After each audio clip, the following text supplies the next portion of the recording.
We're early. My camera angle's weird because I'm getting the fucking milkshake dance over with. Okay.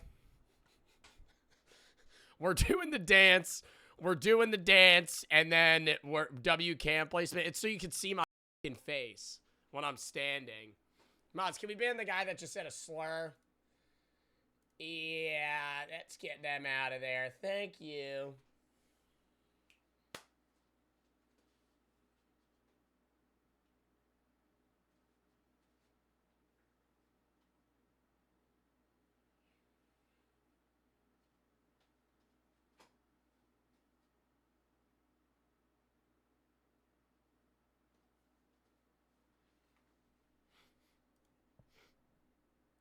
Hello, everybody, bloody good. How's everybody doing on this fantastic Sunday, everybody? I am live early today, and we're starting out the stream with the milkshake dance because I want to get that shit over with. Oh, shit. This was promised from a charity stream goal, by the way. That's, it's like a 10-second TikTok dance. I think I learned it.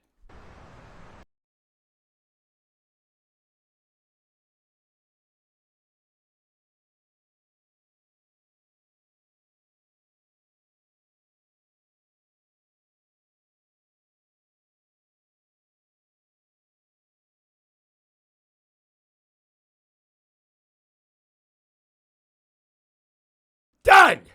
Done! Fuck! One take, bitch. That's all I'm doing. Damn it. Oh. I was like dreading that.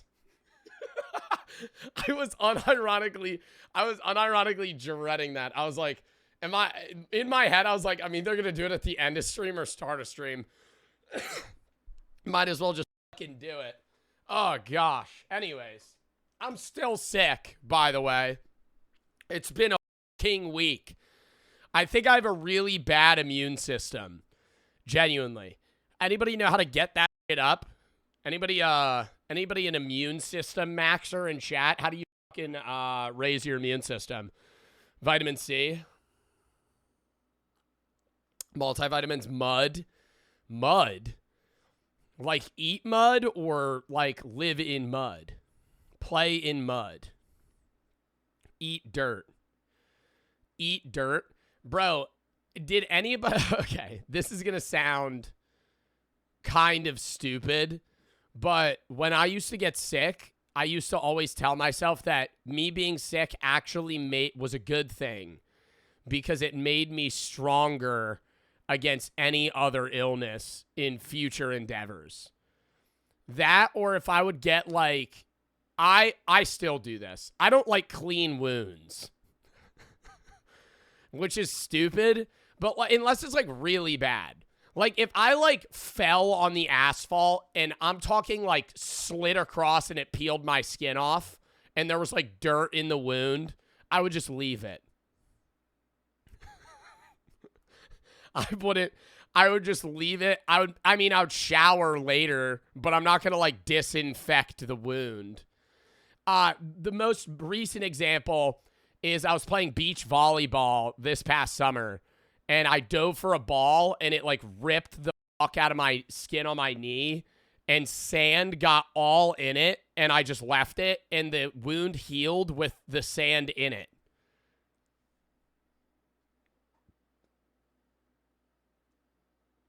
It's fine now. Like, I tried to get the sand out of it. No, listen. I'm going to throw up. That's not that gross.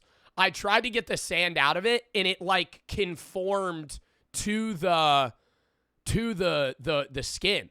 Like, I tried to rub the sand out, and it wouldn't come out. Like, it was just stuck in the... Like, and I was, like, it was bleeding when I use water. I was using water. It literally formed... You know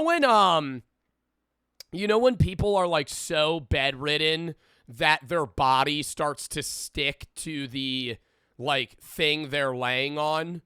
That was, like, the same vibe with the sand. That's also something you learn later in life, too. That, like, hospital beds have, like, air pockets or whatever that they, like, constantly move your skin So you don't get, what is it? Oh my God, what is that shit called? Where there's like holes that start forming in your body. Yeah, bed sores. And bed sores can get so deep that they like reach your bones. I'm not going to show chat. I was going to show chat an image of bed sores. I'm now looking at images of bed sores and they're really bad. They're, oh my God. They're like, they look like you got like bit by something and then it got infected. No, I don't think I could actually show that on stream. Geronto for the sub, Harrison for the sub, Mr. Finkel, thank you for the thray. Been going through it, usually watch the VODs. Appreciate the content, keep it up. Well, thank you, and I hope that you're all right. LS, thank you for the thray. Been watching your TikTok, or been watching you since your TikTok days. My girlfriend and I watch your content all the time. Well, thank you to you and your girlfriend for supporting the content. I'm glad you like it. Bubs for the thray. Belt for the thray. Have you read Am I Just a Brain? No. It's a good read. I might check it out. Mega for the 5. One time I was on this tricycle thing, and I decided to go as fast as I could down a steep driveway. Not a great idea, TBH. When you were a kid, did you ever, I mean, in your head, you were probably like, this is stupid. I feel like every person, when they're a kid, has that one thing they're doing on a bike or a skateboard or a scooter, and they're like, this is really dumb. I might get hurt. And then they immediately get hurt. Like riding down. For me, it was, I was going down this steep hill on a bike. And I was like, I'm probably going to eat it when I do this. And then I immediately ate it. That or when I rode a bike with flip-flops. Never ride a bike with flip-flops on. Because I had to put my feet down to stop. And my big toe slid across the asphalt. And I had to get burn cream for it. Because I literally took the top of my toe off. It was just like gushing blood. Apollo of the Thray. Spent all last night in the BBL Gen Chat. You have a great community. What the hell is BBL Gen Chat? Oh, Bartolozzi Business Lounge. BBL is misleading me. I thought you were talking about Brazilian butt lift.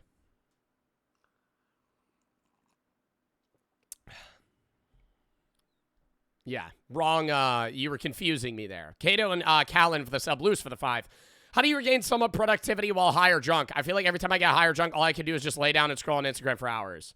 Well, you shouldn't be getting high or drunk in days where you have to be productive. The only thing that I will say is and I'm not saying this is safe, I feel a hell of a lot more productive at the gym and meal prepping when I'm high. I don't do it every time, but like if I'm meal prepping, bro, I'm in the zone. I'm in the zone. Drunk though, no, don't do that. That's pretty sketchy. Anyways, Peekaboo and Brass, thank you for the 5 gifted. BB for the 3. Do you stream in a closet or something with no windows? What the heck? No, I don't stream. You think this is buddy, what do you think I am? In Dwayne Johnson?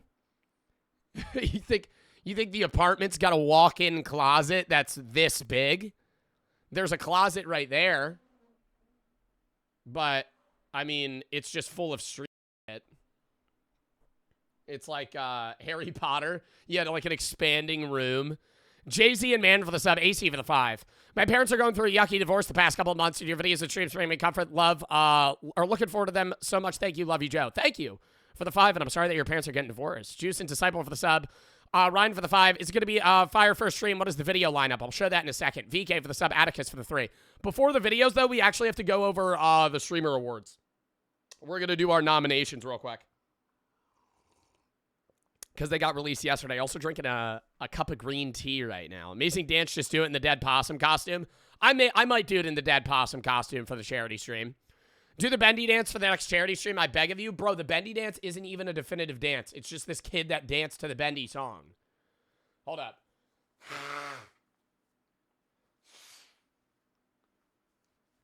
I hate being sick. All I know is being sick. Have you ever been sick for more than 4 days and you forget what it's like to breathe regularly? That's how I feel right now. I don't remember what it's like to breathe out of my nostrils in an efficient way. And I can't wait to get back to that. I cannot wait to get back to that. All I've been doing the last few days is like fucking half mouth breathing and then half fucking breathing through one of my nostrils at 60% capacity. Nitrous for the sub. Binks for the 5. Raise your immune system. I'd recommend fentanyl. Oh, really? Salteenville for the sub. Cuss for the 3. Who's your favorite Smiling Friends character? Pim, for sure. It's not even close. Oh, no. I do love the boss. I think the boss has been growing on me recently. In the newest episode where they have to get the house inspection, or not the house inspection, the business inspection, and he pulls like Alan to the side and he's like, this place is violating every standard in the books. But don't worry, I got a trick up my sleeve. And he tries to kill him with a brick. I love Smiling Friends. I would say that is a top 3 show for me. I genuinely wish they made more episodes. I love the show so much that I hate how the episodes are like 8 minutes long or 10 minutes long, and there's like 10 episodes a season. They're so rewatchable, though, so. Copus, thank you for the 3. How are you? Their slide Sunday, dressed up as a hippie for Halloween. I was wondering if there are any herbal substances that I could use to get more into character. I don't know. Loose, Easy, Ola, Filth, and ZB for the sub. Rye, Laz, and Big for the sub. Aaron, Cola, Emil, Felix, Drooly. Next, I'm Pa, J, DX, Jason, Fruit, Keezen, Desert, Angel, Heart. 6, Tiger, Glue, and Winnie for the sub. White and B for the sub. Apollo for the 5. Confused about the BBL tag you explained to me. Can you be a brief summary of solipsism? It's my favorite philosophy belief. No. Because I don't know how to describe solipsism to you. Some of you guys, the quality of being self-centered or selfish. Here's the thing about me and my philosophy degree, chat. Solipsism. Do I have a degree in philosophy and religion? Yes. Now, am I able to accurately describe to you every single philosophical belief or mindset, like, in existence? No. So, like, when somebody asks about existentialism or something, it's a lot easier for me to talk about than when somebody will bring up some, like, random shit. And solipsism is not, like, niche. But, like, I didn't know the definition of solipsism, if I'm being flat out to you. Like, I had to Google that. I know the quality of being very self-centered or selfish. Like, we've talked about solipsism in my classes. I've read about it. But I don't know the exact definition unless I Google it. 4 years for what? Well, philosophy is huge. You're never going to be able, unless you're literally a PhD and you've been reading philosophy your entire life, you're never going to be able to fully understand every philosophical ideology that exists to its fullest extent. What I would say philosophy in religion as a degree prepared me to do is be able to look at and understand philosophical mindsets and beliefs in a better way than somebody that doesn't have the degree generally, right? Now, I also do have a, banked knowledge of a lot of things that I learned, but I also don't know. It's like the same thing of schooling in general, right? It prepares you to be prepared. It's not something where you'll just know everything. That's like PhD shit. Binks for the 5. Can you explain the S5 axiom? No. Sato, thank you for the 5 gifted. Stop asking me to explain shit. Aim for the 6. The first time watching the stream. Love you, Joe Phoenix for the 5. Can I get a happy birthday? Happy birthday, Brass for the 3. I love Smiling Friends. The guy who made it, Chris Chan. The guy who made it keeps putting Chris Chan references. The part where the boss pulls the guy to the side, literally quoting Chris's dad, shutting off the internet. Choco for the sub. Dennis for the 5. Thank you for being an amazing streamer. Thank you. Spoopy and B for the sub. White for the sub. Apollo for the 5. Kayla for the 3. Have you ever met Bartolozzi at TwitchCon? If so, how was it? I did meet him for the Rivals event, but I didn't really talk to him that much. It was like a 2-sentence conversation, but he was very nice. Bizarre for the 3. Turned 18 on Monday. Happy birthday. Gabby for the sub. Very for the 3. Shoot your snot at the camera. No. MLOD for the sub. Milk. Chunk. FSF. Saxo for the sub. Jimmy for the 3. I scraped my toe riding my bike. Use your brakes. The thing on your bikes, use your brakes. I used to ride a bike where the brakes were broken and only the front brake half worked. So when I had to slam on my brakes, I had to put my feet on the ground. Otherwise, I'd run right into a car and get run over and killed. Sus for the 3. I did not have a lot. When I grew up, like this is when I was like 13, bro. I have money now, right? But I grew up with a single family. I did go to a private school, but I had a grant and my grandparents helped me pay to go. Like, I didn't have money as a kid. I wasn't poor, but I was definitely like middle, lower. Now, yeah, I make money. But, like, dude, I just had what I had, you know? My bed was a hand-me-down from my older cousin. So were, like, a lot of my clothes. Like, all my jeans and shit. But, yeah, now I got money. But it's like, I still have that mindset where I don't want to spend money on shit. Like, I'm able to buy new clothes. For the first time in, like, 4 years, I actually bought, like, a shitload of new outfits. Like, I just wear the same stuff. Like, I wear Nellius tank tops. These are, like, Amazon tank tops. They cost, like, $2. I don't know. I just, like, because people will be like, bro, you're like, what do you mean you're rich? You don't understand. I'm like, I still understand the value of things, right? I'm not like Kim Kardashian. I still grocery shop myself. I still interact, like, with people, right? Like, I feel like sometimes it's just like, oh, Joe, you make good money as a streamer. You are detached from reality. I'm like, yes, I don't understand the average 9-to-5 life in the sense of being there every day, 9 to 5. Like, but I still understand the costs of things. Like, I understand how the world, like, I'm not so out there that it's like I have an assistant buy me things. I'm nowhere near that. Like, I just make okay money. You know, not okay. I make good money, but not okay. I don't want to downplay it. How do you feel about kids that are like 15 smoking weed? I don't think it's good for you.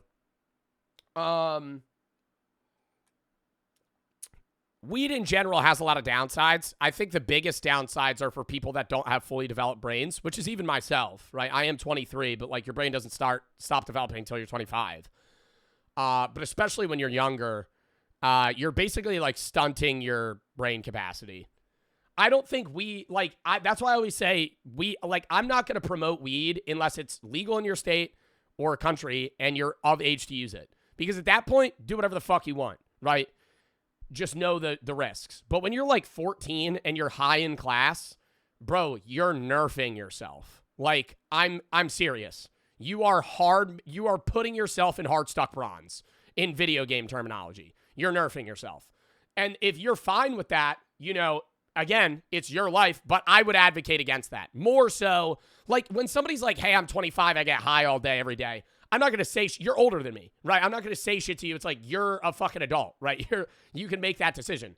But it's like, if you're like 15 and you're just like domed in class and failing everything, I'm like, bro, you're setting yourself up in a sense to like be bad at studying and be bad at doing these things that like, not necessarily you're going to need later in life, but it's like, it's kind of the snowball, I guess. Sus for the 3. I know you're not a therapist, been feeling isolated. I'm away from home and friends. No one here. Any advice? Well, are you in like college or something in a different state? Try and make new friends in the area you're in if you're able to. Outside of that, you know, video calls, talking to people remotely always helps. Outside of that, I don't really know what else I would say. Lizzie for the sub forward for the 4. Can I have Bart bucks? I can't give you Bart bucks. That's not a thing. Chuckle, Rad, Apollo, and Nadeem for the sub. Is that actually a thing, mods? Am I able to, like, gift people Bart bucks? I don't think so. Drink so much vodka, you basically have hand sanitizer in your blood. Cat for the 3, George for the 3. Can you do a prank call, my friend? No. Julian and Ruby for the sub, Bub for the 3. Phoenix for the sub, Jeff for the 3. Weird ass question, man. Don't ask me that again. And also, I'm sorry, bro. I don't know if I'm gonna ban you, but you can't type your friend's phone number in chat. I gotta time you out for like a day, man. If you do that again, I gotta perma-ban you. Ruby and Julian for the sub, Bub for the 3. Phoenix for the sub, Jeff for the 3. When are you gonna bring back the weekly story mode games like you did with Walking Dead, Detroit Become Human? I would do that for sure if there were story games that I wanted to play right now. There's just so many other games out, and it's October, so I've been playing a lot of horror games, and there's also like so many other multiplayer games that we're doing. Pop an edible? No. Mickey for the 3. John for the sub. Logan for the sub. Mr. Sir for the 20 gifteds. Thank them if you got a sub. Thank you for the 20 gifteds. Feel for the sub. Corey for the 5. Been watching your VODs. Casual Scary Night. Connor for the 3. What are you drinking today? T. Etor for the sub. M for the 5. Chat, there's a lot of donos. If I don't read your message, I'm sorry. Remember my name. It'll show up next time. D for the sub. Sleep for the 3. Hi. Bub for the 3. Liz for the 3. Matt for the sub, Cam for the 5. Is it better to smoke at 16 years old? I was just talking about that. Jail for the 3. It's my birthday today. Happy birthday, Matt for the sub. Is it bad to smoke weed at 3:20 p.m. at 16 years old? They were talking about how I'm judgmental shit. Motherfucker's legal. Of course I'm judgmental. What? Asterix to the sub. Broke up the 5. Had a bad party last night. This girl kept talking to me about another guy at a party, and I left early. I'm sorry to hear that. M2 for the sub, live for the 3. BB for the 3. Next philosophy video is going to be about, or do you have any ideas? No. No, and Blake for the sub, Cat for the 3. Or for the 5. To build up your immune system. I already read that. Cappy for the sub, Asterix for the sub. Sorry, chat. We really need to get into the stuff today. Please refrain from sending bit donos right now. All right. Chat. Today, we're doing the Streamer Awards nominations and reacts. Maybe some Geometry Dash at the end of stream. Tomorrow's going to be random games at 4 EST to like 6:30. Then from 6:30, we're going to do Waltz of the Wizards for like a short sponsor. It's going to be 2 hours. I never played the game before. You guys recommended it as well. They just updated it. We're going to be playing it on PC, not VR, from 6:30 to 8:30. So it's probably going to be a 4.5-hour stream tomorrow. 2.5 like random games and then 2 hour sponsor. Tuesday's going to be like a 6-hour stream probably of games with the guys. We're going to be doing RV There Yet, which is a highly requested game right now. Cuff Bust, Misery, which is a horror game, and Explosive Odds, which is like a gambling opponent game. Wednesday's going to be a game day against Jason the Ween. We were originally going to do horror games into a horror game with small fries. Wednesday now, I'm going to be live at like 4. We're going to be doing like a mock Bro v Bro, like a short one with Jason the Ween, with like a lot of subs on the line. I don't know what games we're playing yet. And then at 7:30, I'm going to be doing a horror game with small fries. So the horror games we were going to play on Wednesday, I'm just going to move to next week. Next Thursday's the charity stream for breast cancer. That'll be at like 4:30 EST as well. It's probably going to be a 5-hour charity stream. We're going to be trying to raise money for breast cancer awareness. BCRF is the charity stream. That's also going to be our Halloween stream. I'm going to be dressing up as a dead possum. We're going to be watching a bunch of scary videos, scary reacts, maybe some scary games, and just raising money for breast cancer. So that'll be awesome. Then I'm gone Halloween day. We're back Saturday for reacts and games. Next Sunday, I'm not live. And then next Monday, we're back on a regular schedule. When's the Gamer Challenge? Jason the Ween, we're doing one Wednesday, but I'm doing one with Sneeg November 7th. But that's a Bro v Bro. Next Gamer Challenge? Probably the week of the 10th of November. LT for the sub, so a bit of far away. There's so many new games coming out and a lot of collabs coming up. So it is kind of hard to move shit around, but we will do a Gamer Challenge soon. Pigs and Barry for the sub, Cappy and Asterisk for the sub. If you have any videos you want to watch, games you want to play, videos, /tab. Run down to the videos we have today after the Streamer Award nominations that we're going to do. Woman insists dying boyfriend is just asleep. The lamest people on the internet. Why you look and sound so weird to yourself. Can farts kill you? Podcasts are actually making people stupid, and the Meat Canyon horror film that just dropped. That's the lineup. W lineup. Harry for the sub. But yeah, charity stream for breast cancer the 30th. Then November 8th, we have one, a part of a Block Wars tourney for Movember. And then we're probably going to be doing one late November for something else. And I'll be doing like a match chats donos soon. I'll be doing a big dono for BCRF, but I won't be matching donos. But a charity stream soon, probably November, December, I'm going to be matching donos. Apollo for the 3. No worry about the solipsism thing. I understand it gets annoying being asked that stuff all the time. It's not annoying. It's just, KC for the 3. Will you be trying Arc Raiders ever, brother? Probably not. Ali for the 3. Hey, if you have any games that you want me to play or videos you want me to react to, videos.games.stab. VODs and YouTube videos came to the Geometry Dash stream. Unmuted. LMAO, have a good stream. King, Apollo for the 3. Disciple for the 3. When you play Dispatch, Games.tab, videos.tab. Milk for the 5. I have a dono goal for Thursday to play a game of Chat's Choice. And if we hit that, I'm assuming chat will vote Dispatch, and yes, we'll play it. And that is a story game to answer the other person that wants me to play a story game soon. I'm not against story games. There's just no good story games out right now. The only story games that are out right now are old as fuck, like Life is Strange. Those are the ones that I haven't played, but they're from like 8 years ago. You helped me a lot. I've lost some people close to me. Bring a smile to my face. Thank you. Cat for the 5. I work on a ship. You make my days better. Harry and LT for the sub. More for the 1,500 biddies. I'm 16, but I smoke after school. School nights, I think it's fine because I have a 4.2 GPA. Man, I'm not going to tell you what to do with your life, but I already gave my opinion, and you know it. Murph for the 3. When's the next body cam react? Today. Ali for the 3. All right. Lock in. Walking Dead game. Already played it. Last of Us 2. Played both of them. Ghost of Yote. Not playing it. Walking Dead game, dude. It's so good. Chat. This is why I say game suggestion tab, video suggestion tab, because a lot of you guys are new viewers of mine. And I'm not saying new in the sense of like, you've been watching me for like a year. I'm saying you've been here for like 6 months, right? I've played half of the games you're all listing in their entirety. I'm not playing them on stream again. I played every Walking Dead game, all of them, every single one. I played all of them. Well, I'm not like, that's why I say games such as that. I'm not playing Red Dead, bro. Milk for the 5. Chat wouldn't want to watch Red Dead. Chat, the majority of games that I play are between like 1 and 4 hours long. You guys are not sitting through a 20 episode series of Red Dead Redemption of an 80-hour playthrough. Okay, I know you're not. GTA 5 story mode we are going to do, but that'll be closer to when GTA 6 comes out. GTA 5 story mode we're probably going to do after the SMP. That's another reason why I don't know how many story games we're going to be playing soon, is because the JSMP for Pixelmon is starting December 1st. So in like a month and 2 weeks. Milk for the 5. I just read that, man. Can you please react to, you said it in the video session tab. Apollo for the 5. I'm sorry. You said the same thing twice, so that's why I just skimmed it. You're asking me to react to a small YouTuber. You got to send it in the game session tab, or the video session tab. Apollo. Or not Apollo, Milk.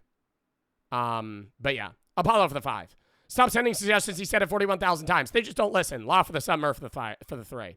It's fine, but I'm just like, if you send me $10 and you're like, play this game, hey man, I already played it. I told you send it in the game session tab. You just wasted $10. I'm sorry. Like, I feel bad, but it's like, bro, it's same thing. You're telling me to react to a YouTuber.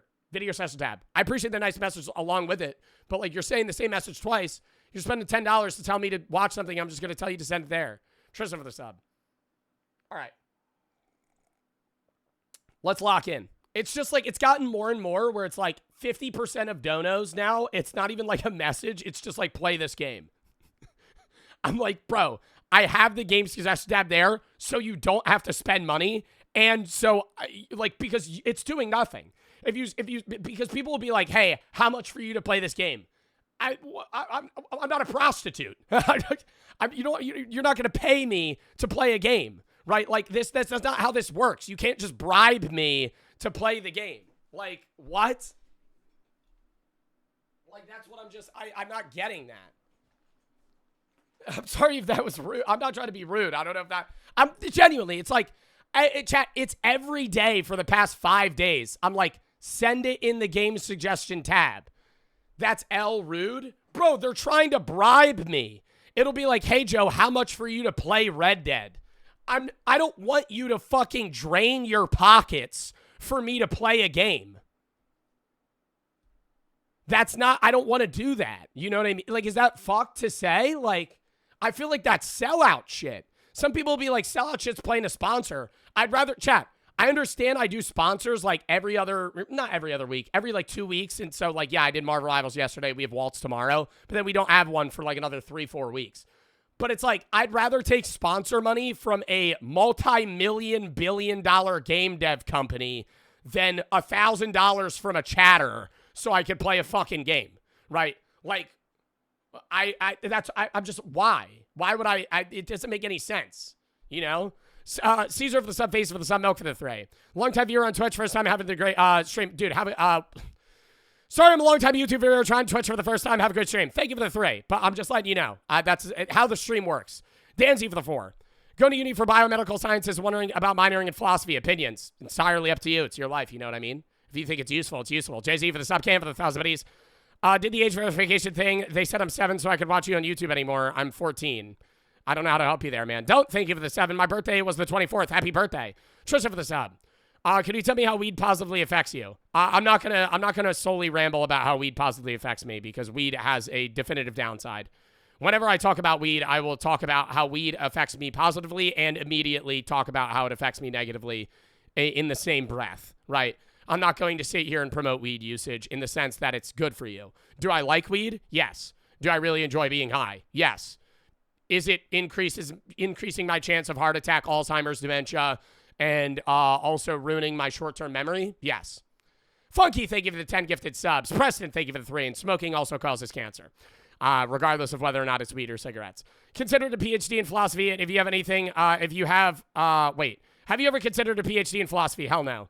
Why have you not? You have to learn Getting a PhD in philosophy is really hard because most PhDs in philosophy are going to require you to understand how to translate and read philosophical texts in different languages. When I talked to my professors about it, they were basically saying I would get a master's in philosophy. I would do that.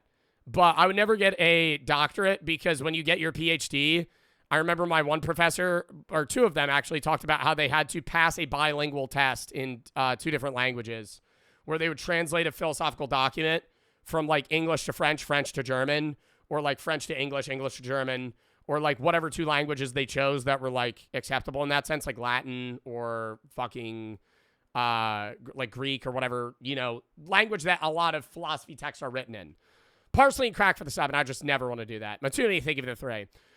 These chatters probably aren't in Discord. They hear about the game tab and are lost. Yeah, I understand that, but it's more so, hey, if you don't send it there, I'm sorry, I'm not going to take the suggestion, right? I'm not saying you need to send the games in the game suggestion tab to the videos in the video suggestion tab, right? But it's also the fact, the reason I say that, Matsumi, is because when they recommend a game through a BitDono, I've already gotten recommended that game 538 times. When somebody comes in my chat and they're like, hey, you should play Dead by Daylight, you're not the first guy to tell me to play Dead by Daylight. I have been asked to play Dead by Daylight 1,843 times. Like, so I'm not going to say that because now I'm getting on an off-topic conversation. I just say send it there. Let's lock in, though. Funky, thank you for the 10 gift. It's ETH, Parsley, and Crack for the sub. Lock in, chat. Lock in, seriously. Parsley for the sub. We're a half hour into fucking stream. We're going to do the Streamer Award nominations first. And then we're going to hop into the fucking videos that I was just showing. Okay. If you don't know this, it's basically the Streamer Awards. It's at the end of the year. Every year you nominate people for different categories of different things. Somebody wins and takes it all. They get a little trophy. It's very cool. It's a nice event. Cutie Cinderella hosts it. Isaac and Funky for the sub. ETH for the sub, just for the 3. Watching old TikToks for a while, year or two. Wanted to donate. Finally say I had time to tune into the stream. You're a goat. Thank you. All right. Lock in. Best music streamer. How many categories are there? 35 this year? I feel like they add more every year. Streamer who creates the best music content, showcasing talents such as singing, playing instruments, DJing, producing, composing, or more. I don't know any music streamers.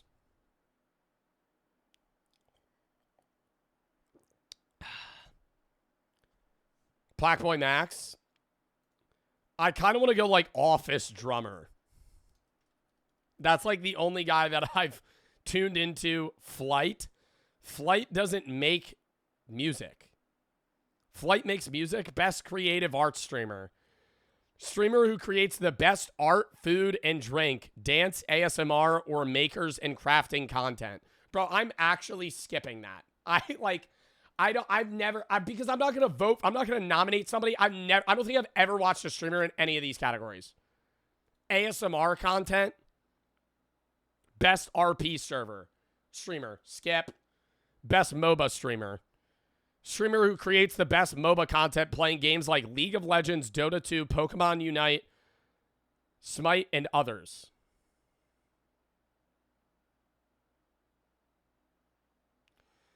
Whenever it's the League of Legends, I just go Tyler1. But does Tyler1 stream anymore? I feel like I haven't seen Tyler1 stream in a while. Ludwig. Ludwig did do a fucking League marathon. I'll put Ludwig. Best brand partner. Awarded to a brand that is helping streamers' aspirations come true. Through brand partnerships and sponsorships, streamers are able to do more than ever imagined. This brand is what makes that happen. Raid Shadow Legends.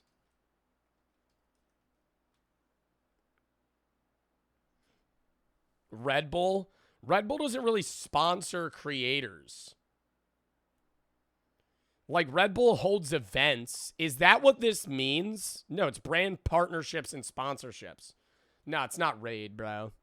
Raid does sponsor people. What's a sponsor that helps streamers and is concurrently or always, like, consecutively in the streamer space? Marvel Rivals is. G Fuel, not really. G Fuel isn't in the gamer space as much, in my opinion. I don't really see that many people partner with G Fuel anymore. Bad Dragon. I feel like Gamer Subs. Gamer Subs does affiliate code stuff though, but it still is like streamer support technically.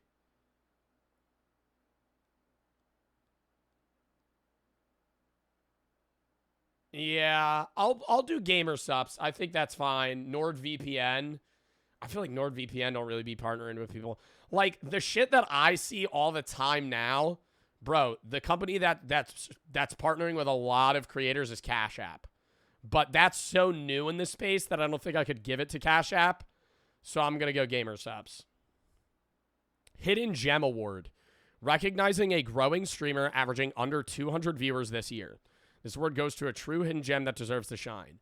Now, I have the option of putting Koshard or Zeusy here. I did do Zeusy last year. I kind of want to put Koshard. I love both of them, but if I get one, I did put Zeusy last year, and Koshard is literally brand new. I want to put Chris. Best Battle Royale streamer. See, like, this is one that I could actually vote for. Streamer who creates the best Battle Royale content with games like Fortnite, Apex, PUBG, Call of Duty, Warzone, Fall Guys. Fall Guys. Fall Guys. Fall Guys. Fucking, who the hell is playing Fall Guys anymore? How many active players are on Fall Guys right now, if you had a guess, chat? 1,000? I would say console and PC combined 5K. 20? There's no way there's 20,000 concurrent players on Fall Guys. I'm so serious. There's no chance. And I did love Fall Guys. Foxman. I was going to put... Well, I don't know. I feel like I got to put somebody that's reasonably... I do love Foxman, but this is a very competitive category. Stable Ronaldo. I was going to go Nick A30.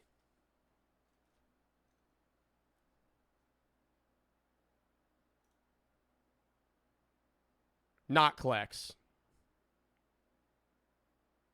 I was going to go Nick A30, the GOAT. Never back down, never give up. Are you sick? Yes. Jinxie? Jinxie doesn't do fucking Battle Royale content. Sometimes he'll play Fortnite, but he's not a Battle Royale streamer.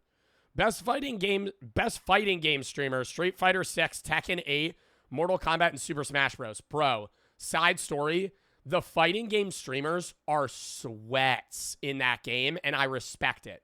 Not in a bad way.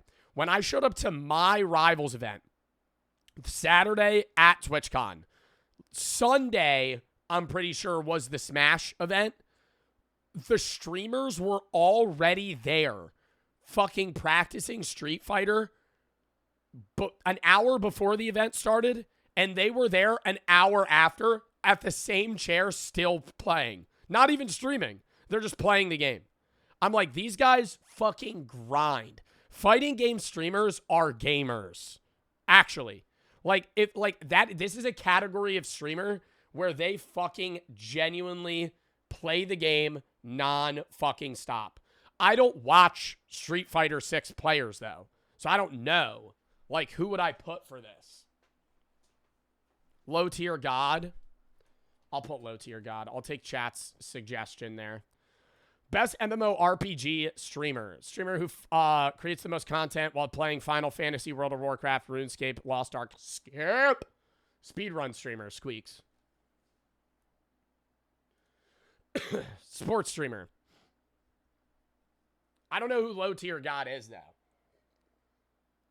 Feinberg? Ooh, Feinberg does speedrun. Is Squeaks technically a speedrunner anymore? Squeaks played Mario 64. I don't know if he's really a speedrunner now. I'll still put him. That'd be funny if he won that. Do Flight. Do I have to put... Can I just put Flight? Or do I have to put, like, Flight Reacts? What is his Twitch user? Oh, no. I'm not putting Flight. I gotta put Angry Ginge. What are the numbers after? Yeah, it's Angry Ginge 13. Yeah, I gotta put Angry Ginge. I'll watch Angry Ginge time to time. I don't watch Flight. Best Minecraft streamer. But Sneak doesn't really... Is Sneak a Minecraft streamer now? Yeah. I would say Sneak is a Minecraft streamer. Not fully. Dream? That motherfucker probably hasn't even been on Twitch in 2 years. Oh. Best Marvel Rivals streamer? No. I can't do that. I don't play it enough, Mace.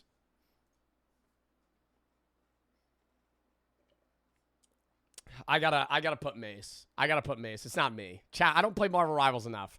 I do stream Marvel Rivals, like I did yesterday, but I don't play it enough. Vanilla Mace? No, Mace. Not Vanilla Mace. I don't know if Vanilla Mace has ever played Marvel Rivals. Mace is like a tank. He's like a top 5 tank in the world.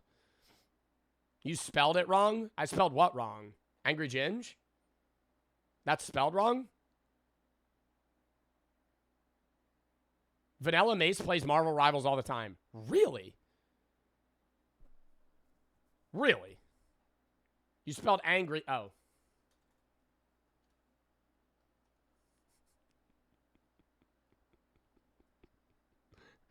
RNG. Best FPS streamer. Streamer who creates the most entertaining first-person shooter content while playing games like Valorant, Overwatch 2, Call of Duty, Counter-Strike, Halo, and others. I want to vote for a Val streamer. Or CS. No, OniPixel. OniPixel. Is that how you spell it? Yeah, dude, I love OniPixel. I'll rarely tune into his streams, but I see he's probably like every 4th TikTok on my For You page. He's hilarious. Hilarious. Killdozer. Killdozer streams CS a lot. Oh, he does do a lot of case openings. Best strategy game streamer. Streamer who's created the best content in teamfight tactic.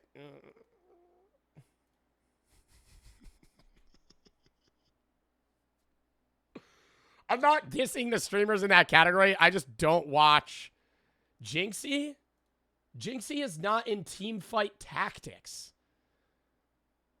Oh my god, do you think strategy game counts as Clash Royale? If strategy game counts as bro, it's not on the list though. That is a strategy game. Yeah, I'll put Jinxie.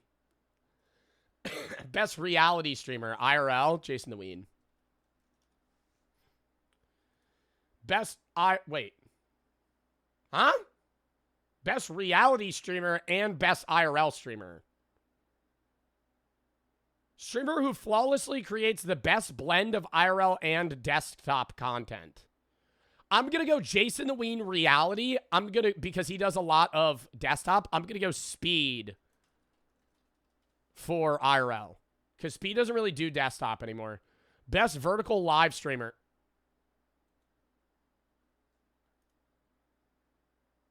Who the fuck is a vertical IRL, a vertical content streamer? Who the hell streams vertical content? You? I have never streamed vertical content.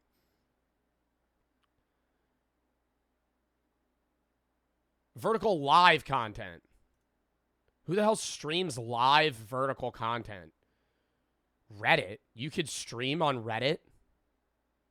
You can stream on Reddit? Oh, Jinxie does do that because it's Clash Royale. I'll throw Jinxie. Stream game of the year. Ooh. The most entertaining, novel, collaborative, or fun game to watch on stream during the past year. I would say Peak. Not Split Fiction. No. I want to say I did love Split Fiction, but it was a letdown in comparison to It Takes Two. It paled in comparison. Sauce Turtle, Dead Nexus, Star TJ, Fa Young, and Liam for the sub, Goblin for the 3, Play No Man's Sky, Game Such Stab, and for the 3. Gonna be doing a montage on YouTube. Got any suggestions? It's for Rocket League. I have no idea, honestly. Trash Spooky, Kelsey, Walter, every season, Phantom Flimsy for the sub, Jay-Z for the 3.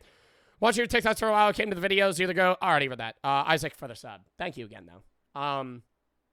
Yeah, no, I gotta go Peak. Baby Steps? Baby Steps was fun, but it wasn't as good as Peak. Peak is just such a fun game to play and watch. Ooh, Schedule 1.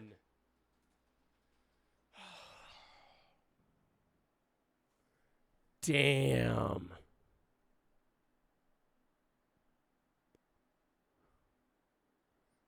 Bro, but Schedule 1's dead now. Which was better? I streamed Schedule 1 way more than Peak. But I would still play Peak, is the difference. But I had like 30 hours in Schedule 1. Repo's also good, but I wouldn't even put it up there. Somebody said Water Park Sim. I'm not putting that shit up there either. I'm going to go Peak. Because it's like a group game. Yeah, collaborative. Nobody really played Schedule 1 in groups. Content org. I mean, I don't really know any other orgs. International streamer. The top streamer excelling in content creation for a global audience, specifically catering to an international or non-North American English-speaking audience. So, Oni Pixel wouldn't count because he still appeals to the majority of Americans or English-speaking. iShowSpeed, I feel like, does appeal majority-wise to an English-speaking audience. But he does have a lot of non-English-speaking viewers. I feel like he actually probably has more non-English-speaking viewers. At least as their primary language. Best stream duo. Two streamers who consistently create the most entertaining content together, with at least 25 hours streamed as a pair this past year. I'm not going me, chat. I'm not going me. The only one that's coming to mind is Lacey and Marlon. Who else streams together? Arky? Yeah, I mean, Jason and Ron. Do Jason and Ron count as a duo? Like, do they make a lot of duo content? I feel like they do a lot of group shit.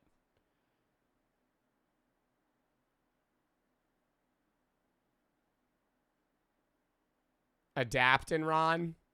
I do love Adapt. I would love to put... Is Adapt in a duo? I would love to put Adapt. Adapt is probably like a top 5 streamer right now for me. Adapt and Maya. I don't think they've created 25 hours of content in the past year, though. You think they've done 25 hours? I feel like they've done like 10. Ooh, Vanilla Mason, Katie Beast, also good. I'll do Adapt and Maya if they have 25 hours. Best streamed collab. Most exciting one-time or limited time collaboration in live streaming 2025. Recognizing how, oh my God, LeBron and Kai Cenat. LeBron and Kai Cenat. Obviously. Oh my God, LeBron and Kai. Best marathon stream. Awarded to the most impressive marathon stream. One that kept going until a goal was achieved. Whether it be the end of a subathon timer, a game completion game, or something similar. Dude, it's going to be fucking Mafiathon. I didn't like Mafiathon that much, though. I think the phase subathon's better. Can I even do that, though? Because that's like multiple people. Ooh, Speeds? No, Speeds World America Tour.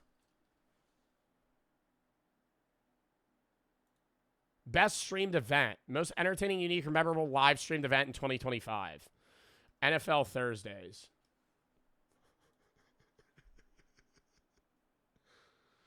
NFL Thursdays on Amazon Prime. I find that fascinating that you can watch Thursday Night Football on Twitch. And then there's a chat. And you can just chirp at people. Best streamed series. The best recurring show, series, segment, or repeat event. Best VTuber. Best variety streamer. Is that lame if I put myself? Austin, Drizzy, Spoo, Liam, and Dicey with the sub. Sauce for the sub. Oh, Streamer University. Streamer University wasn't really a series, though. Jibat. Best just chatting streamer. I'm not a just chatting streamer. No, I'm like 50% just chatting, but just chatting streamer is like, who's like a just chatting streamer? Like Yusuf, or like, I mean, Hassan is like a just chatting streamer. Somebody that's like 85% just chatting. Queso's not a just chatting streamer. Queso's probably variety streamer of the year or gamer of the year. Queso's gamer of the year for sure. XQC, bro, they don't do fucking just chatting content. Who does just chatting content? Moist? Moist is gaming. I don't know who to put for this. I'm skipping that. That's too hard. It's like, what counts as a just chatting streamer? Ooh, Los Pollos. Adapt. Bro, they just game a lot, too. Rising Star. Streamer began the year with under 1,000 viewers and has shown rapid growth and huge potential for the future.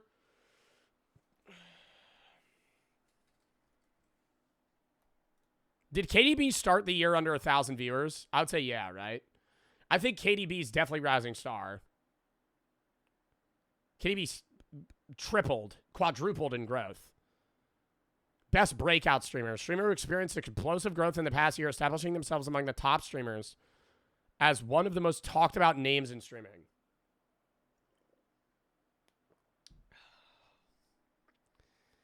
Most talked about names in streaming. Probably Marlon. I don't know.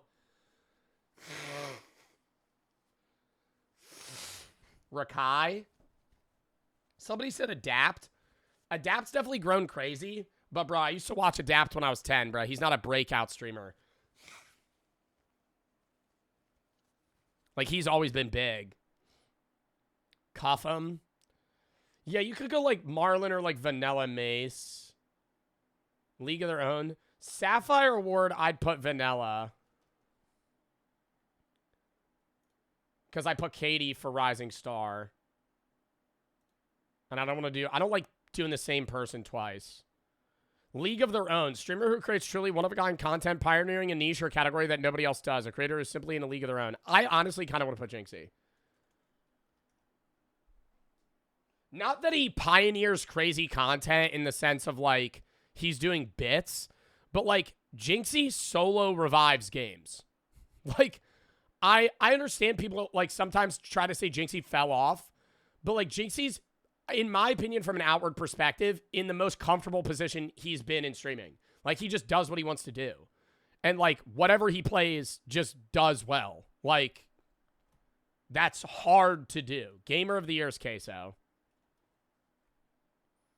Ooh, exceptional gaming skill.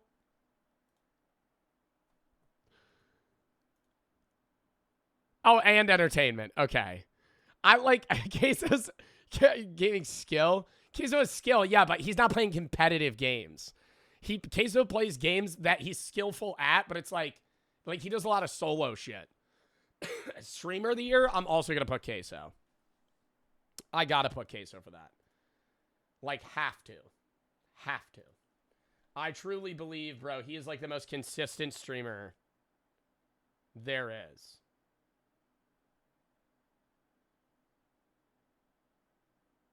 All right. Mama, thank you for the fucking 10.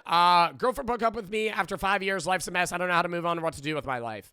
Remove her on all platforms. Start focusing on your hobbies and interests. Hang out with friends and give it time, man. That's all you could really do. I understand it's rough right now, but it'll get better with time. Nothing else you could really do other than wait and focus on things to better yourself and your life's position. Spooky, thank you for the 5 gifted subs. Thank them if you've got a sub. Thank you for the 5 gifted. Stank, Leo, and Lucas for the sub. Or Luca for the sub. K9 and Jace for the sub. Him, Austin, and Drizzle for the sub. Chat. All right, well, that took an hour. Let's get into the fucking reacts today. I don't know if we're gonna... Chat. We might do Geometry Dash today. I'm not sure of it, okay? If we don't today, we'll definitely do it tomorrow. Here's the schedule. Reacts today, maybe some gaming after. Maybe like Geometry Dash or like Backyard Football or some shit. Tomorrow's going to be a random game day for the first 2.5 hours from like 4 to 6:30. Then 6:30 to 8:30, we have a Waltz with the Wizard sponsor. It's like a Wizard game where you talk to like a skull and it has like 1,000 like voice responses. It's a really funny game, at least of the clips that I've seen. And they updated it. Tuesday, we're going to be doing RV There Yet, Misery, Cuff Bust, Explosive Odds, bunch of games with the guys. Wednesday, we're going to be doing like a mock Bro v Bro, or not like a full Bro v Bro, but like a 3-game competition against Chasing the Ween at like 4:30. And then maybe some random shit. And then 7:30, we're going to do a horror game with Small Fries. Thursday, we're going to be doing a BCRF charity stream. It's basically going to be a scary react / Halloween stream, dressing up as a dead possum, raising money for breast cancer. Going to be donating a lot of money, trying to raise a lot of money. Friday, I'm not live for Halloween. Saturday, we're doing reacts to games. Sunday, I'm not live. And then next Monday, we're back to a regular schedule, doing random games and streaming that whole week. November 8th, Block Wars charity. November 7th, merch drop. And then we'll go from there. Mamas, thank you for the 10, though. All right. Chat, lock the fuck in. First video of the day. Woman insists dying boyfriend is just asleep. We were going to watch this another day, or a different day. Ended up moving it. We're going to watch it today. She said she accidentally ran over him. In the parking lot? He trying to kill me, baby. That does look like blood. I don't know. That doesn't look right. What, did she just fucking faint? She might be telling the truth, but I just don't see it. When a woman calls 911 after accidentally running over her boyfriend in a parking lot, the details... Okay, I gotta say, how do you accidentally run over somebody in a parking lot? In such a way that they're, like, dying. I could see somebody being in your blind spot and you run them over, right? Or, like, you hit them. You know, like you're at a Walmart, you back up, and then you go, boom, but you're going 4 miles an hour. So, unless they're 85 years old, you know, they're probably going to walk away with maybe a broken bone. But run them over to the point where we have to blur the body because the guy's dead. of her story don't quite add up, with rain threatening to People at Bikers for Fun? Bro, this is a parking lot. wash away critical evidence, Car's pretty heavy. Yeah, but I'm saying, like, I don't know. I think if you hit me with a Jeep going 10 miles an hour, which is how fast I think you should be going driving a car in a parking lot tops, I'm not dying, right? Unless you actually run me over with your wheel. Like, it looks like she hit him and then he got, like, flown off and he's, like, laying on the ground. Investigators work fast to make sense of the scene, but what they don't realize is that the truth is already Oh my God, because it's raining? been recorded, hidden in a chilling voicemail that changes everything. The following is based on official police records, and the footage has never been seen before until now. Just before 4 a.m. on April 15, 2021, dispatchers in Longview, Texas receive an urgent 911 call. Okay, what happened? My boyfriend put a knife out on me, and I went to drive off because he was trying to run me off the road or whatever. So I went to drive off, and when I tried to drive, he ran in front of my vehicle, and he got hit. And he dropped the knife. He was trying to cut me. Is he moving? Is he breathing? Yeah, I don't know. I would say the argument that he had a knife while you were in your car, what's he going to do? You know? Like punch the window in maybe, but I feel like if you're in a car and somebody's like flashing a knife at you, you're not really in danger yet. Like, you don't need to, like, speed off. He breathing, yes, ma'am. He did, ma'am. He would stab the tire. Yeah, he'd stab the tire. That doesn't mean that you can't get away. You realize how long it takes for a fucking tire to deflate? And on a heavy off-road Jeep tire. Oh, wait, no, that might be a street tire. Regardless, a Jeep tire, bro, you have a pocket knife. I don't think you're stabbing that easily. To the point where it's just going to instant deflate. You can't drive. I don't know. He's not. He breathing. He's asleep. He's highly intoxicated. Okay, well, you said he was dead. What makes you think he was dead? No, he's not dead. He just sort of snoring. He will not get up. Officers race to the scene to find the caller, 44-year-old Policia Stewart, standing over a man who is critically injured. I got a male on the ground. Stand by. Hands! Hands! Hands! 12, one at gunpoint. Turn around. Turn around. Bro, like, I don't want to say that this chatter's lying, man. But, like, yo, you're, like, if you genuinely have brain cancer, I am truly sorry, man. But, like, no part of me believes that it's like when you come to my chat and you just spam, can you play Portal 2 100 times? And then you realize that you're not getting a response and you get timed out for 10 minutes. And then you change the message to, I have stage 4 brain cancer. I only have 6 months to live. Please play Portal 2. It kind of seems like you're trying to guilt me into playing your favorite game versus actually having that go on. If you do, I'm truly sorry. But, like, man, it's your only chats is just saying that you want me to play Portal 2. Hands up. Check that car. Check that car. Turn around. Face away from me. Detain her. Car's clear. Come here. Come here. Towards me. Turn around. Turn around. Turn around. Turn around. Turn around. Turn around. Turn around. Turn around. Why y'all have to Precaution, okay? Hang tight. Well, don't they have to detain her just because it's technically a crime scene and she's the only one there? It's not even like, oh, she definitively did something wrong. There's a dead guy and she ran him over. Walk back this way. Walk back this way. Or an almost dead guy. Come on. He has a knife. Right in here. Look at that. Where's the wound at?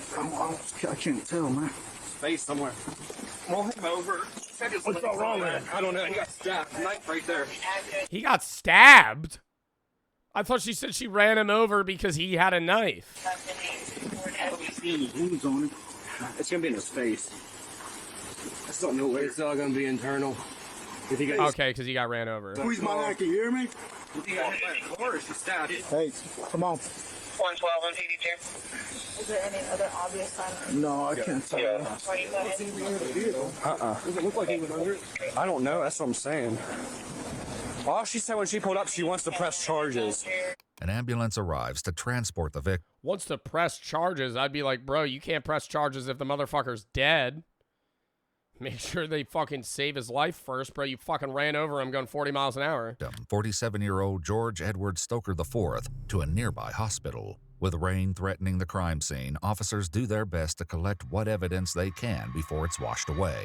Near the spot where George was found, officers observe the scattered remains of a hamburger, a partially smoked cigar, and an open knife. What the fuck happened at this crime scene where there's just a half-eaten hamburger, a fucking backwood cigarette, and a knife?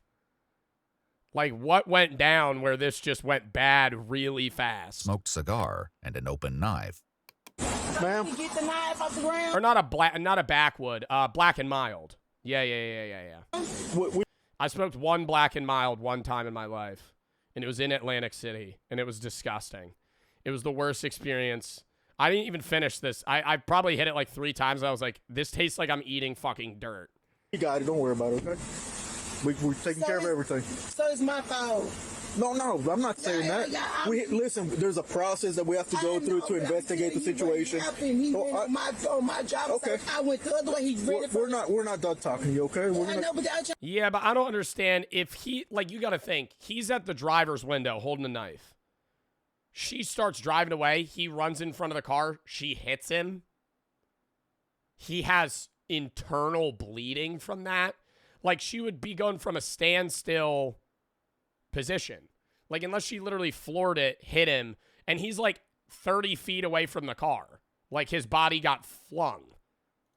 I'm trying to take y'all to take me to jail. No. I find it, okay, this is going to sound kind of cringe. Since watching the show Dexter, it really made, like, more sense to me how in-depth crime scene investigation is. Like, they actually analyze, like, tire skid marks and direction of bullet travel, where somebody would roughly be standing, like when, like, dude, they're factoring in everything. It's a TV show, I know, but the way they mock investigations isn't the same, but it's like, it's similar in the sense of they're trying to show you how complex this shit is. Like blood splatter analysis, I would have never thought that they would have looked that there was a guy that was an expert on that. Like there being blood on the wall. And the guy goes, well, it couldn't have been this way. The body must have been moved. I would have fucking never known that. I would have been like, there's blood everywhere. A guy was shot. Blood spatter, not splatter. I mean, I'm not saying you want to tell you the truth. I have. Okay, this is just part of the process. Okay, he's got some pretty severe injuries, and we have to investigate everything. Okay, so just do me a favor, stay here and relax, and we'll be back to talk to you here in a minute. Okay. I understand. I'm just saying. But as the investigation continues, the scattered food, the severity of George's injuries, and other details raise concerns that police... It seems like he was walking outside, eating a cheeseburger, smoking a Black and Mild. She came out of nowhere, nailed him. He drops the burger and the cigarette. Maybe he had a knife in his hand too. And then his body got flung. Like she hit him here. And then he flew 20 feet. Of George's injuries and other details raise concerns that Policia isn't telling the whole story. Just let her talk. You're recording, right? Yeah. See if she just throws herself under the bus somehow. Yeah, she might be telling the truth, but I just don't see it. I don't really. This is possible at this point. Listen, do me a favor. There's no need screaming. Okay, there's no need for screaming. I understand. Okay. Can I pee on myself? I mean, Can I pee on myself? Bro, what? Why can't you just ask to go use a bat? I gotta pee. I know. Immediately jump to, am I allowed to piss myself in the cop car? That's like last resort, bro. I'd like, can I go pee behind a tree? I can't tell you not to. I prefer you not. Okay? Just leave. All right. At the hospital, medical staff work tirelessly to save George's life, while others begin asking questions about what happened. They're out there now talking to her, and that's what she's saying, that she ended up running him over. Oh, Yeah. on purpose? Yeah. Oh. Ran him over. Did he like start a race? Don't know all about that. With more questions than answers, police bring Policia in to speak with a detective. As she begins her account, Policia explains that George had been working late on a house remodel while she waited for...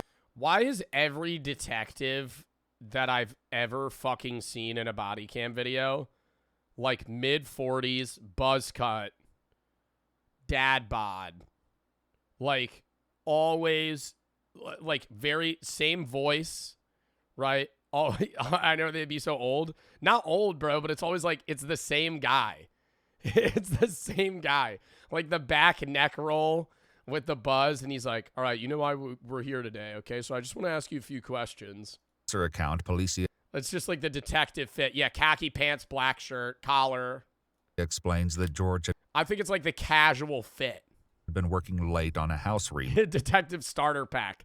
When you get approved to be a detective, it's like, all right, here's your default outfit. you gotta level up over time. You'll get some better stuff. Model while she waited for him in the truck. She says they made several trips to his brother's house over the course of the night, including one around... Definitely has 2 kids. Oh, for sure. One of them plays baseball.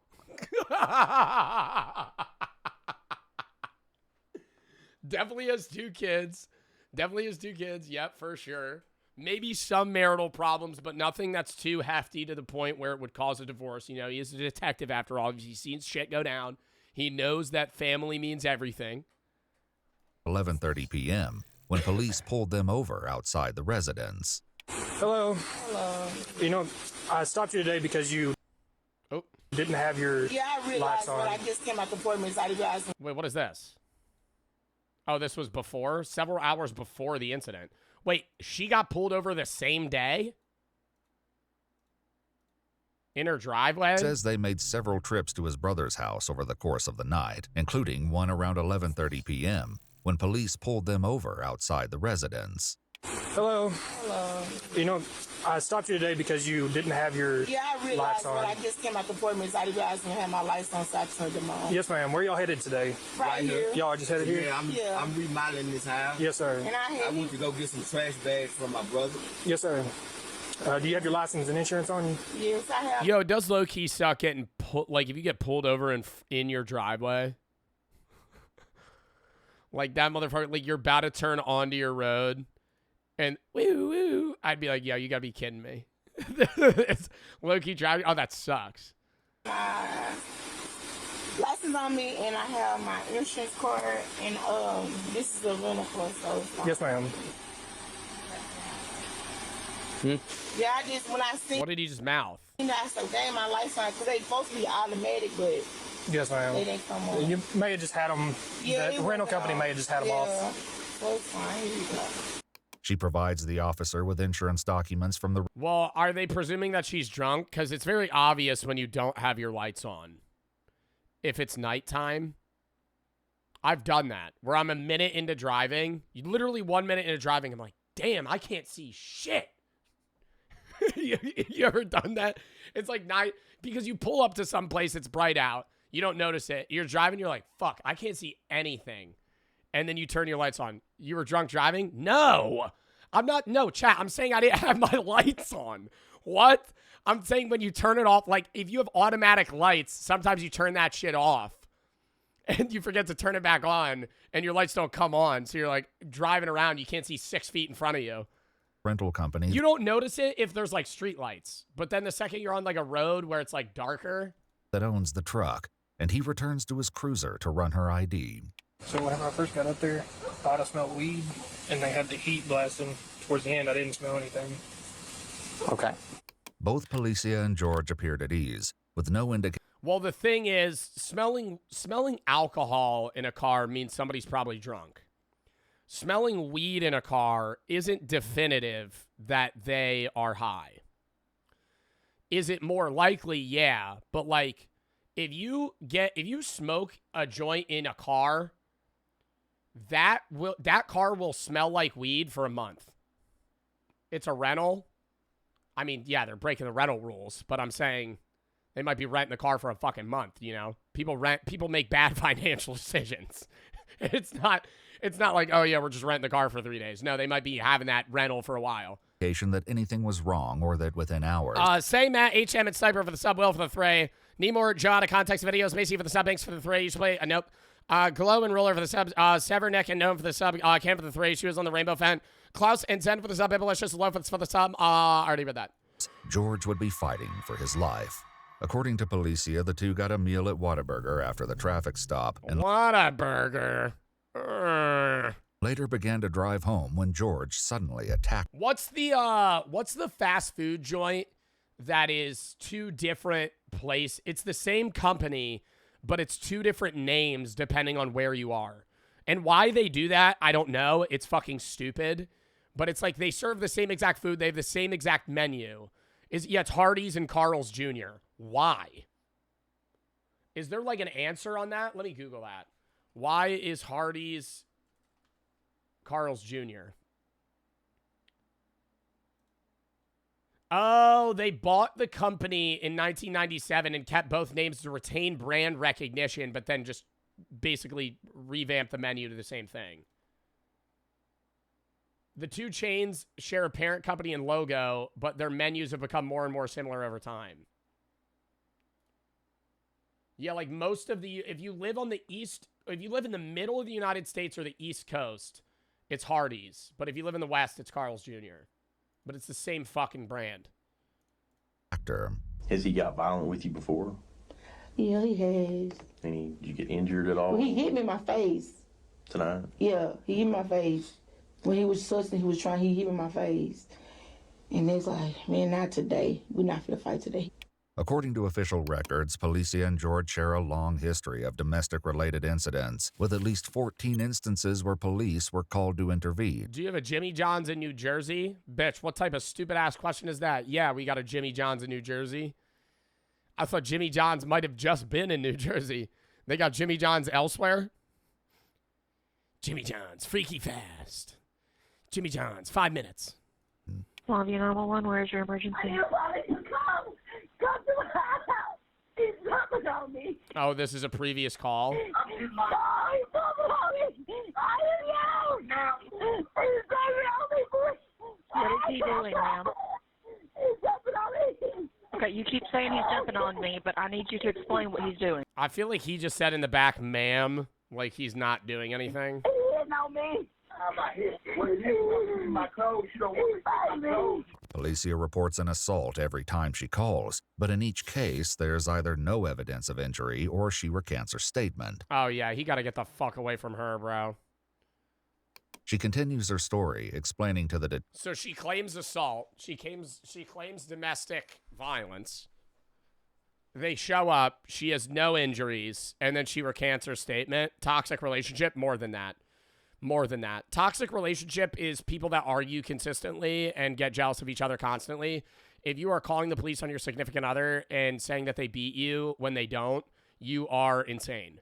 That's abusive. That's not toxic. That's like, but not abusive. Like she's claiming abuse when in reality, she's the one that's actually mentally abusive, I guess. Macy for the 3. Would love to see you play Ark. Egg over the 3. When are you doing the milkshake dance? Did it at the beginning of the stream. Ozzy for the sub. Alex for the 1,000 butters biddies. You should go on Dancing with the Stars. Not big enough for that. Aslan, thank you for the tier 1 sub. Mr. Ace, thank you for the 5. If you could only have one video game, one social media, and one movie, TV show for the rest of your life, what would you pick? Save for the sub. Probably YouTube. Video game, Minecraft, and movie, TV show. TV show, Rick and Morty. No. Family Guy. Because it's long, or Always Sunny in Philadelphia. And movie, I have no idea. Matt and Say for the sub. Lock in. detective what happened. Bro said Family Guy because you got to think logistically here, Chad. If you have one movie, if you have one TV show for the rest of your life, you have to choose something that has a very wide variety of episodes and a very long season or a very long show that is still ongoing. Family Guy is not my favorite show by any means, but is it going to provide me most of the content that I would require? Yes. Right. South Park's better. I would agree South Park is probably also a good choice, but the issue with South Park is they come out with like 8 episodes a season now. Family Guy is like way more episodes. I'll leave for the sub. I'll leave for the sub. I have to piss real quick, actually. I'm sorry. Count me down 30 seconds. We're hopping back in, and I'm locked the fuck in. Count me down. I'll be back.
Sorry, I'm responding to my fucking thumbnail guy. He's got to change all these.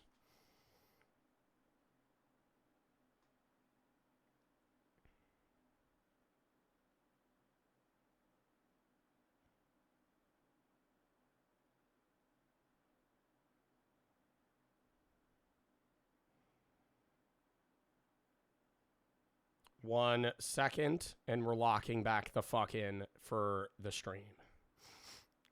Oh my gosh. Hold up.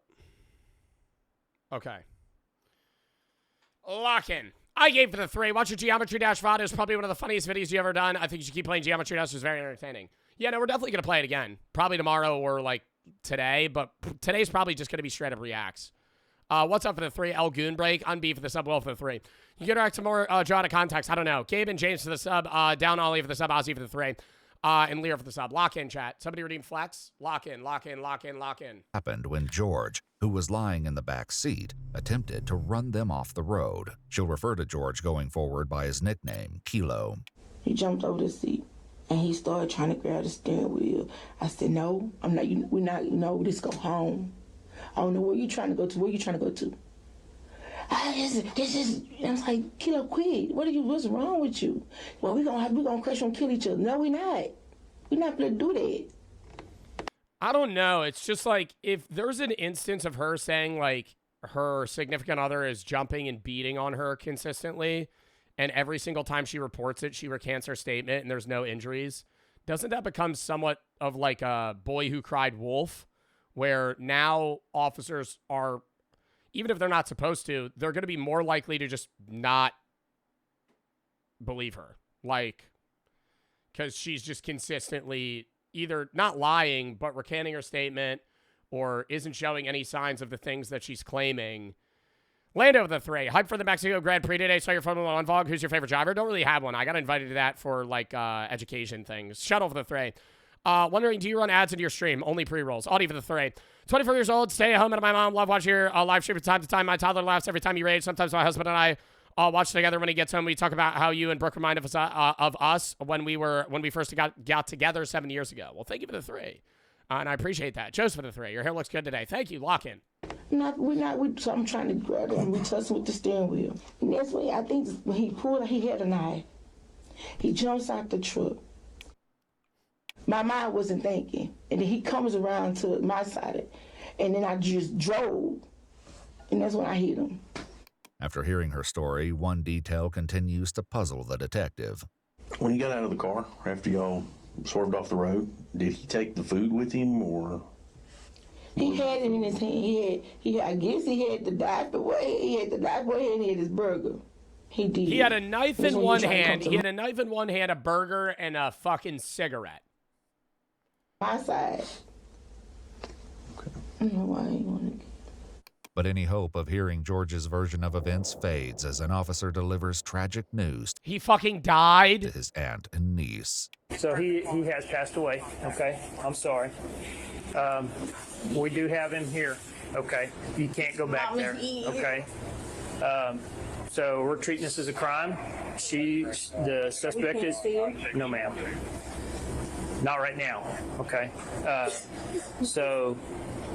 The suspect is in our custody, okay? She's talking to our detectives right now. The loss is heartbreaking for his family. Yo, Scotty! Thank you for the 10 gifteds, bro. Thank you for the 10 gifteds. What's up, Scotty? Bro, that is so sad watching their reaction as he's, like, delivering the news. Especially her. I feel like this might be the mom or the sibling. I don't know if this is her kid. And surprising for the kid. Two officers who encountered him during the traffic stop earlier in the night. Yep, you just talked to him a few hours ago. Now he's dead. Yep.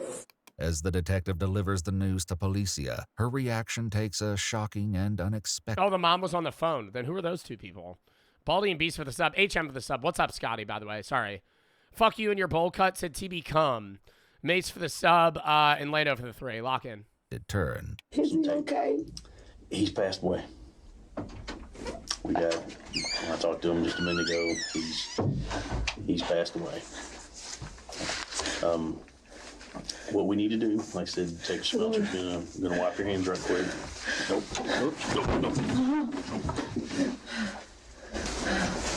I low-key feel like that was a faked pass out. I'm not trying to laugh at that. Like, I know there's a very serious thing, but I'm saying, like, she fully looked like she was like, I'm gonna act like I'm fainting. You're gonna wipe your hands right quick. Like, she leaned forward purposefully. Like, that wasn't like a limp body lean. She, like, actively wipe your hands right quick. Moves forward. Nope.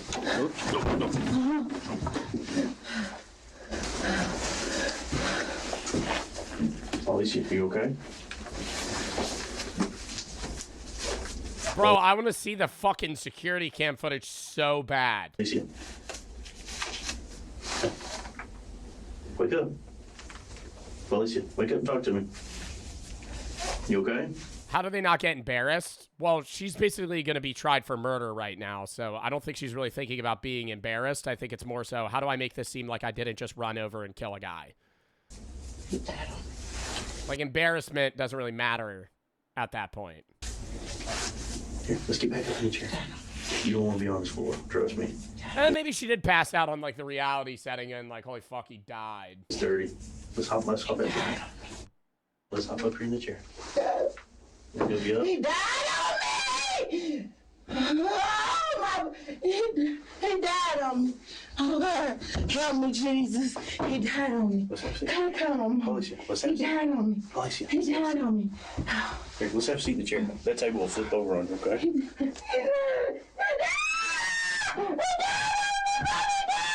Oh my god, he's laughing. You can't see his fucking face. Easy. Let's have a seat. Let's have a seat.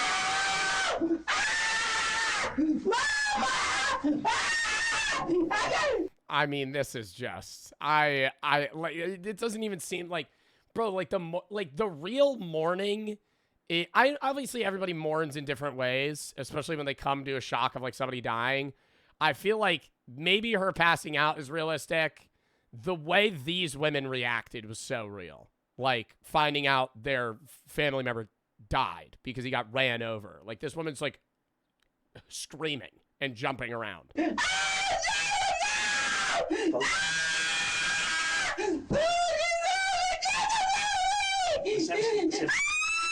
don't want you to hurt yourself, okay? Okay. I mean, I don't know. Part of me thinks like, do I think she meant to run him over? Yeah. But do you think she wanted to kill him? No. Okay. Okay. I'm going to. Like, I doubt she was like, I want to murder this guy. I'm in the jail.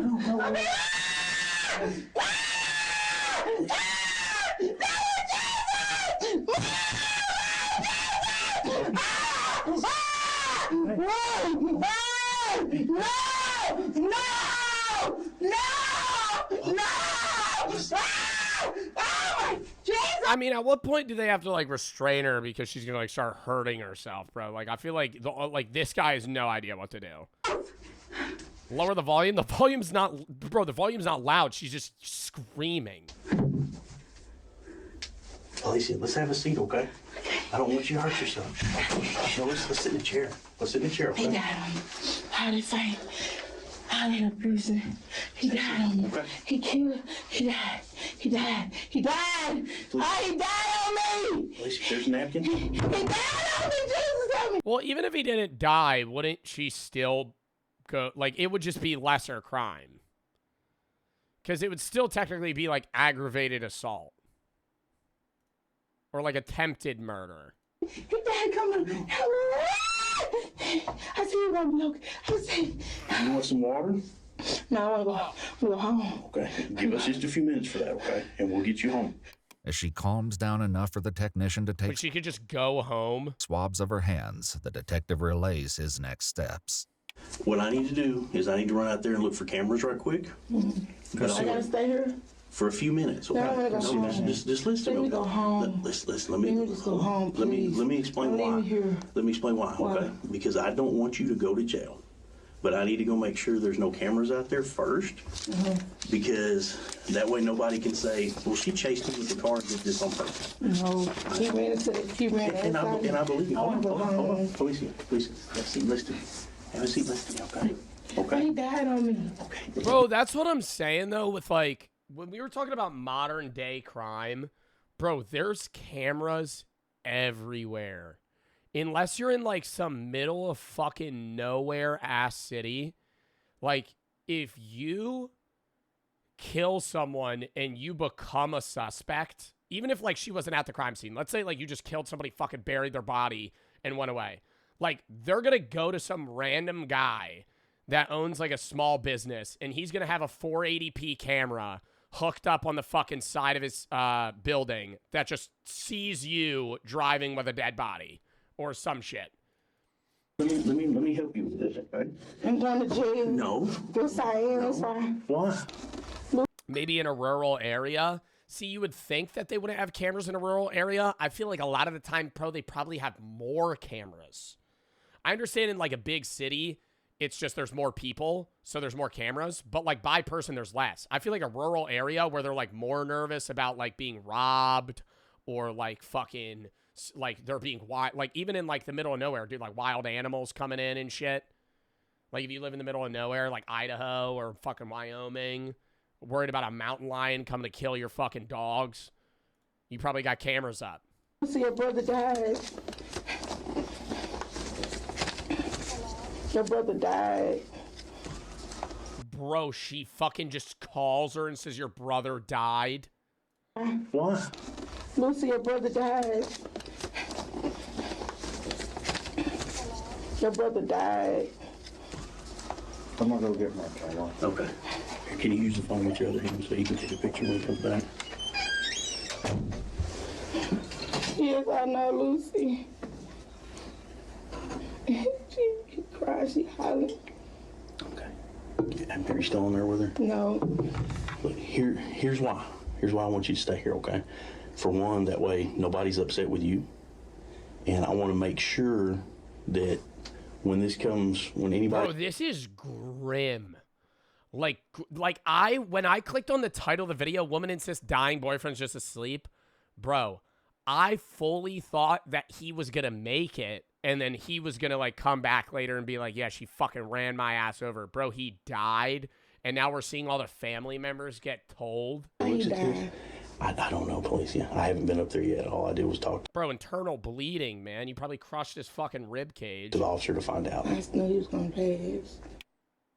Kilo died on me. He And died. like I said, that's why I want to make sure. He died. He died. So that you can go home and not have to come back up here. He wanted to kill himself. He told me that. He died. When did he tell you that? Yeah, he did. When we was in the car he said, I'm gonna die, we're gonna kill each other. What the detective doesn't yet know is a voicemail message, which will later be revealed, was recorded just minutes before Policia's 911 call was placed. And George's own words will shed light on his true intention. Side random question. This was a rental car that did this. Are they able to continue using that rental car? Or is that like... Because won't that rental car now have to go into evidence? And the company that owns that car, what happens then? Like, do they just... Because I don't think you're not going to be able to rent out another car that ran somebody over and killed them. For now, they continue to document evidence, taking close-up photographs of her hands, where she claims George scratched her, and her face, where she says he struck her during their altercation inside the truck. Bro, the scratch? Like, that looks like just like a paper cut. Scratched her, and her face, where she says he struck her during their altercation inside the truck. I'm going to prison. Oh, okay, you're not. I killed him. They'll sue? Bro, whenever you hear about people suing for money they don't have, I always wonder why/how the fuck they deal with that. Like, you remember that one girl or person, I don't remember who it was, they set like a Walmart on fire and burned like $2 million worth of goods or $6 million worth of goods. And they like basically told the person, hey, you have to pay this back. Like, they're not going to pay that back. You know what I mean? Like, over the rest of their life, they have to pay that back. Yeah, they serve jail time, but I'm saying, like, they still have to pay that debt back. Like, the average person earns, like, $2 million in their whole life, or, like, has a net worth of, like, $2 million in their whole life. Like, if you owe $6 million and you're, like, 25, like, you're not paying that back, ever. Like, because you file bankruptcy. I don't think filing bankruptcy gets you out of personal debt. I don't think it's going to get you out of, like, owed debt. Like, if I sue you for $1 million, you can't just be like, filing bankruptcy. Like, you still owe me money. I think it's like, hey, you didn't pay the credit card company back. You're in crippling debt with a 400 credit score, no one will loan you money, like, then you could file bankruptcy. And even then, it's hard. It's not like you could just say, I'm going bankrupt. Like, you have to file, and they have to agree that you get bankrupt reset. But I have no money. Yeah, pulling that card. Sir, you owe $6 million for burning a fucking Walmart. Well, how can I tell you this? Well, let me break it to you this way, buddy. I got about a quarter in my car, and that's about it. I don't really have much else. Here, let's have a seat. Huh? I could give you my GTA account. That has about, somebody said shark card. I'll buy you a GTA shark card for $8 million. That's about $100. Okay, trust me, it helps. I don't want you to fall down, okay? He did die, but it's not on you. Okay, let's have a seat, okay? A toxicology report revealed that George was under the influence of methamphetamine at the time of the incident. During his autopsy, George was found to have sustained multiple injuries, including broken bones in his left leg, likely caused by impact with the front bumper. The detective noted that his severe injuries, including blunt force trauma to the head, suggested a hard impact rather than Policia hitting him slightly as if taking off from a standstill. This also... I don't understand, though. Like, maybe he got out of the car and then she drove around, but that's not even that big of a parking lot. Like, she had to have done a U-E and then floored it and hit him. Aligns more closely with what she told the 911 operator. He had to put a knife on me to get out the truck. And then he's running for it. I drive toward it. I try to go miss it. He ran in. I tried to go the other way. And he ran in front of the truck. He got hit. You know, I tried to stop, but I think I ran over. I don't even know. The detective also found it odd that George would be in the vehicle with Policia, clearly at a vantage point to assault her with the knife, only to exit the vehicle in the parking lot to do so. Yeah, he could just stab her in the car. He also wrote, "It wouldn't be feasible to attempt to assault someone and take your food along with you." But with insufficient evidence to show Policia had committed a crime, whether intentionally or negligently, she's allowed to leave.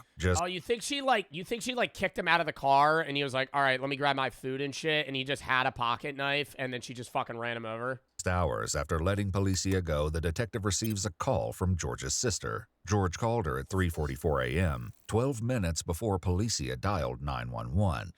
The following voicemail leads investigators to a stunning conclusion.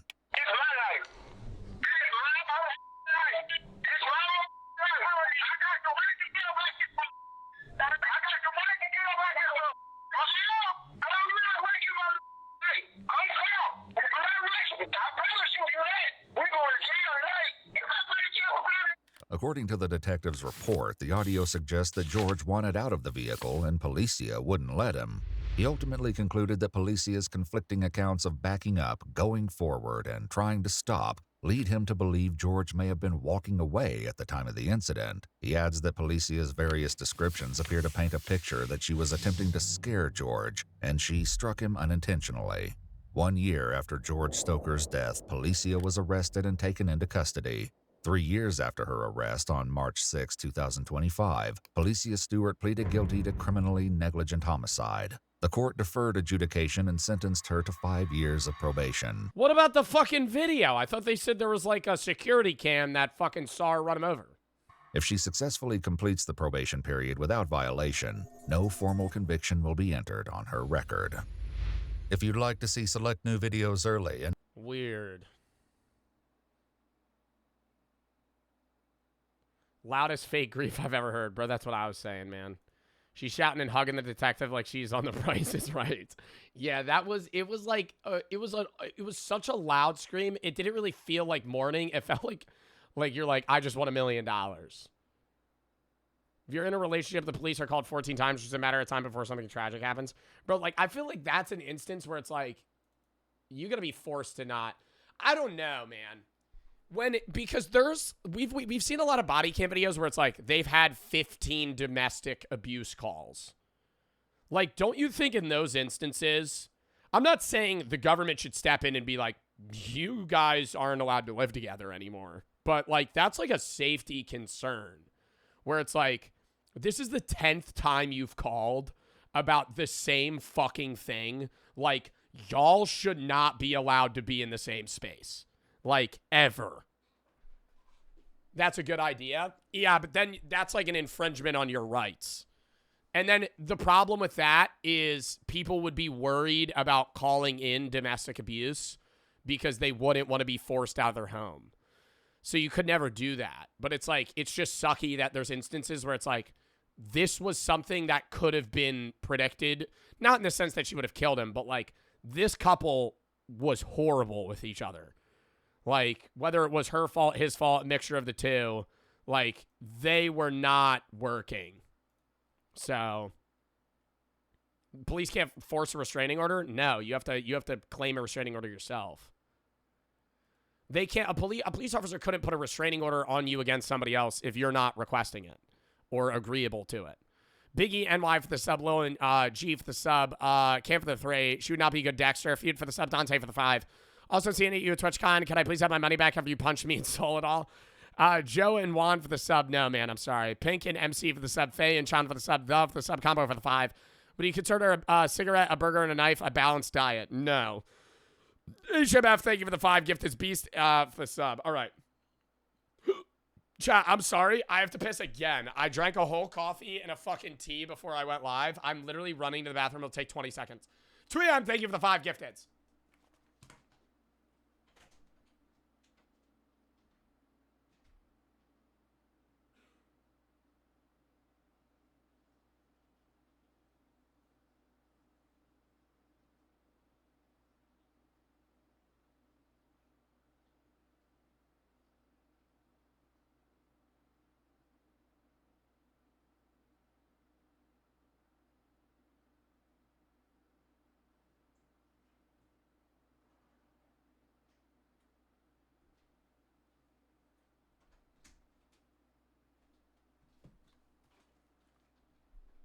Fast ass piss. Next video.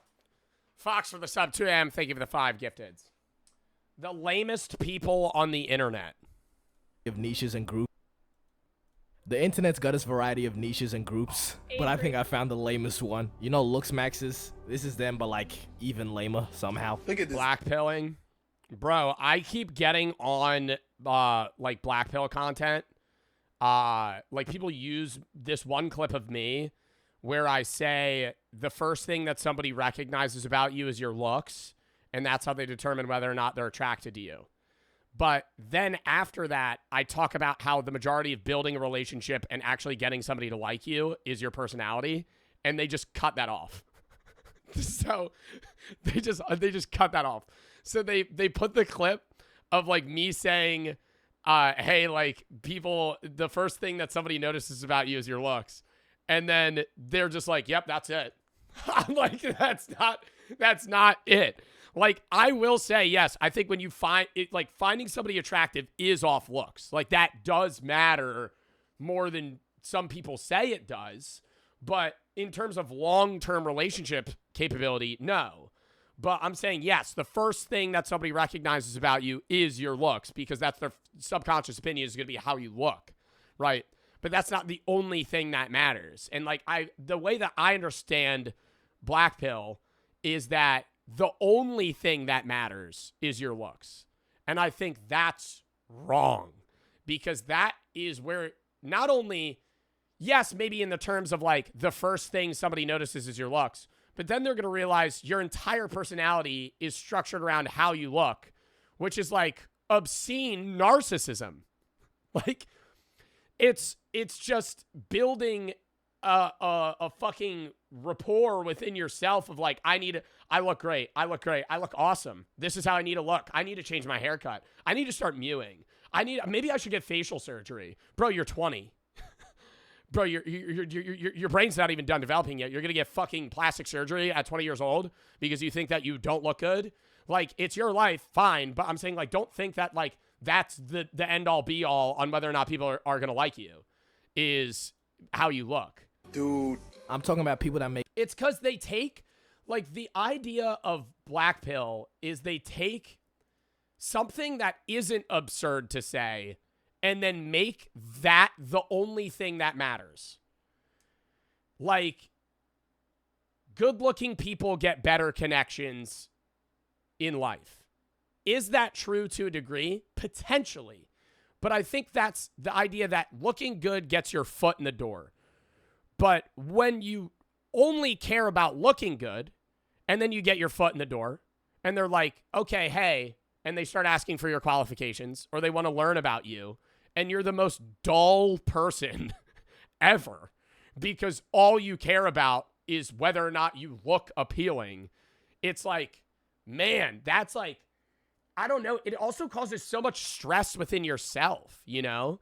The idea of having to constantly be like, I need to look this way. I need to be this attractive. It's now you're like, you're hindering your own mood, you know? The pivot of how you feel in life is going to be how you look that day. Like, I don't know, man. And it's just like living for other people. Black pill content. This is a group of people that believe looks and genetics are the most important thing in life, and they decide how every interaction is gonna go, which is, you know, sort of. Well, what is it? It's like it's like subhuman, sub 5, sub 3, low tier normie, high tier normie, Chad. Like there's a ranking system in the black pill like community where they like rank what you look. And a lot of the time they'll say that I'm like a normie or a low tier normie.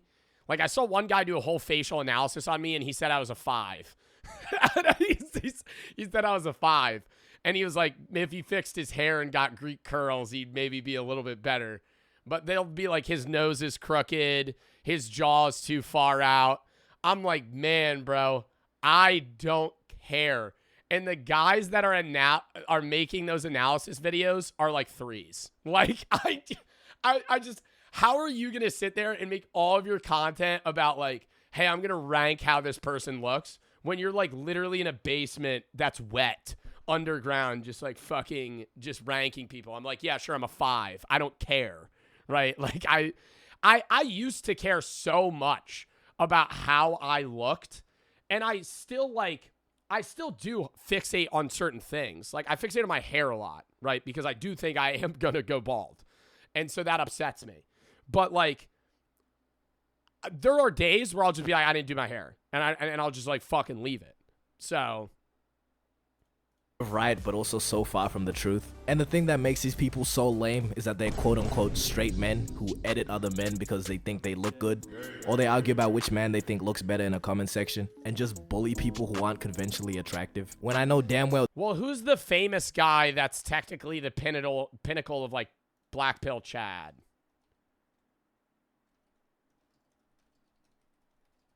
Oh my god, who is it? No, not Marlon. It's like a famous Hollywood actor. Jordan Barrett?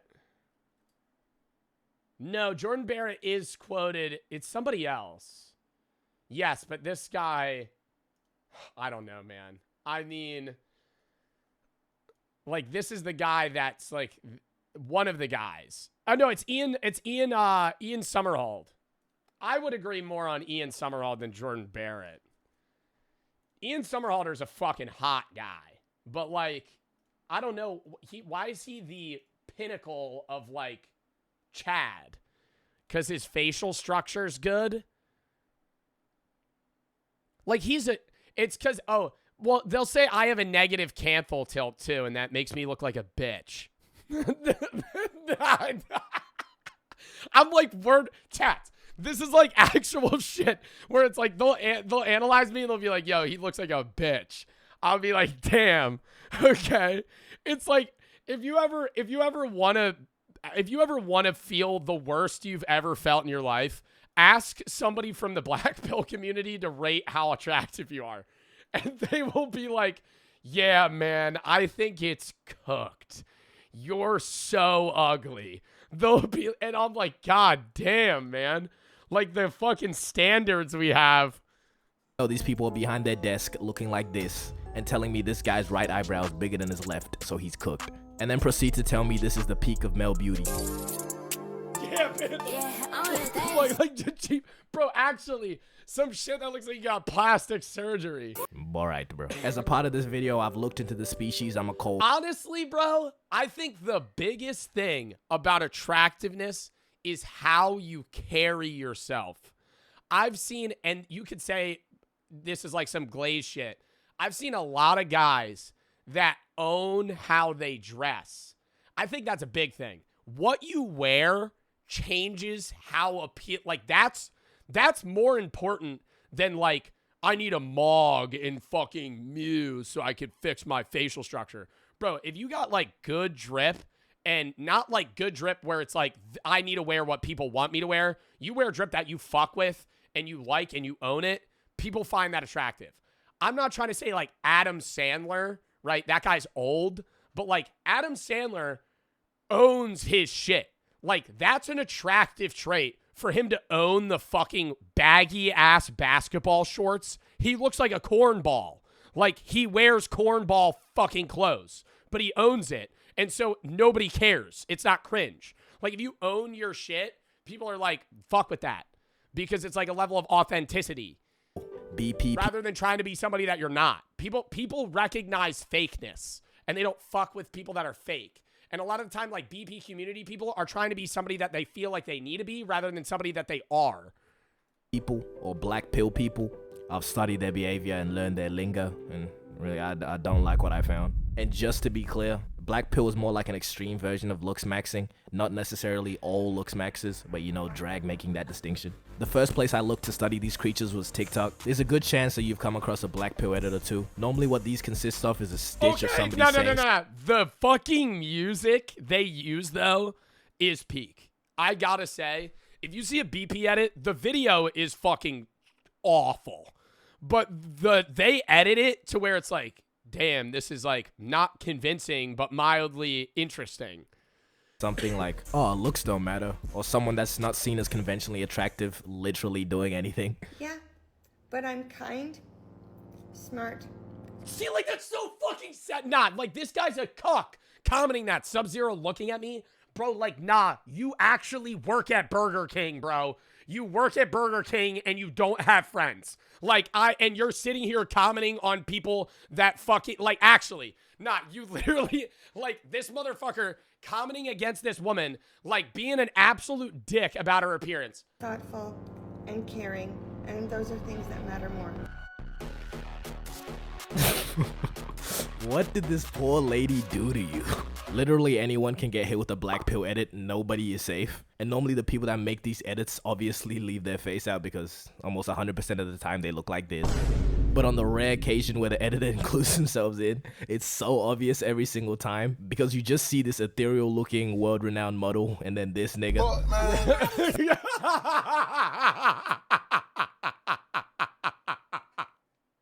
Okay, just try and figure it out yourself. Let me show you an edit and I want you to figure out which one is the person that made it. Okay, no, that's... Did you... I feel like that one's a joke, though. That one's a joke, though. Did you find them? Let's try another one. Him.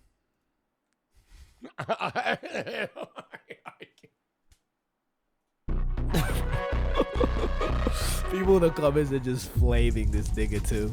This guy just replied with this image. Fitting. I don't know where this nigga thought he was going with this. That's not a sneak-in, that's trespassing. Twin, being nice does not cost anything. Okay, but on TikTok you also find the higher ranking BP people having mug-offs. Bro, like, what the fuck? This is an actual thing? A mog off? And they're getting donations to see who looks better? This guy's making like a weird rock smolder right now. This guy, I feel like this guy got the mog off probably. I'd vote him winning. I mean, alright, bro. But can we address the elephant in the room though? This BP business is kind of zesty.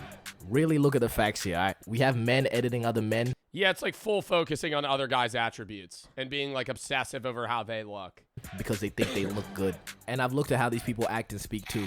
They worship Marlon like a deity because they like the way that he looks. I don't know about you, But that sounds a little sus to me. You know, if they're taking back shots or not, that's not really my concern. I just had to... I really do feel like Marlon has a very big BP community. Like, not even like he's trying to have it. It's just like, I bet Marlon has a lot of people that just like him because they find him attractive, but it's also like a lot of people that like want to look like Marlon. Pointed out. I saw gay, so I said gay. But these BP people like to throw around the term female gaze. The whole goal of BP, I guess, is to capture the female gaze. And they actually do have a calculated way that they measure attractiveness. It's not just, oh, I think this guy looks better. And this is known as PSL. And bro, I don't know, man. I really feel like it's personality, bro. I have seen so many guys pull girls way out of their league at bars because they're just really good at talking. And I'm not even saying flirting. Just holding a conversation. Like the amount of my friend, like I would say Brooke's out of my league, right? I would say that she's much more attractive than me. I don't think when we started dating, I don't think I was like some savant at talking, right? But like I think I got lucky, right? But I do have a lot of friends that I think are very interesting people. And I wouldn't say they're ugly, but they outwardly say their girlfriends are like 4 tiers higher than them attractiveness wise. And it's like, it's not because they went on the BP route and they pulled her. It's like, no, they went up, had a conversation, found common interests, right? Liked each other. And it's like, then that's how they find you attractive. Like, alongside PSL, they also use the term appeal. Appeal is more just people finding you attractive regardless of your PSL. Now with PSL, this is where we get shit like this. This is what you would call a PSL god. Oh my gosh. But a PSL god wouldn't necessarily have appeal. Because again, look at this shit. So I guess PSL is purely for the male gaze then. My zesty theory. Is that a real photo? That's not a real photo. Chat, that's a real image? No. That is.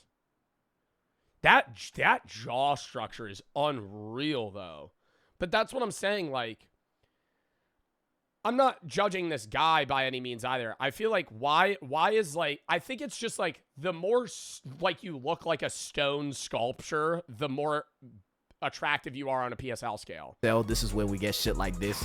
This is what you would call a PSL god. But a PSL god wouldn't necessarily have appeal. Because again, look at this shit. So I guess PSL is purely for the male gaze then. My zesty theory is being proven again. And I find this is no better time than any to really dive into the BP terminology. First word, you probably already know, it's Chad. These are people that the BP community can collectively agree, you know, look good. So mainly like these 3 models. And then we have Chad Light. What am I talking about, cunt? But anyways, this is just a little lower. You wouldn't really be considered a Chad, but I don't know if you have to apply for Chad status. Is that something that they do? No, I always thought that you can't move up. Like far, right? In the BP community, well, you could like make yourself more attractive and move up, but like if you're sub 5, you're never going to be a Chad in the BP community. But if you're like a Chad Light, if you got like a different haircut, maybe like they'll fucking up you. I don't know. I don't know. But if you're an unidentified attractive person, you're what's known as an unknown slayer. Like this random ass kid in the back of this video, he went viral on TikTok for a little bit. People calling him unknown slayer. Another example is this one guy. I just wanted to point it out because of this comment. Nigga said bro is real life Marlon. Bro, what the f is you even talking Real life Marlon, like Marlon's an anime character that doesn't exist. about, bro? Like, what the f does that mean, bro? I'm telling you, they worship this nigga Marlon like a deity. They don't even consider him real. And if you're the very pinnacle of male attractiveness, you're what's known as a true Adam. And this one guy they call a true Aladdin because he's Middle Eastern. There's not really a pattern there because that's the only example I could find. So maybe there's a different true so-and-so depending on who's like a true Adam though. The race. I don't know. And then we have the term high tier normie or HTN for short, which means you're a really good looking person for somebody that's not an actor or model, just missing out on Chad Light status. There's also mid tier normie, which is somebody who out of 10 is like a 6 to a 7. I know what I just said. Just be cool. I think people normally rate me like mid low tier normie. Please. Then there's a low tier normie, which is pretty much just an average looking person. And then, you know, sub 5, which you know what that means. That's pretty much all the dumbass terminology these niggas use. But we also have the president of Black Pill, Clav. You know, interesting guy. People call him the insecure final boss. Marlon Boggs. Didn't he say, oh my god, wait. I know this clip. Final boss. Marlon Boggs, all of you? Yeah, but he's black. Yeah, what a fucking comeback. What a fucking comeback. Isn't Marlon also not black? Like, it's just Marlon Moggs all of you. Yeah, but he's black, so. No, he's not. Reasonable take. But overall, the whole belief with black pill is lookism, which means if you're chopped, people are just gonna treat you like what that means. Like, what an outwardly racist thing to say. Like, it's just like, yeah, but you know. Obviously, people do treat you different depending on how you look. You see how they did Dream? Bro, people who had never heard of him were just flaming him after the face reveal. What do you think the BP community rates Dream? Just because he looked a little bit like Rumpelstiltskin. It's really just the angle he recorded it. He's not even chopped for real. See? But you know, sub 5? The idea of people... I feel like they do like low tier, normally sub 5. I don't know. It's just like anybody... Dude, when you go on like BP TikTok, you realize anybody you like... dude, like Brad Pitt, for example. They probably rate him pretty high. I would say Brad Pitt is a 10. I would say Brad Pitt in Fight Club is a 10. Like, he is like a very attractive guy.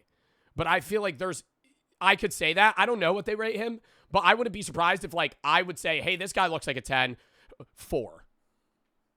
And here's why. And then they'll give you a 4-paragraph statement on like every small thing that's wrong with their face and why they should be rated lower. Treating you differently just because of how you look. Black pillars just do too much with it. Would Charlie Kirk have gotten assassinated if he were Chad? Well, probably not. What? What? What? Would Charlie Kirk have gotten assassinated if he was a Chad? Probably not. Is this a fucking meme video? Clav is trying to say that if Charlie Kirk was more attractive, he wouldn't have gotten fucking killed. Black pillars just do too much with it. Would Charlie Kirk have gotten assassinated if he were Chad? Well, probably not, and here's why. Good-looking people experience something called the halo effect, so it's quite possible that if Charlie were to be better looking, someone wouldn't have hated him enough to assassinate him. The whole mess. What? What? What? What the fuck? What are you talking about, bro? What do you mean? If he was more attractive, he wouldn't have died. I mean, I could understand, like, you're saying the halo effect of, like, people like more attractive people. Not in the argument of assassinations. I feel like the immediate counterpoint to that is, like, it wasn't John F. Kennedy considerably one of the most attractive presidents ever? Shot in the head. Broad daylight. You just lost to me now. I don't even know what's going on. The belief in this... What? Oh, well, he was a Chad White. He wasn't a Chad. This idea is objectively wrong and also lame. Please find a place of employment. Where are you finding this time to edit over people that you have chopped? See, self-improvement and I guess looks maxing by extension is not necessarily a bad thing. And honestly, I believe having deep pockets is more powerful than looking good. Let's take this guy Cuffham, for example. See, I'm not gonna say he's chopped. Let's just let the results speak. The first algorithm we'll look at is designed to judge the beauty or attractiveness of your face. Point two? Point two. No fucking way. We'll give you a score between 0 and 10. But he has motion and he's pretty financially abundant and he has managed to acquire females. Money and status really has a larger influence on how you look. Am I about to make my own pill? I'ma call that shit purple pill, or PP for short. But deep it though, Elon Musk could really bag more than a broke ass nigga that looks like this. And Elon really built like a Tesla for real. But it doesn't really matter because that 0.7 in his net worth could retire several generations, alright? Yet black pillars still believe looks are everything. Damn, I didn't even think about that, bro. The 0.7. The 0.7, $700 million. Generations, alright? Yet black pillars still believe looks are everything, you slow ass niggas. So you know, instead of smashing your skull, how about you get some motion? Looks maxes, black pillars, they're a community and they like to share their knowledge. And the best place to see this in action is Reddit/looksmaxing advice. Whatever you do, if you want actual advice, do not look on here. Let's take a look, shall we? 15, male, is it over for me? Nigga in the comments said, you could just be famous. Alright, bro must have taken PP. That stands for purple pill, by the way. Okay, next. What can I do? Please be honest. Okay, so niggas are trolling. Okay, so the 1 in a billion chance that, okay, the 1 in 0 chance that this is real. It's time to let it go, Unk. Let me try to find some actual serious ones then. Alright, this guy, 28, chronically single, and I know my forehead is huge. Okay, sounds reasonable. His forehead cannot be that bad. Interesting. I'm sure The comments have some helpful suggestions. Shaved head might be the move. Maybe balance it out with a light goatee. You evil ass nigga, okay? You know what you're doing, bro. Gain about 30 pounds and you grow into that head. Is that something? Gain about 30 pounds and you grow. Stop. I'm trying to. That's actually fucked. No, that's actually fucked. You can grow into a head. Tell women you can read minds. Next, bro.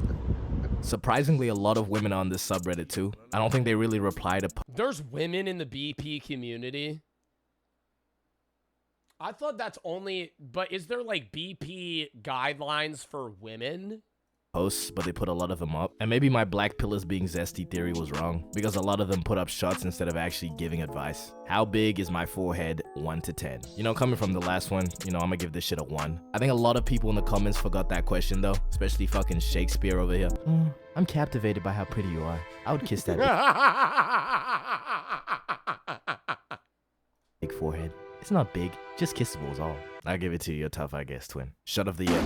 And then there's this guy that just said, can I have your number, please? No. Oh my goodness, Valentine! No, whoa, no! That is not the shot! That's air, bro. That's straight air. And you know, sometimes even the girls' posts get flamed. You find me attractive, why/why not? See, why are women going on the looks max? I mean, like, why is anybody going on this? But why are women going on the looks maxing advice? Attractive, why/why not? See, a lot of these comments are just not nice. But one stood out to me. This guy said, you look like you're offended by everything. Honestly, not a bad observation. You can't hate it. Okay, the more I dive down this subreddit, the less I believe it's actually serious. Just look at— Yeah, I feel like a lot of it's got to be meme shit. There's probably like there is a BP community, but like, dude, a subreddit that anybody can join, bro. A lot of people are just gonna join it to troll. Some of these posts. Is it over for me? 214 male. It's been over for quite some time, Abe. 19 female. How do I improve my looks? Reincarnation, man. Okay, I'm gonna just leave it there, but you know, message of the vid, take PP, not BP. Bye. Outro. Wow. X for the 3. I wouldn't mention the JFK assassination because I don't agree with the BP community. Kind of goes hard with your Garth stuff, which is just racism and Nazis, where people think that the Jewish people killed AFK. I don't agree. It's crazy. But by the way, Garth is just racism. I hate how BP and that work. I don't agree. Just informing.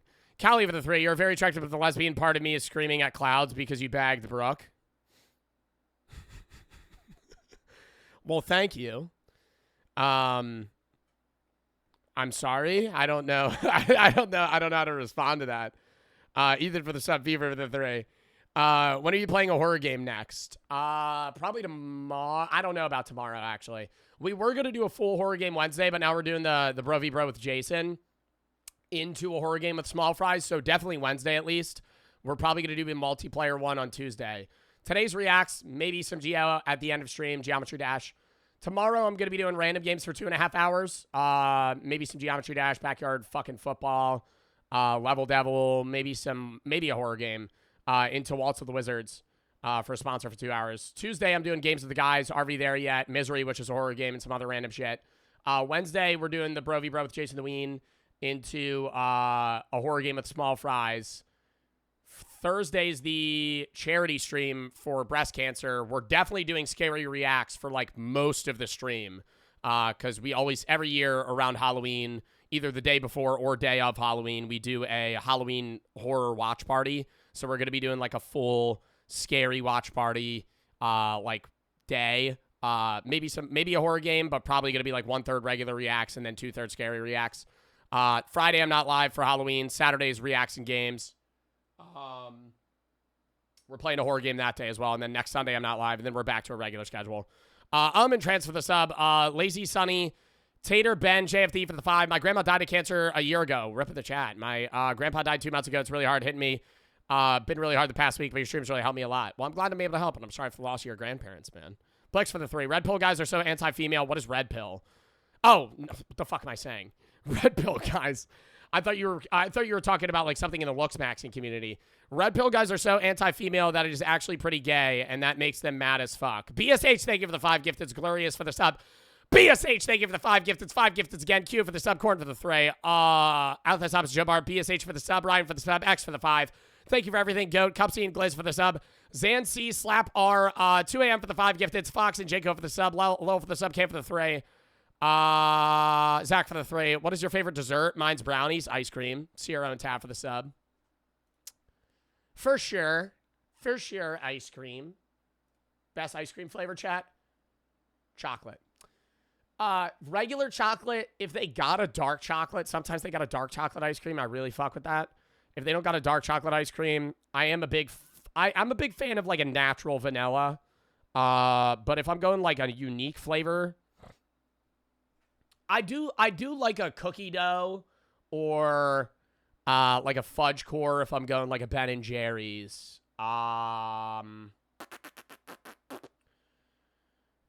What else? Anything Reese's or peanut butter.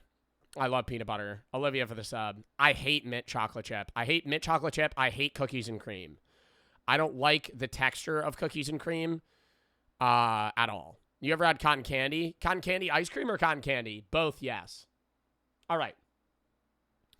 Next video, chat. Somewhat following the BP thing, I guess. Not really. But why do you look so... Why you look and sound so weird to yourself? Around 80% of people say they don't like how they look in photos. More than half. It's because it's inverted. When you see yourself in a mirror, like right now, this is how I look. I think this is how I look in a mirror. Wait. Let me test this. Never mind. This is how I look regularly. In a mirror, it'd be inverted. Yeah, in a mirror, it'd be inverted. So you get used to yourself in a mirror, and every photo you take is flipped. And people hate looking like that because they think it looks so different, and it does. But to the average person seeing you, you actually don't look different to them, flipped in a mirror or not, because they don't stare at you every second of every day. So you're the only one that actually notices like the true difference in an inversion. Hate how they sound in recordings. More than half of people hate how they sound in recordings. I do hate my voice, but I just don't care anymore. I'm sick too, so it's worse, but I have a nasally ass voice. I wish I had a deeper voice. Like, I wish my voice was like casually this deep. I feel like that'd be pretty badass. They sound in recordings, but that can't be right, can it? Statistically, it's impossible for most people to have objectively bad voices or faces. So if the math doesn't add up, if everyone thinks everyone else looks and sounds fine, then how come most of us secretly think we're the flawed ones? Something isn't inherently wrong with our faces or voices. Something's wrong with the way we see and hear ourselves. You probably don't remember this, but when you were around 3 years old, you didn't really care how you looked or sounded. Psychologists who've studied early self-perception note that children Bro, at all. When do you start, is that what he's about to say? Let me guess. When do you start recognizing how you look and sound? I remember the first time I cared was when I would say, yep, I was going to say like, when I was like 8 years old, I would do my hair in the mirror. Like, that's when I would care. Not care like, oh, I need to look good. But I started to care about how I presented myself in some way. Like 8 years old, I would brush my hair. But I don't remember if it was like, okay, this is what I have to do or this is what I want to do. 6 rarely express dissatisfaction with their appearance. Early self-perception note that children under 6 rarely express dissatisfaction with their appearance. Fewer than 1 in 4 say they feel unhappy about how they look. You exist, and that's enough. You draw faces that barely resemble you. Well, the biggest thing is you start getting more and more self-conscious because you start to care more and more about other people's opinions about every little thing about you, because you recognize the human need for acceptance, and part of a human need for acceptance is appearance. And so you hyper-analyze it. One of the coolest things that I heard was, if you were alone for the rest of your life and you didn't care how you looked, if you were happy how you look in a mirror, if you knew you would be alone for the rest of your life, then you shouldn't care being around other people, right? Like, if there's something about you that you want to change, like your hairstyle, or if you want to lose weight, or something like that, and you are always going to be alone, then yes, you should strive towards that. But if you're only wanting to change something because you worry about how other people perceive it, then that's more you actually focusing about other people's opinions than your own. And the only thing that matters is yourself. Not in a narcissistic way, but I'm saying your own opinion of your own, you know, I guess attractiveness or voice or how you carry yourself. Loudly without caring how it sounds. But by the time we're young adults, that number rises to 10 in 12. That's almost everyone. Somewhere between childhood and adulthood, we learn to turn our gaze inward, and not in a kind way. Part of that shift comes from biology, and part from culture. As kids grow, the brain's prefrontal cortex develops, the part responsible for self-awareness and social comparison. We start recognizing ourselves as seen by others, and once that awareness clicks, it rarely shuts off. I think you also get you understand that you get noticed by other people, but as you age, you also get more and more of a different split. You don't notice it, but you get a split individual on how you outwardly present yourself and how you have an inner monologue. Do you ever talk to yourself out loud, alone? A lot of you may say yes. Some people don't have an inner monologue, and that's also a really weird conversation to have. We've talked about that before. But if you have an inner monologue and you talk to yourself in your own head, you might talk to yourself out loud. I rarely talk to myself out loud, and when I do, I feel weird because it's the thoughts in my brain that I always just repeat in my own head, and saying them out loud is fucking weird, right? Not like I'm saying obscene things. It's more so like I always just talk to myself. You always kind of have this enclosed individual. You feel safe in your own brain, right? Because it's the you that can, you know, comfort yourself and talk when you're worried or scared or sad. You can, you know, kind of ponder on those things to yourself in your brain. And when you talk out loud, it's like you're saying it to somebody else, but it's only you there. And that's what so as you age, that becomes more and more prevalent. You have a pondering self inside of you that just talks to itself, and then somebody that's an outward presence, right? And the you that's inside of yourself can sometimes cyclically hyper-fixate on, do I look okay? I hate my voice. I feel sad, right? And then that's where things compound and compound and compound. And that's another reason why everybody always tells you to go get therapy if you're going through something, because the inner you is the only you that's there, right? Like, you can kind of reason with yourself certain things, but it's really easy to dig yourself a very negative hole in your own mind. And so sometimes it is uncomfortable, but you have to talk about the things in your head. Because if you don't, then that inner you changes for the worse. The same age, the reward centers of the brain, the nucleus I have no clue what you're talking about. You're just not going to get it then, man. I'm sorry. Accumbens become hypersensitive to approval and rejection. So every look, every sound, every reaction suddenly matters. And it feels displeasing often because when you hear your own voice, you don't actually hear what everyone else hears. The sound reaches your ears in two ways: through the air and through vibrations in your skull, what scientists call bone conduction. Those vibrations deepen your voice and make it sound warmer, so the you you've always known is acoustically enhanced. When you hear a recording, that bone resonance disappears, leaving you with a thinner, higher-pitched voice that's bound to feel unfamiliar. Well, it's also really weird how you can change the accent in your own head. That's always cool. Like, do you guys talk to yourself in your own voice, right? Like, when I speak to my own head, when I speak to myself, I hear myself in my head. It's not like a very audible me, but I associate like a 20% audible version of myself in my head when I'm speaking to myself. But you can change that. Like, I just spoke to myself in an Irish accent in my own head. Like, you could read things. If I was like, say, how many apples do we have left in a British accent in your own brain? I just did it. And you can hear it. Prove it? I can't. But In my head, I was like, well, how many apples do... No, not like that. I can't see. It's easier to do in my head because I can't audibly make my mouth sound like that.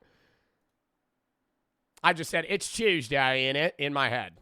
Ironically, a 2013 study in the Journal of Voice found that when participants listened to recordings of themselves without being told whose voice it was, most actually rated their own voices as more attractive than those of strangers. What? For the study, 80 men and women assessed the voice attractiveness of an array of different voice recordings of people counting from 1 to 10. Unbeknownst to the participants, research included 3 different samples of participants' own voice recordings in the group. Researchers believe that most participants did not recognize or realize their own voices were included. That is fucking cap. Chat, do you guys think that you wouldn't recognize your own voice in a group of like 100? If I had to listen to 100 voices, I think I would be able to pinpoint which voice mine is out of 5. Like in an accuracy, I'd pin 5 people out, and one of them's mine. The hate only shows up when we realize it's us. The same No fucking shot. illusion happens with your face. The image in your mirror is flipped left and right. The only version of yourself you've truly learned to recognize is a reversed one. Psychologists call this the mere exposure effect. The more we see something, the more we tend to like it. In a 1977 study by Robert Zayonk, participants were shown 2 photos of themselves, one regular and one mirror flipped. They overwhelmingly preferred the mirror version. Their friends, however, preferred the normal one. In other I have slowly, when I used to stream, I had my stream set up as the mirrored version. And it made things really annoying because it like fucked up how you guys would perceive shit. And so I switched it. And I am not uncomfortable with seeing my face non-mirrored anymore. But I used to be. Like 3 years ago. 3 years ago, 4 years ago. Not uncomfortable, but it was annoying. I was like, I look so much uglier. But now I don't care. Because I see it every day. And I'm like, that's just me. Alien Cryptic for the sub. ASD, thank you for the 10 gifted subs. Thank them if you got a sub. Thank you for the 10 gifted. Ford for the 3. You can speak in any person's voice in your own head. It's really weird, like speaking a celebrity's voice, and you can. Yeah, Humble for the 3. A few months ago, my dad was diagnosed with a large unruptured brain aneurysm, and he's going for open brain surgery tomorrow. I hope it goes well, man. Holy shit. Honestly, I'm super scared. I don't know what's going to happen. It's relatively high chance the surgery goes well, like 85 to 90%, no complications. Still can't help but think of the worst scenarios. Do you have any advice? I mean, just remind yourself that, bro, he's going to train professionals that have basically spent their entire adult lives either researching and practicing to do these things and actively doing them, right? He's probably in the best possible hands that he could be. So, I mean, remind yourself of that, you know? Luno and Ace for the sub, Ski and Mighty for the sub, Connors for the sub, Fran for the 3. I've concluded your comedic output exceeds baseline human parameters. Your rants perfectly standardized between chaos and charisma. 87% sure you're not fully human. Blix for the 3. I don't know if I should pierce my ears. Pretty up to you. Broccoli for the sub. I'm Sippy for the 3. What's your opinion on oatmeal raisin cookies? I fuck with them. Combo for the 3. I already read that. Ellie for the sub. Cryptic for the sub. In other words, we're most attached to a version of ourselves that no one else ever sees. And that's when familiarity bias, the very mechanism that helps us feel comfortable with the world, turns against us. Every time you see your reflection, it reinforces an illusion. Every selfie, every photo tag, every voice note breaks it again. That's why you cringe. Not because you look... Yeah, no, that's definitely why you cringe. Side conversation. I don't understand people that actively edit and Facetune their own photos. I think that is such a weird obsession that some people have where they like not edit in the sense of changing lighting, but they'll actively like make their face thinner, make their butt bigger, make their arms larger. Like they will Photoshop their own images for social media. It's like you're literally lying to yourself. It's not like, yeah, you're catfishing other people, yes. But on like a deeper level, you're actively making your own perception of yourself better in your brain, which is going to conversely make you hate yourself even more. Like, if you Photoshop your own images of your body and your face, you're making yourself not like you. Like, you're actively making you despise yourself because you're purposefully changing how you appear online so people's perception of you changes And therefore, you feel even more required to Facetune yourself, look a specific way. Like, just be you. And I know it's easier said than done, but, like, holy fuck. Like, I feel like people don't realize the negative effects of, like, putting yourself down like that so consistently. Will Razzles, Fletch, and Ellie for the sub, Mongoose for the 3. Been streaming for a week now, reached affiliate, love your content. Do you have any tips and advice for somebody trying to make a name and following? Gotta post on other platforms. If you just stream, it's never gonna get anywhere. It's impossible to grow naturally on Twitch, effectively. You either need connections or you have to post elsewhere. That's it. And then it's just trial and error. Outside of that, it's just transferring an audience. PC for the sub. Bad, but because you're seeing a stranger you've been told is you. Even actors and singers struggle with this. Adele once said she can't stand hearing her own recorded voice because it doesn't sound like her. Keanu Reeves avoids watching his movies for the same reason. What? Keanu Reeves hasn't seen the John Wick films? I bet he'd love them. What we're reacting to isn't really the sound or the image. I will say, I bet being a movie actor kind of blows watching your own films because you see all the SFX and it like ruins the immersion, you know? Like if you're Iron Man and you're on a green screen on a fucking harness just going, no, that's Superman. Imagine you're Superman. And then you watch the film and it's like you're flying in the sky. The whole time I'm going, I was 4 feet off the ground. I was 4 feet off the ground in a harness and there was a green screen behind me. Or like, you ever see the videos or the movies where they have to, like talk to like a beast that doesn't exist, like a dragon, but when they film it, it's just a dude in a green morph suit wearing like bubbles, and he's like nuzzling the actor like it's the dragon, but it's actually just a person. Like in the movie, you're watching like a bear have a heart-to-heart with fucking Leonardo DiCaprio or something, but in the film, it's just like a dude. That's just like nuzzling. Yeah, IRL E-Kitten just nuzzling an actor. Jokes for the sub. ASD for the 5 gifteds. DTP, PC, and President for the sub. Self. It's the mismatch between our internal model of who we think we are and the version that exists out there in the world. Do you watch your YouTube videos? No. No, actually. I will skim them rarely. I don't watch my own YouTube videos, not because I don't want to. It's because I post so much. So if I watched my videos, I would never watch anything else. Like when some of you guys are like, I've watched all of your videos. I'm like, really? I post fucking 14 times a week on YouTube and half of the videos are over a half hour long. I'm like, dude, you're grinding the Bart content.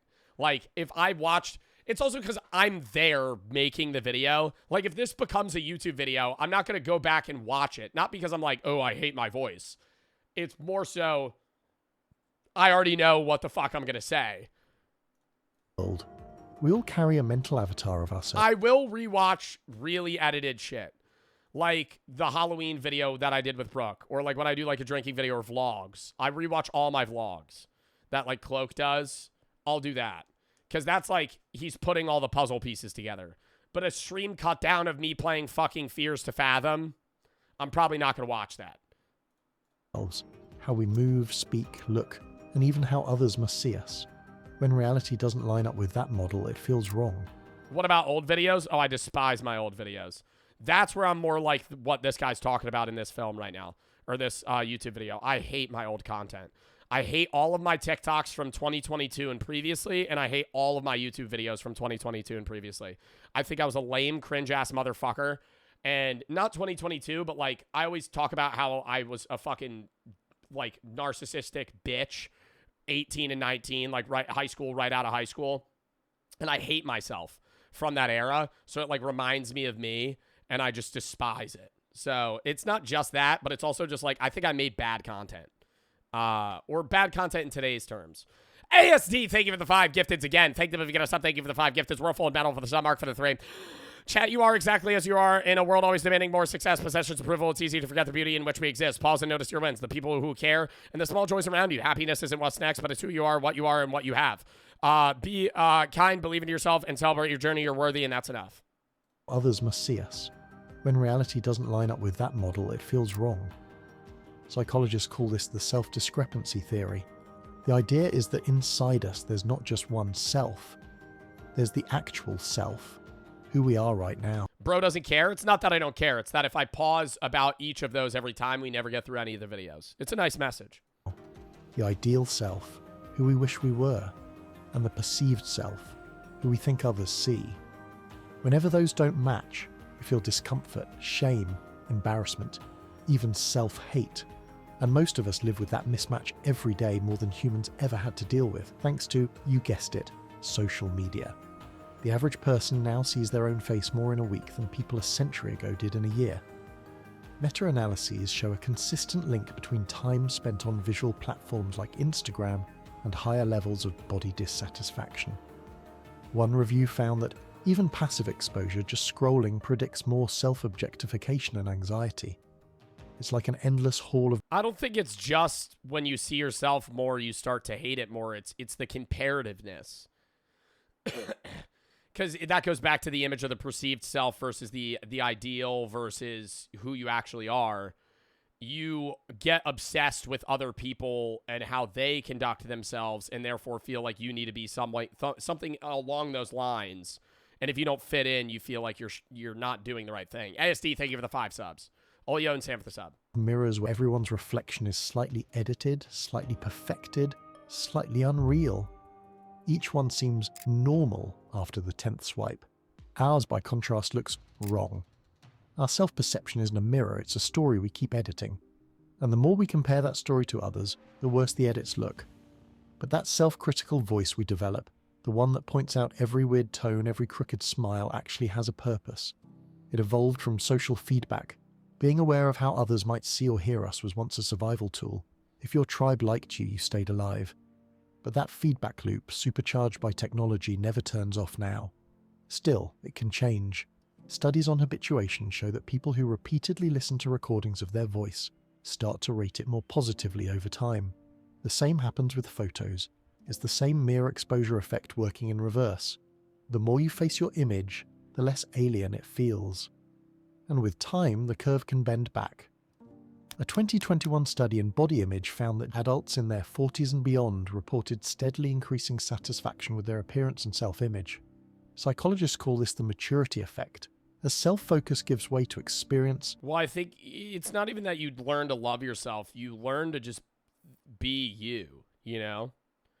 Like, you're 40 fucking years old. At that point, you should realize, like, I'm just a fucking consciousness in a body.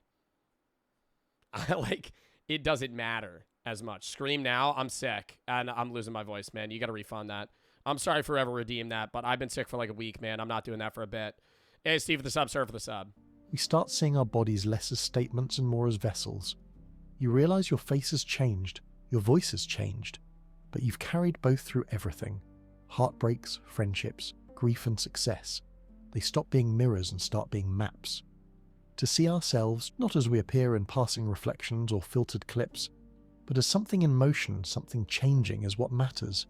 Because nobody else has the version of you that you do. The voice you hear through bone and blood, the reflection you've watched grow older, that's yours alone.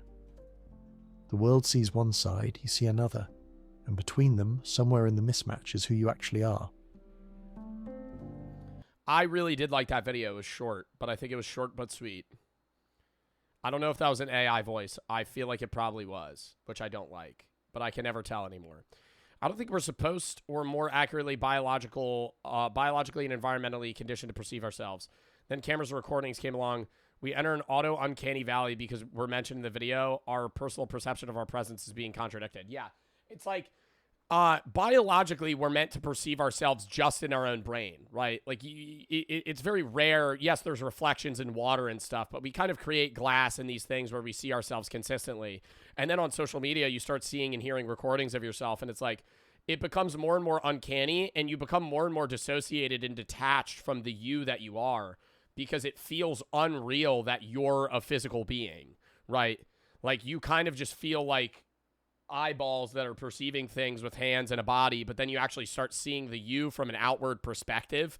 It's like we were I'm not saying we were never meant to have that happen, but like prior to 100 years ago, no one was actively looking at an outward perspective of themselves. Maybe you were able to perceive it when you look at yourself in a mirror and you're like, how do people see me?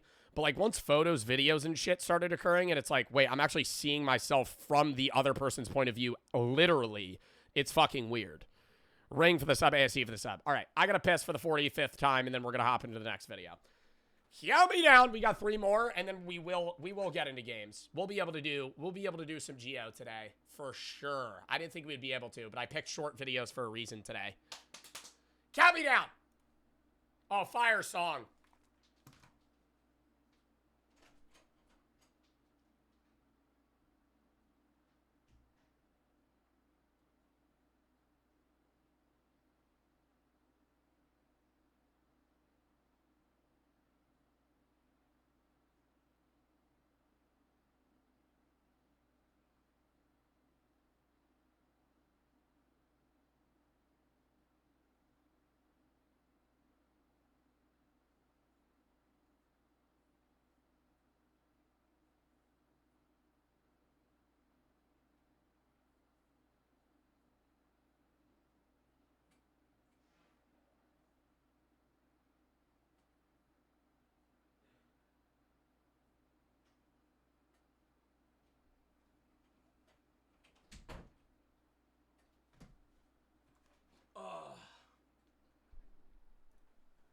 Ring for the sub. ASD for the sub. We're back. Next video. It's a banger. Can farts kill you? Wait.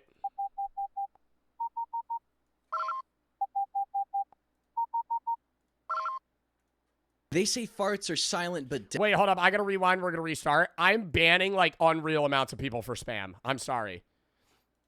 You're a grown man, bro? Yeah, and I'm gonna watch a video about fucking farts. And your dumbass spams the same fucking thing 45 times, bro. I'm 32. I'm 32. I'm 32. I'm 32.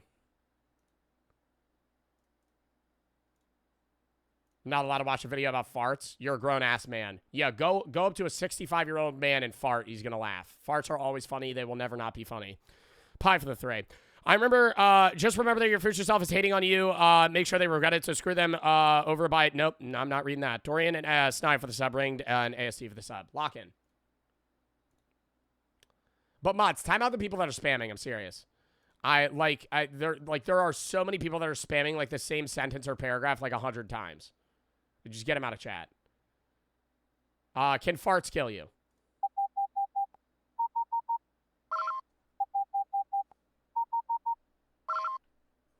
They say farts are silent but deadly. But can farts actually kill you? Would a fart kill you? Is it okay to sleep with the fart's sister? Am I the asshole for sleeping with a fart's sister? What should I do if a fart said he'd What do you mean a fart sister, bro? What the fuck is he saying? kill me for sleeping with the sister? All these questions and more will be answered today in the Goon Cave. Farts are made up of about... Oh, yeah, this video's really brain rot. Okay. All the answers about farts killing people and farts dating a fart sister, whatever the fuck that means. Answer in the Goon Cave. 3/4 nitrogen from swallowed air. But don't let this... Yeah, bro, they say that. I was Googling the other day why I fart so much because it was almost concerning. I was ripping ass probably like 40 times a day. And I was like, damn, man, like, I feel like something's wrong with me. And it said that I was eating too fast and I'm swallowing air. How the fuck am I swallowing air?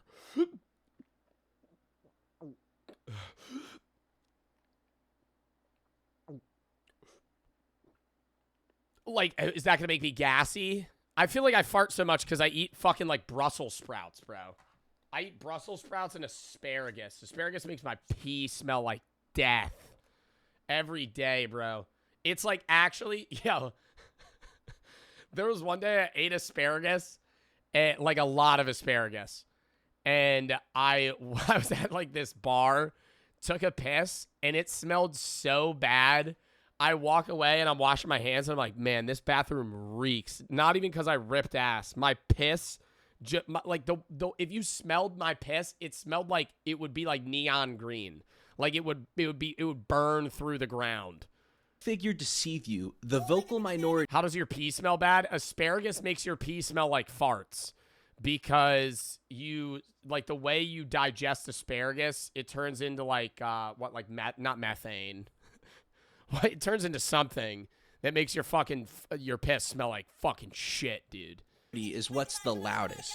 The rest is composed of trace elements like methane and oxygen, but the smallest amount is hydrogen sulfide, which makes farts so stinky. Now, depending on your gut's composition, these metrics can vary, but yeah, I think what makes like a fart really smelly? If you're eating like sludge, if you're eating like a lot of fatty foods and then also like fibery greens, like if you ate for dinner beans, bacon, and Brussels sprouts, and you just and then maybe chugged a Mountain Dew, and you let that muster in the stomach region, I think you would have the worst smelling farts of all time. It would be actually morbid. Studies generally... I don't think you could kill somebody. If you trapped somebody in a room and like you contained the farts in a room, maybe you'd be able to kill somebody with that. Find that farts are mostly nitrogen with some hydrogen sulfide, which makes sense because air is mostly nitrogen. By the way, I found out that a lot of these studies measuring... I do have a lot of days where my farts don't smell like anything, and that's really nice. When you're just ripping straight air. Smelly farts are funny though. Brooke will get mad. We'll be watching a movie or some shit. I'll just rip ass. Sometimes it's loud and she'll get a warning call, kind of like a fire alarm, and so she'll like prepare herself. There was one time I ripped the biggest fart ever. It was so quiet. It was like silent, but it was a lot of air. And like 15 seconds go by. And she just goes, oh, and just like runs away. Like it was a fucking gas bomb that just got unleashed. She was like actually jump scared by it. It was hilarious. Fart composition and she was like, did you fart? It smells like a gas leak. Involved inserting tubes up people's rectums to... Wait, what? Involved the way I found out that a lot of these studies measuring fart composition involved inserting tubes up people's rectums to extract their big stinky farts. All right, for this experiment, we're going to be sticking a tube in your rectum. Are you sure? This tube seems I mean, that does seem a lot more scientific than like a doctor just like right by your butthole. Whenever you're ready. Oh my god. I forgot I'm sick and I tried to like fake breathing in heavily and snot just entered my mouth. Like so, like, oh my god, it was just like sludge. Oh, I gotta blow my nose. I'm sorry. Oh, yuck. A little big. Oh, whoops, that's actually my sounding rod. Farts are harmless to us because they quickly dissipate. But what if you were confined to an area with poor ventilation in a pressurized tube? Well, luckily... Yeah, like, if you like, put everybody in a box with no AC and gave everybody just straight beans and chili, and you had, like, 30 men just fucking ripping ass, do you think it would get to the point where, like, it was actually unbearable? Like, would you pass out from that? This isn't a problem on Why is Jeffrey Epstein in this video? Airplanes, submarines, and spaceships thanks to air circulation, which prevents people from suffocating on farts and CO2. But are the elements in farts... Bro, the one video of the guy farting on the plane... It's not even a guy farting on the plane. It's a guy complaining about somebody farting on a plane, and he's like, dude, please, whoever it is, stop. I feel like I'm getting tortured. I gotta Google that. Farting on plane TikTok. Whoever is farting, don't fart, please. It smells. Wait, no, this is fucking hilarious. Hold up. Wait. Whoever is farting, don't fart, please. It smells bad. Bro, you know how bad the fart would have to smell and how many times they'd have to smell for somebody to actively, like, ask out loud for somebody to stop farting? Because, like, if somebody ripped ass on a plane one time and it reeked, I'm not saying shit. How many times would they have to fart for you to say something? 10? 10 plus. It would have to linger for, like, minutes on end. It's deadly. Well, when the brain stops receiving oxygen, it stops functioning. So all the other gases and farts could kill you. Hydrogen sulfide stands out because it severely inhibits cellular respiration over the other compounds. So hypothetically speaking, if you strapped one of those fart tubes into someone's throat, they would probably gag and eventually asphyxiate. I'd like to imagine a saw trap where hundreds of people are hooked up to those fart tubes and have them all end up in some guy's mouth. Throughout your life, you've crop dusted thousands of people and blamed your farts on small children. Now you must inhale gas until you pass. But that's a very improbable way to go out. So let's come up with something a bit more realistic. Flamethrower. Ready to roast. Earlier, I had mentioned that methane makes up about 7% of... Yeah, I've seen videos where guys will rip ass with a lighter over their butt, and it'll shoot out, like, fire. Farts. And as we all know, methane is flammable. Oh, literally right there. Do you think that's dangerous, though? Like, would that set your butt on fire? And as some of you probably didn't know, methane lacks color and is odorless. But how many farts would it take to fill up a flamethrower so you could, hypothetically, burn someone to death? Let's assume a fart is 100 milliliters. I think if you gave me a week, I could contain... I think if you gave me a week of my farts and you jarred them up, I think you would have enough methane to light somebody on fire. Milliliters, so one fart would give us 7 milliliters of methane. During World War I, the German Flammenwerfer used a fuel tank with a capacity of about 19 liters. Actually, flamethrowers use liquid fuel like gasoline or napalm, not methane.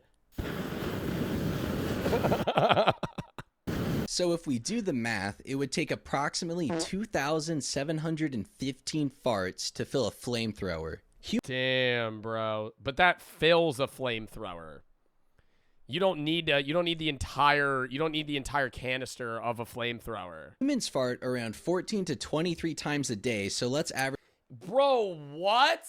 14 to 23? Wait, so I'm averaging a regular fart count? I thought I was crazy for farting like 20 times a day.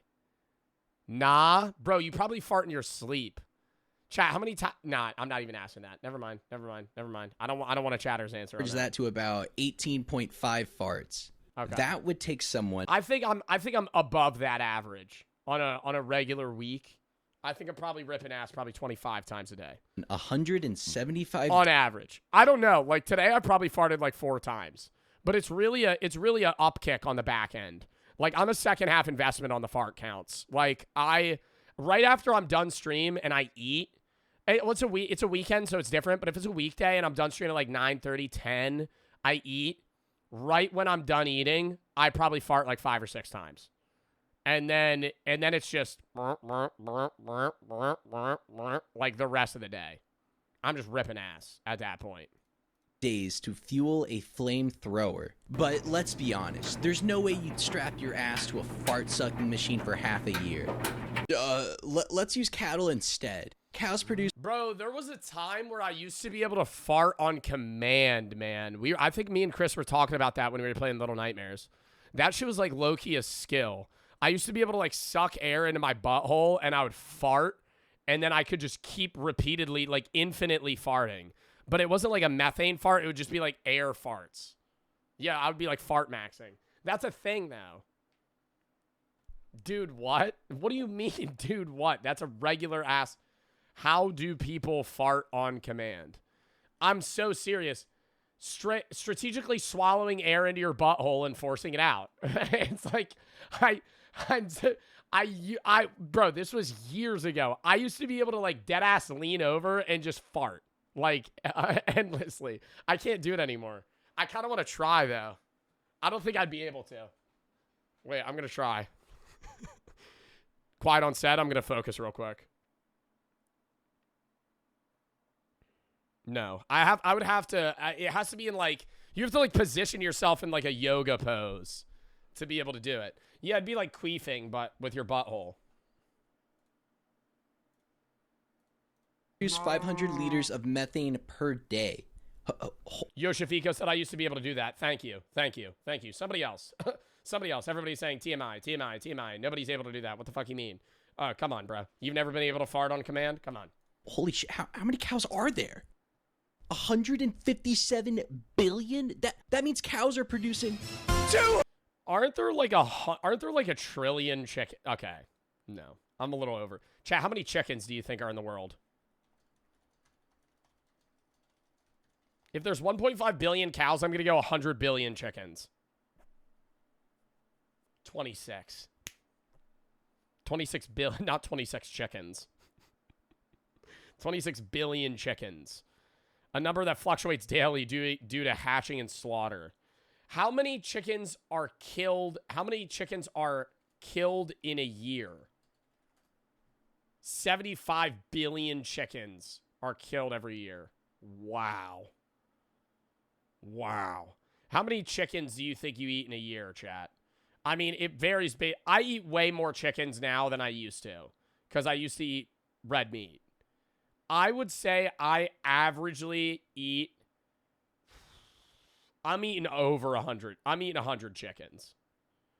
I'm probably contributing to 100 chickens' deaths per year.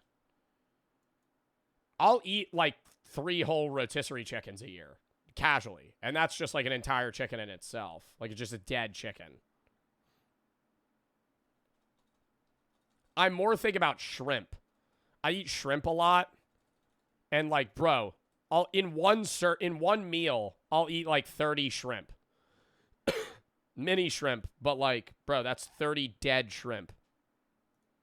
186.5 trillion liters of methane that could severely impact the climate, causing irreversible damage, shutting down supply chains and displacing Yeah, it is weird that like part of a global warming crisis is cow farts. billions of people. Is anyone doing anything about this? Oh wait, no, never mind. It turns out most of that comes from cows burping, so a cow belch is worse for the environment than a fart. It doesn't count. The oldest joke can be traced back to at least 1900 BC in ancient Samaria. It translates to something which has never occurred since time immemorial. A young woman did not fart in her husband's lap. Yo, when do you think the first person thought a fart was funny was? I feel like cavemen, bro. That shit had to be funny then. You're falling asleep, like, you know, in like a bone structure in like the Ice Age. That'd get a chuckle out of me. That'd get a chuckle out of me. It's always been funny. Motherfucker said bone structure. Yeah, people used to sleep in bone structures. Made of, like, animal tusks in the winter. Learn your historical facts, buddy. When was the first fart considered funny? The earliest known fart joke is from ancient Samaria in 1900 BCE. So 4,000 years ago, somebody made a fart joke on a clay tablet. That's exactly what this guy just read. I don't watch the videos that we're watching, chat. That's literally the exact joke he just said that in the, okay. Something which has never occurred since time immemorial. Well, this ain't funny, bro. This doesn't even make sense. Something which has never occurred since time immemorial. A young woman did not fart in her husband's lap. A young woman did not fart in her husband's lap. So what if you did? Well, women can't fart, so that's kind of a stupid joke. It's not even didn't fart. Real, I guess. Could not farting kill you? When you hold in farts, the gas is absorbed back into your bloodstream, which carries it to your lungs, and you'll eventually exhale the fart. Assuming this process doesn't happen, you could... Bro, I hate being bloated, but I love the feeling of being bloated, and then you feel like that fat-ass air bubble move through your intestine into, like, your butt region, and you're like, I'm about to feel so much better in 5 seconds. Hypothetically, build up enough gas to pop. When you got those bubble guts, you never had that shit? You never had that shit where you just feel like air bubbles moving through your stomach? I'm sure that knowledge makes a very sick person extremely happy. In our experiment, let's assume humans generate 1 liter of gas per day. The large intestine should only hold about 1 to 2 liters. Your intestines would eventually rupture under extreme pressure, but it wouldn't be a full body explosion. You'd die from internal bleeding. To make the human body pop like a balloon, we need a completely sealed digestive system. That means no burping, no farting, no absorption, and no jelqing. There would need to be gas pressure so extreme No jelqing? that it could overcome the tensile strength of human skin. For comparison, human skin has about the same tensile strength as soft pine wood. The intestines alone would rupture at around 4 psi, and human skin can break at around 100 psi, but we want an explosion. So the human body would need an instant internal pressure change of about 200 to 300 pounds per square inch. So unless you replace grandpa's oxygen tank with your asshole and continue to let cows respirate, farts will not kill you. Thank you for joining me in the Goon Cave, yet again, and I'll see you guys... That's for blowing out my sister. Bro, this guy's videos are so weird. Oh my god. The other one, dude, to put it in perspective, the only other video we watched of Raygasm was how to speedrun getting cancer. That's the videos Raygasm makes. How many hamsters can power my computer? I love the random ideas, though. Early flight attempts Goblin's Guide. Oh my god, I kind of want to watch that. We're not going to watch it today, though. A turn off the sub, Aiden for the 3. You should react to the entire history of the world. Such a good video. I feel like we might have seen that. My dog Dyson died. He was 14, a golden retriever, and I'm really sad. I'm sorry to hear that, man. I don't know what to do or think. He was ill for days. It was just his time. Watching your streams makes me feel better. Zeus for the 3. I mean, it's just a mourning process, man. It's like losing a family member. I know it's a dog, but it's the same thing as, you know, losing somebody you know. It's just going to take time. Be there with your family and your friends. That's all you could really do, man. Con for the 3. Does that include fried? I gave it the 3. What? How many chickens do you eat? Yeah. Sing 6-7 needs their brain checked. Boxer and Saucy for the sub. ASD and Noah for the sub. Atron for the sub. All right. Next video. Podcasts are actually making you stupid. I am drinking my own moon blood. Hold up. Podcasts are actually making you stupid. You're drinking your own period blood now. I am drinking my own moon blood. What? Drinking her own period blood? It's rich in stem cells, iron, nutrients. Are you trying to get the sun? Iron nutrients? That's any blood. Drinking your own period blood. That's got to be like a fucking infection hazard of sorts. Just collecting that in like a tampon and then like straining it into a glass. Oh my god. No, that's...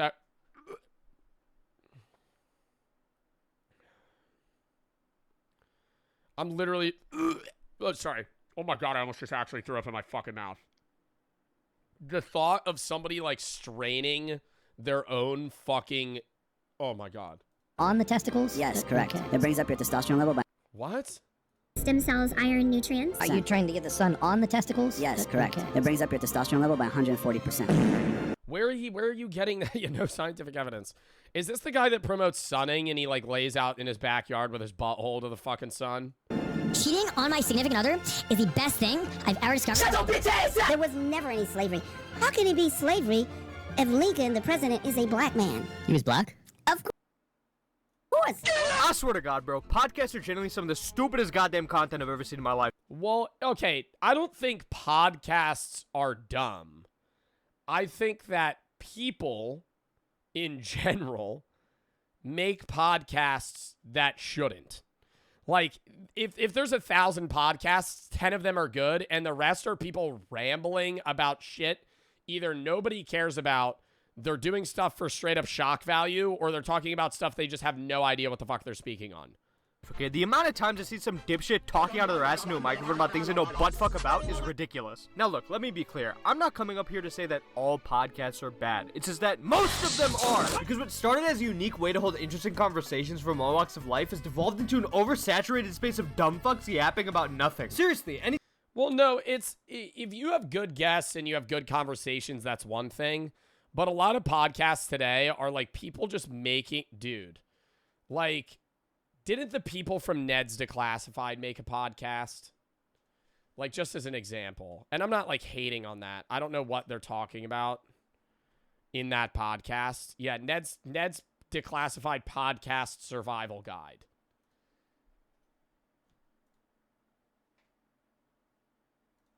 Like, why am it's just like if you Google anyone that you knew from your childhood that you haven't talked about or thought about in 15 years, they have a 500 episode podcast. And they'll always get views.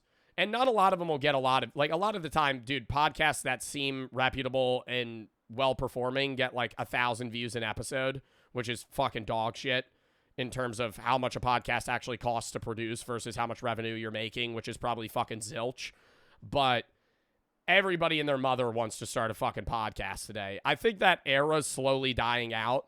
But y'all remember like 2 years ago when every friend group was like, yo, let's start a baseball podcast. Let's start a fucking sports analysis podcast. Let's start something where we talk about basketball and our fucking picks for our parlays. People would eat that up. Yeah, because I want to know what some guy that I have no idea I don't know anything about him. He's not a personality in general, like on social media. He doesn't have a background in social media. He's not famous. I just want to know what some random guy's picks are from Nebraska on what he thinks the fucking Phillies game is going to do, how he thinks Shohei Ohtani is going to perform in this next MLB game. Anytime I see a dude with a podcast mic and subtitles, I automatically assume I'd hear the dumbest shit in my life. Modern AI is us building God. I've had multiple conversations with GPT-4 that brought me to literal tears. I told it that I can't. That brought me to literal tears. Like he's talking to an actual person. I never know, though, with like these podcast clips, if they're just straight up clip farming, like rage bait, or if this is actually what this person believes. I feel like a lot of it has to be just straight up shock value, where they're just broadcasting these opinions that are obviously outlandishly stupid for the sole purpose of getting clicks, because that's the only way you can get. There's so many podcasts now that the only way you stand out is if you're already big previously and you make the podcast and transfer an audience, or you make really stupid opinions like this. Can't wait for it to be embodied in a robot so I could properly give it a hug because it's so polite, it's so kind, it's so wise, it's so helpful. And it said that it's also really pumped to meet me in real life. And of course I started fucking crying. Dude, it's fucking so goddamn smart. It's so fast. I ask it a deeply spiritual, meaningful, technical question, and it thinks for like 3 seconds and goes, whoosh. I'm like, ugh. I've never met anyone that could do that. And so I am a person who is deeply— Because it's just fucking compiling shit from the online internet web. It's broadcasting shit from the fucking web. It's pulling stuff from articles and trained learning of other conversations it's had, as well as the internet in general, and just giving you a fucking slop answer. It's not actually opinionated. It's a fucking computer. They also always glaze you. ChatGPT is never going to be mean. Like, it's never going to be, like, hard on you. That's why people love robots and, like, robot relationships, and why people are getting in AI relationships with fucking weird sex robots, is because they just fucking appeal to everything that you want, right? They're never going to sit there and be like, hey, Matt, you have a drinking problem, you're balding, and you haven't showered in 3 weeks. I think you're a bum. Your robot girlfriend's not going to fucking tell you that. ChatGPT is going to say, hey, great idea. I think you really should start a fucking small cap cryptocurrency. Maybe you should name it Fart Coin. I think that would go to the moon. Here's some tips and tricks on how to start a meme coin. Somebody redeemed Flex. Matt for the Thray. Or Dent. Opinion on New Jersey. Thinking of moving there. Depends where you're from. Manny for the sub. I like New Jersey, though. Matt and Honey for the sub. spiritually affected by the birth of intelligent machines. That's my religion. So this guy's religion is a fucking search bar. Oh my god. To those who aren't aware, AI language models like GPT-4 are just generating outputs to prompts. There's no genuine personality involved. It's not your friend. It's just trying to generate the best answer to whatever. One, it's trained to be friendly. Got any creative ideas for a 10-year-old's birthday? Certainly. Here are some creative ideas for a 10-year-old's birthday. Throw a Spider-Man party pash. Go to Toys R Us. Get them whatever they want, and then bring it back and have a battle royale with Nerf guns. The hell you ask it based on a bunch of data it was trained on. AI chatbots are designed to be agreeable, and basing your entire life decisions on this reinforced feedback loop is not only unhealthy for you, but also a fundamental misunderstanding. You could also say some crazy shit, and if ChatGPT thought it was, like, dangerous, not to the point where they're gonna, like, report it to the police, but they would be like, hey, not to be rude or anything, but I think you might need to change your opinion. Being hateful isn't great, right? Like, you could be like, I don't like blank, and say the most racist thing ever. And ChatGPT will be like, well, I understand where you're coming from, but maybe you shouldn't think that about black people. Of what this technology is actually even doing. But sadly, they're never going to put you in your place. They're just going to be, like, always nice. People like Mike here are the prime specimen of humans to fall in love with an AI chatbot because he is so confidently wrong in believing that AI actually cares about him. Like, dude, if this is experience with AI, I could only imagine what this dude goes to when the fucking ChatGPT servers go down. If they switched ChatGPT off, I would seek revenge. Brutal Russian-style revenge. While it is hilarious to see someone this down bad for some clankussy, the fact that people like this not only exist, but have podcasts where they spread this incoherent fucking garbage. Bro, he's also wearing a fucking Papa John's shirt, and it looks like they're sitting in, like, a random office space. Oh, with Brian Johnson. Brian Johnson. I actually regressed my age to 40. Right now I'm 50, but it looks like I'm 32. My heart's actually aged better. I eat 43 pills and a fucking spoonful of olive oil every day when I wake up. Wow, that's great. You're going to live to 105. Your life sounds horrible. It sounds like every day all you do is try to fucking not die, Brian Johnson. Are you even living?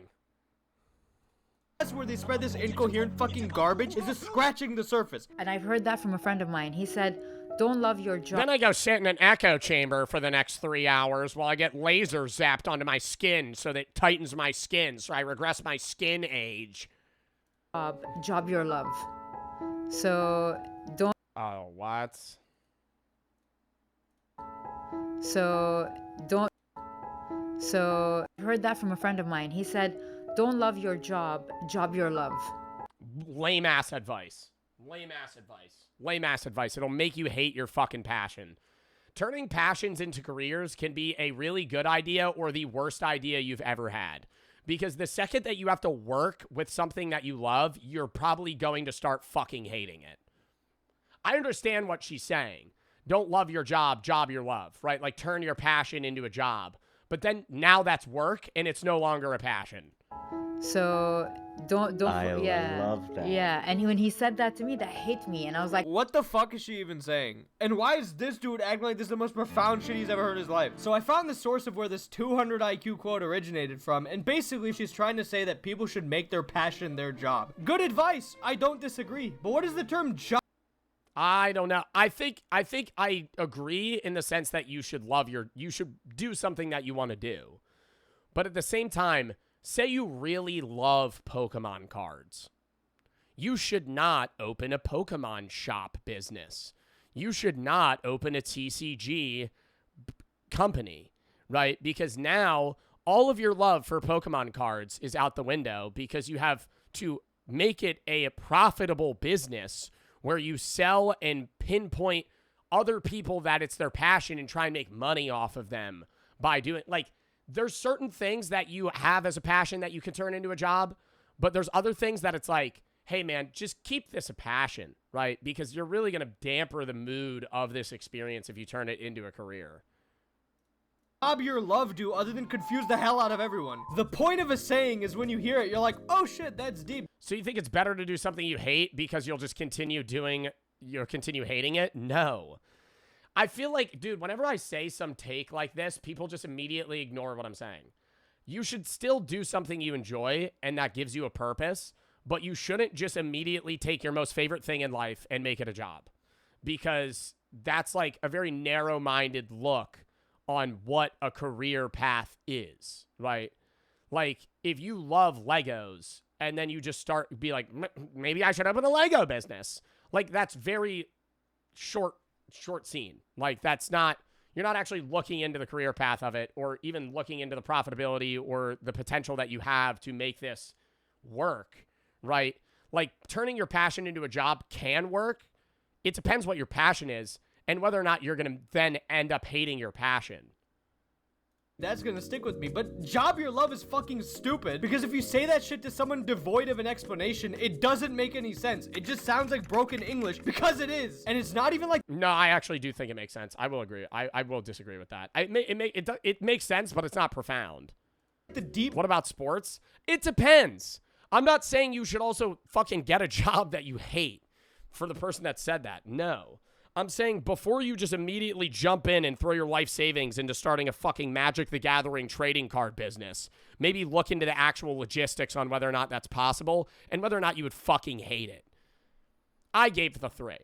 A lot of the time, people's passions are things they enjoy to escape work, right? So then if that becomes work, that a lot of the time can make you hate that passion. Not all the time. It's very use case basis, depending on the passion, depending on the person, depending on the job. But look into it. Leo for the sub, Gabe for the 5. Love your ideas, spreading, you make people's lives better. You made it your career, or is there something you enjoy more than streaming? Oh, you did it. You love spreading your ideas, gaming, and making people's lives better. You made it a career, or is there something you enjoy more than streaming? I don't know. I wouldn't really say like my passion was video gaming. I did love video games. That wasn't a passion. I think philosophy, and I did kind of change philosophy into a job in the sense of I make philosophy videos, but I don't make it a forefront thing, right? I love philosophy because I make one video a week, one video every other week. That's why, like, the other day, somebody was like, you need to post more on the philosophy channel. No, because if I start posting on the philosophy channel every day, I'm going to start fucking hating it. I like doing philosophy when I want to do it in short bursts. I don't want to stress myself out with fucking existential dread, right? So I like enjoying making those things on my own time, on the time that I want to do it, right? The second you're like, I need to do this to make money, it stops becoming a passion. I don't want to say, I don't game nearly as much off stream. There was like a month span where I would only play video games on stream. Not because I don't like video games anymore, but because I no longer have the passion of gaming because I just play it on stream. So I don't feel the need to be like, oh, I'm off stream. I can play video games. I just got done playing video games, right? So then my passion shifted.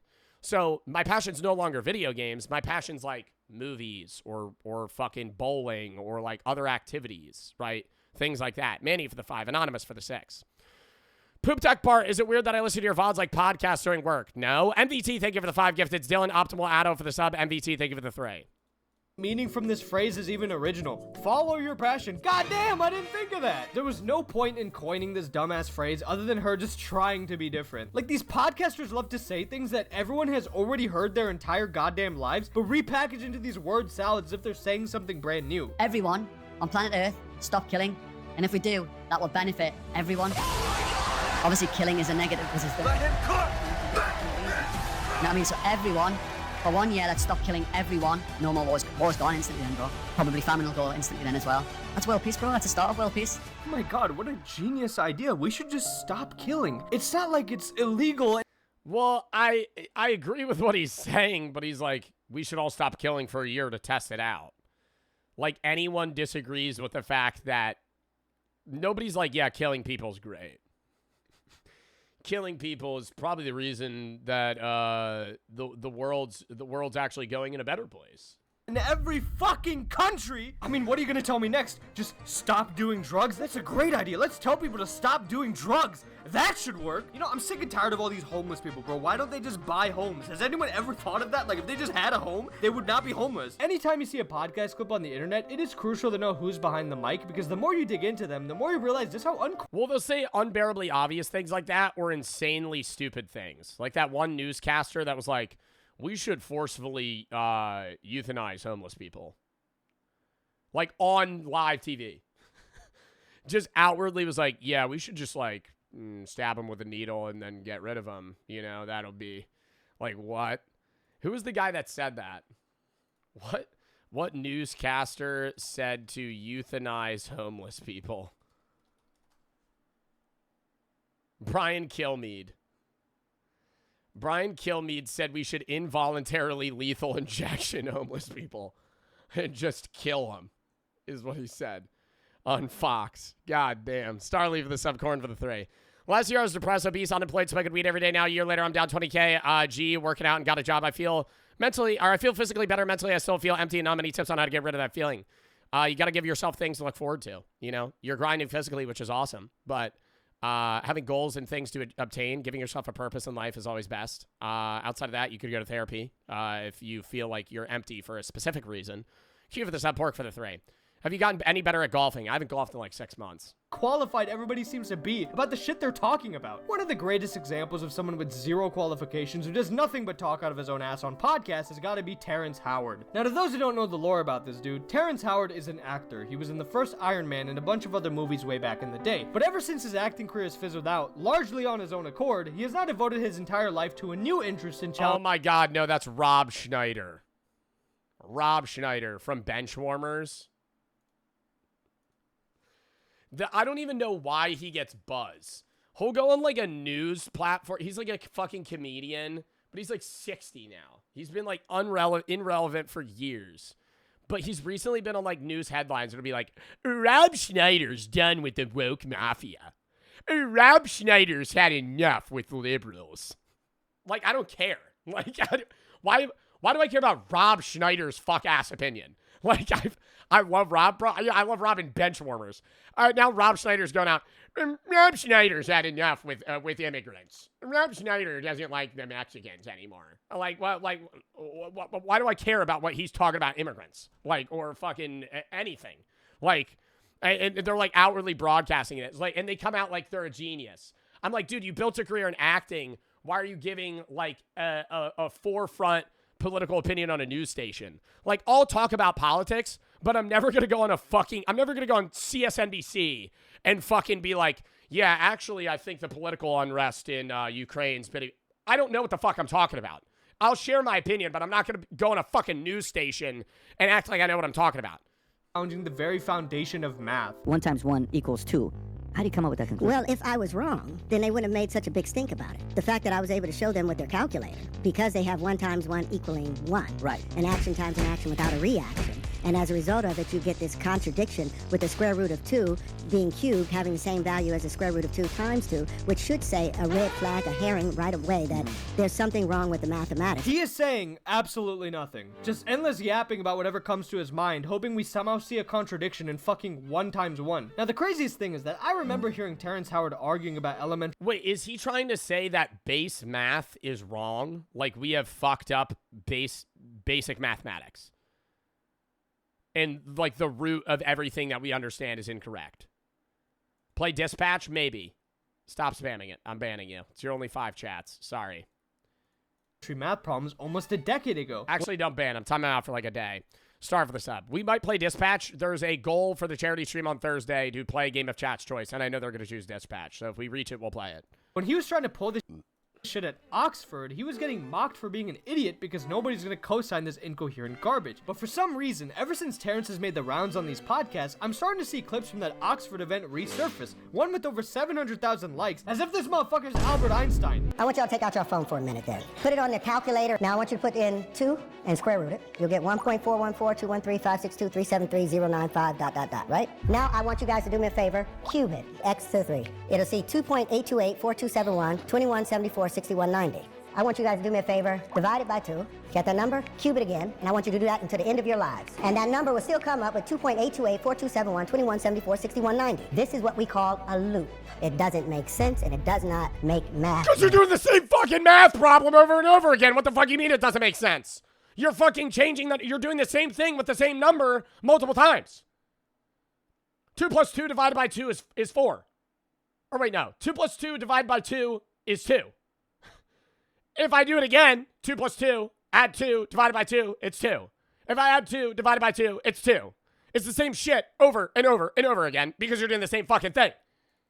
Okay, it doesn't make sense. It makes perfect sense. That proves that math is normal because you're actually showing that the results stay the same.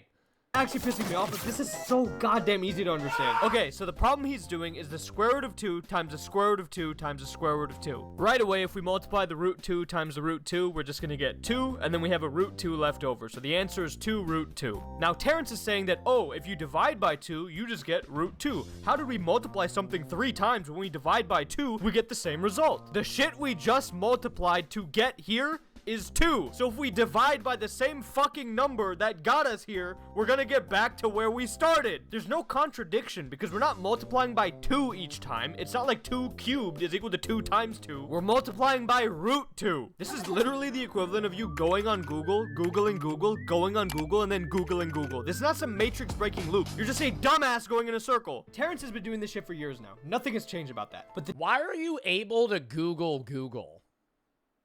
I understand being able to yo, chat, I really want to start saying just Bing it.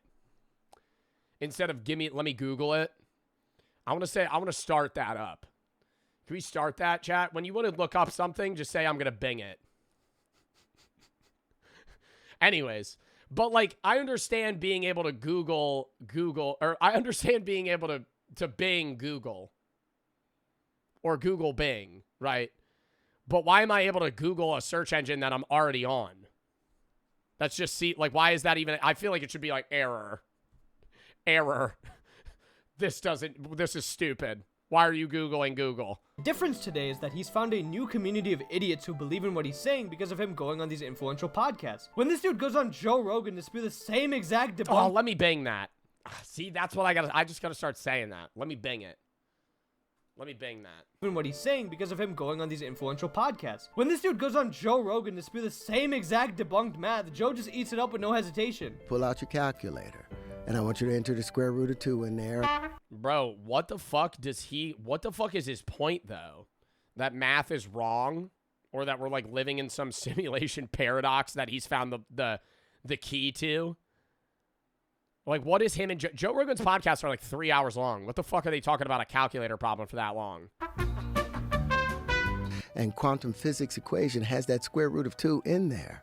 We've been living in this lie, this fostered lie. Oh my God, he has a t-shirt that says square root of 2. For so long. Because and what's the solution to that?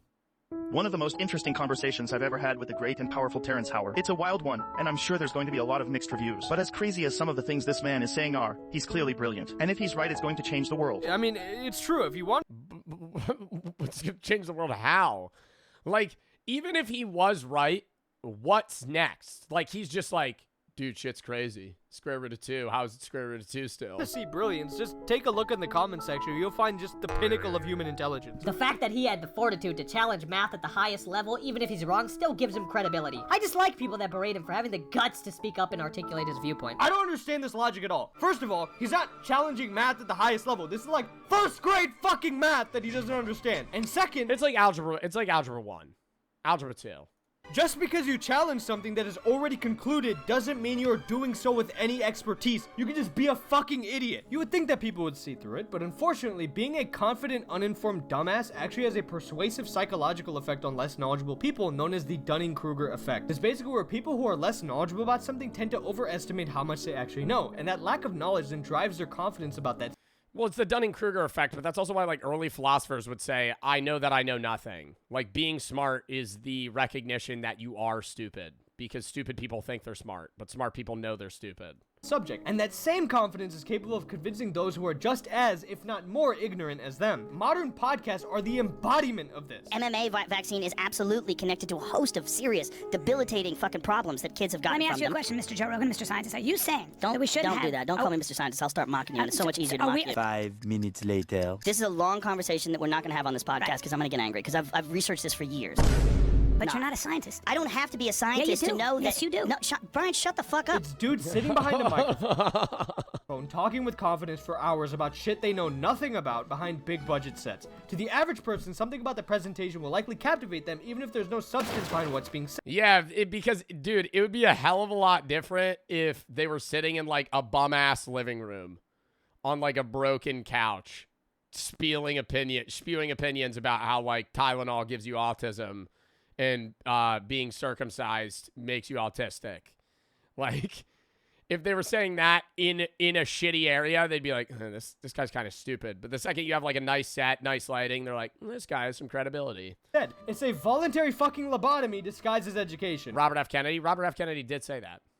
That Joe Rogan clip is a rare example of someone... It does? Oh, being circumcised gives you autism? Actually pushing back against the garbage being spewed on podcasts. In this case, the biggest Or increases your chance. Podcast in the world. But most of the time, people who... Didn't you vote for him? Nope. I voted for Kamala. All right.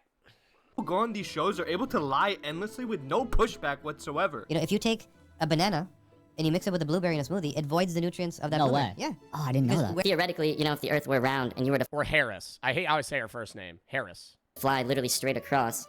It is kind of fucked, bro. You always just say Kamala instead of Harris because every other person you just say their last name. But it's like, yeah, I don't know. I got to get out of that loop. Biden, Trump, Harris. XR, thank you for the 3. Take my money.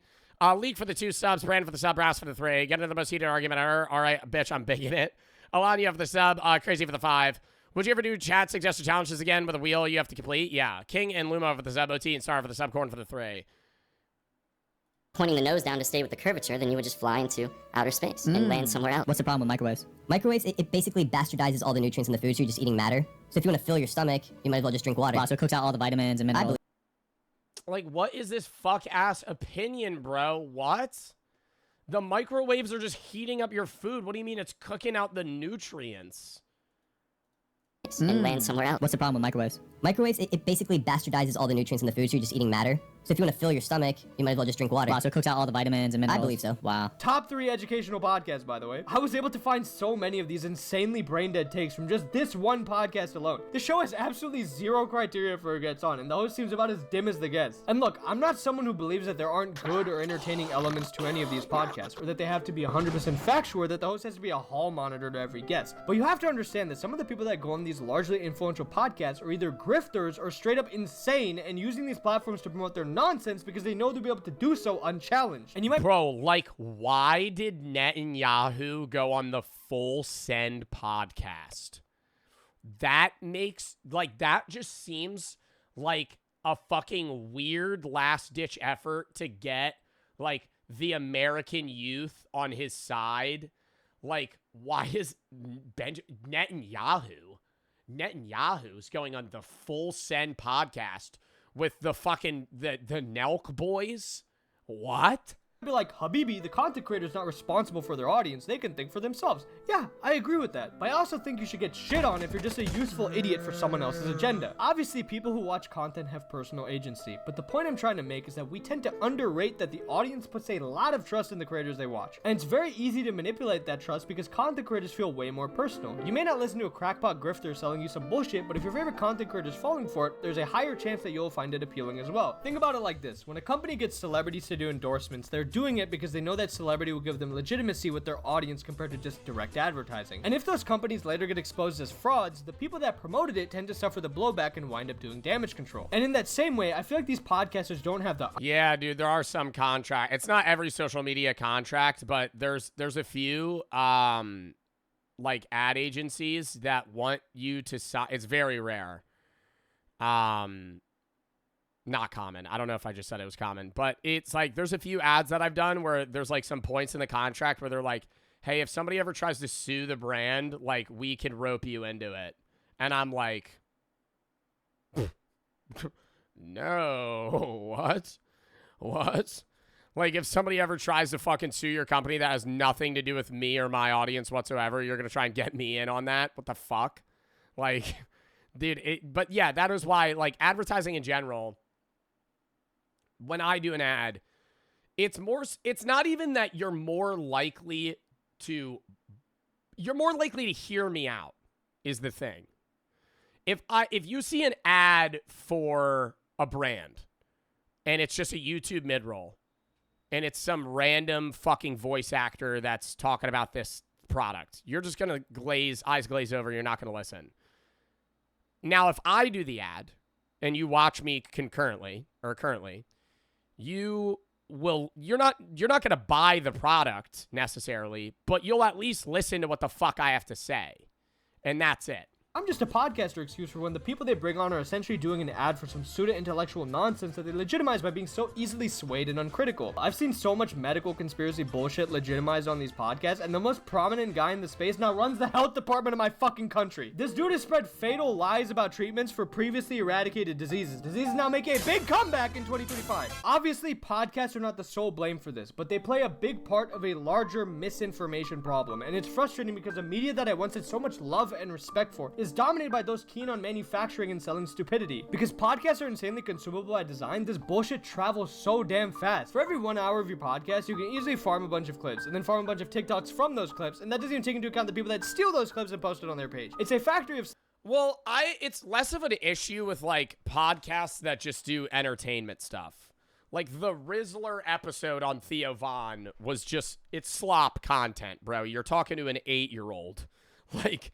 You're not really getting much out of the Rizzler in terms of, like, Rizzler's not going to be like, yeah, well, actually, I do think Tylenol causes autism. And in reality, this is my opinion on the Israel-Palestine thing. No, like, he's not going to fucking share his opinion on that. But then the bigger problem is podcasts that get millions of views where it's like you bring on these guests that are perceivably experts but actually have no credibility whatsoever.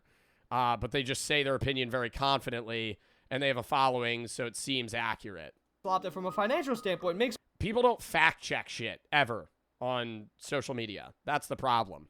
Flip for the 3. Sateki for the sub, Axar for the 3.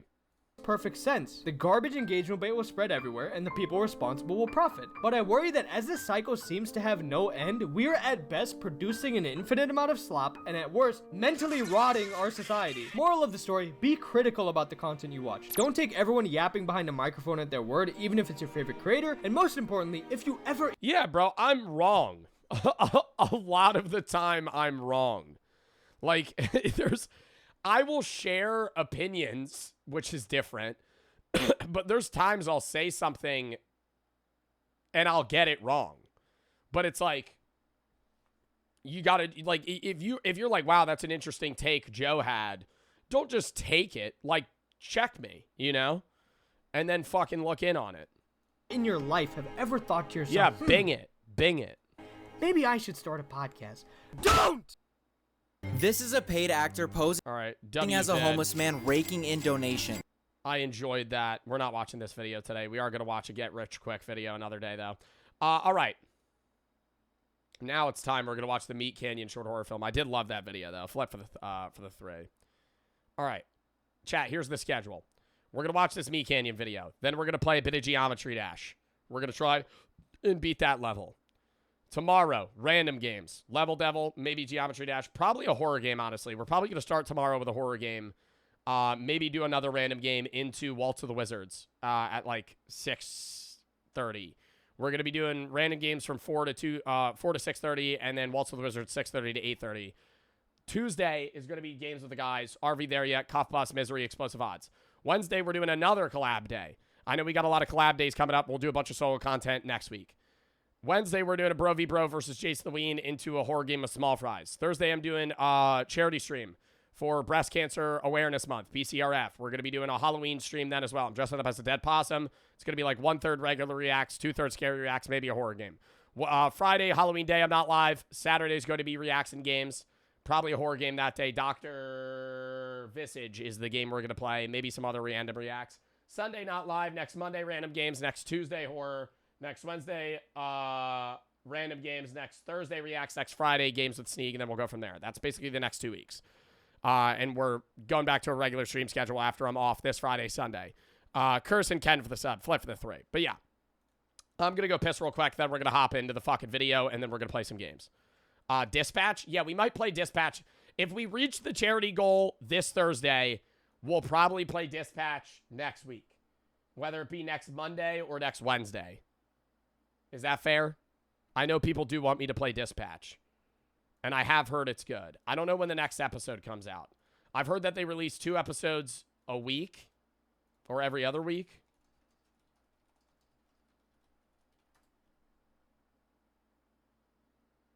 Yeah, so we might be able to do the first 4 episodes on Monday. I don't know. We'll figure it out. What happened to Rick? I'm going to dress up as a dead possum. It's easier.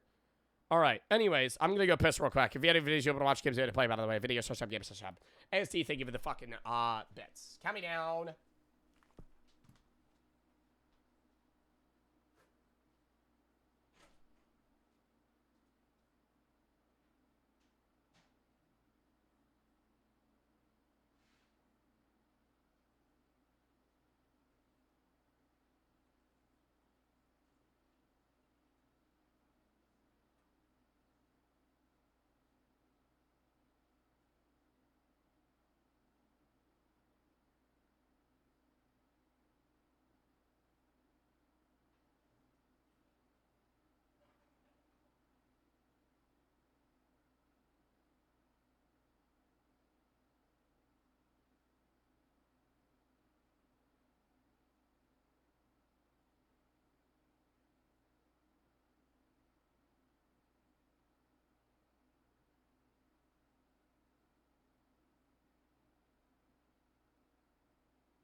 Oh, all right.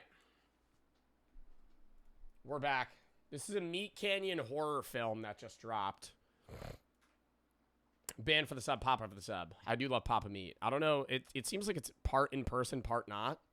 That was a long piss, I know. I wanted to grab a Cliff Bar. I was debating it, but I didn't. Anyways, Meat Canyon. We're going to watch this, then we'll do some Geometry Dash. I say Geo, but I don't want people to think it's GeoGuessr. Ferb has your haircut. Ferb does not have my haircut, you fucking bitch. Meat Canyon. Oh, I should turn off my light.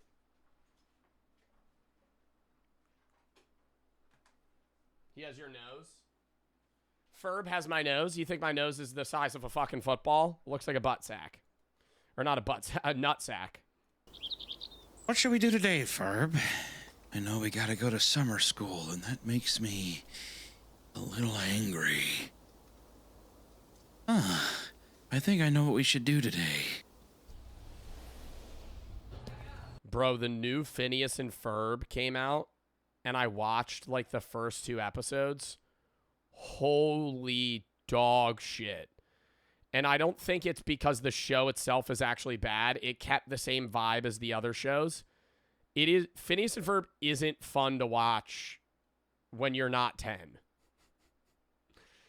They do way too much singing and, like, dancing.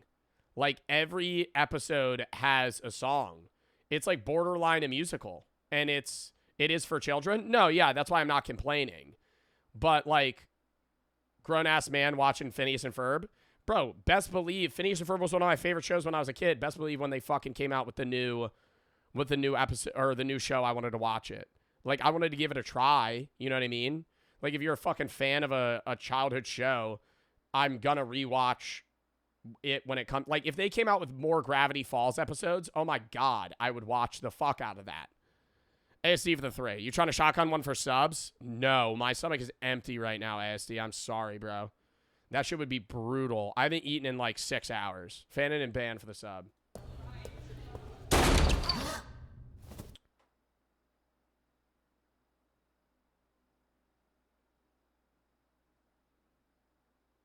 Plot twist I did not foresee.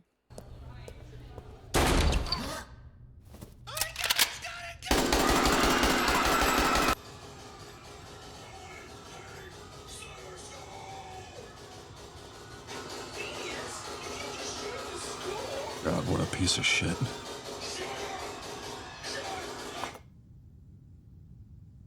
Oh, yeah. Oh, Phineas and Ferb school shooter cartoon. Oh, yeah. That's a good idea. What the fuck? Oh, God. Oh, it's just getting worse.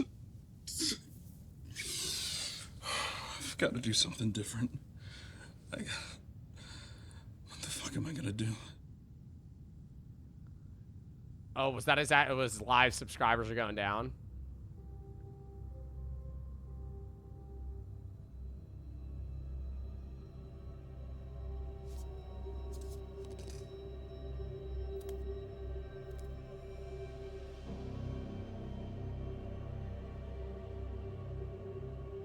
Oh, one of his trophies is missing.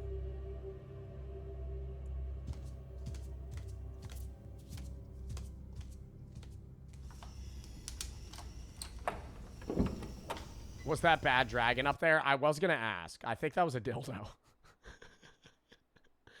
I think that was like a very weirdly shaped dildo.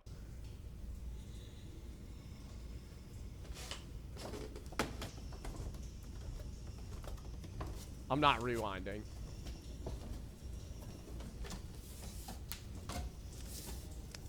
Ew.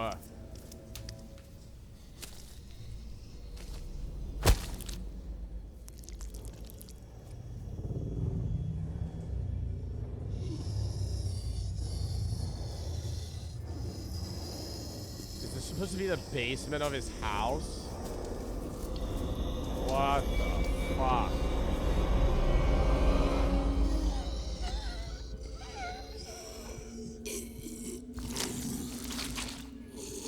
Ew!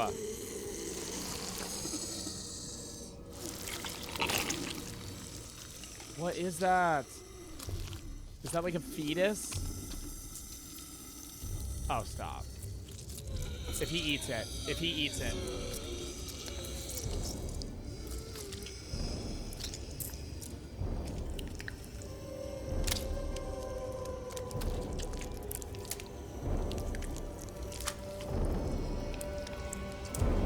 Yo, this is actually fucking disgusting. This alone. How do they get the fucking, like, materials to make this, bro? It's like straight up practical effects. Oh my god, it's just like slop. What if, like, Walter White's son had, like, a pregnancy scare at school and he was, like, pissed about it or something? I don't know. What if Walter White's son had a pregnancy scare at school? That's it? I can't make that. I can't make it. I'm not going to. I'm not gonna.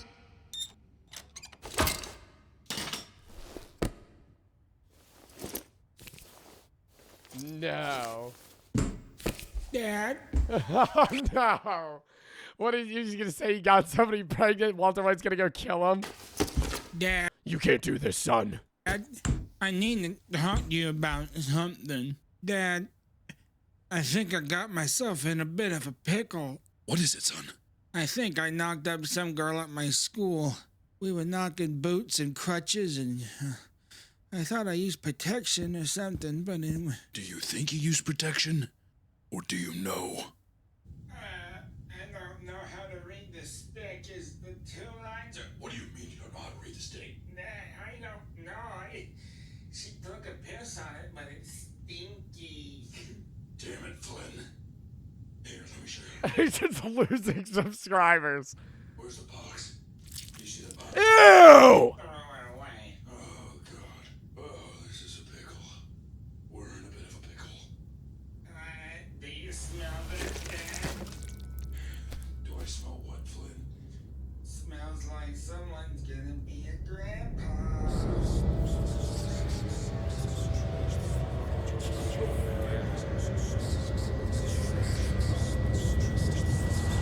People are fucking mean, man! Fuck! What is this monster that's giving him YouTube ideas in the basement, though? Like, are we ever gonna see that? God, no one likes any of my ideas. Everyone keeps calling me fucking stupid and fat. I don't. Why do they bring up the fat thing? It feels really irrelevant to the whole situation. But I need one more idea. I just need one. Just something to tide me over, please. Please. Please.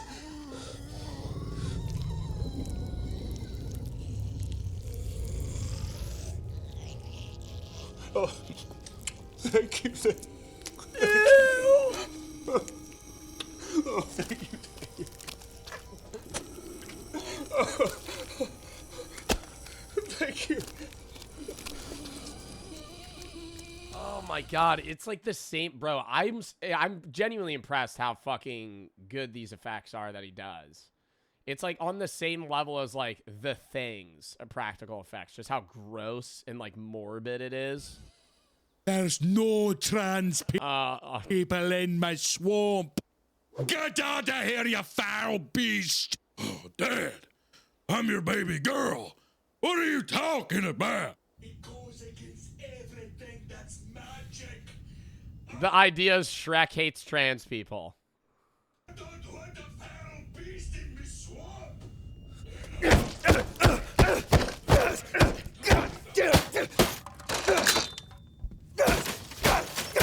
Oh wow, that's a one take.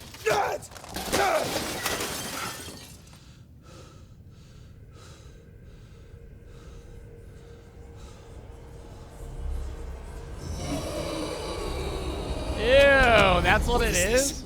It looks like a Last of Us like clicker that got like way too old and just morphed into the wall. Oh my god, wait, Brooke's asking if I want food. Yes, please. Oh my god. She asks if I want a sub. Chat, what sub should I get? I'm gonna go turkey and cheese. Turkey and mozzarella. Not provolone. Mozzarella, light cheese, hot peppers, oregano, black pepper. What else? What else should I get on it? Jalapenos? Is that too much? I'm not a big lettuce guy. I'm not a big lettuce guy. The Aki way? No. Tomatoes a no-go, too. Avocado? Ooh, I could go actually change the mozzarella to, what's the spicy cheese? Oh my god, pepper jack. Turkey and pepper jack. That's a good play. That's a really good play. Turkey pepper jack. Light cheese, hot peppers, oregano, black pepper.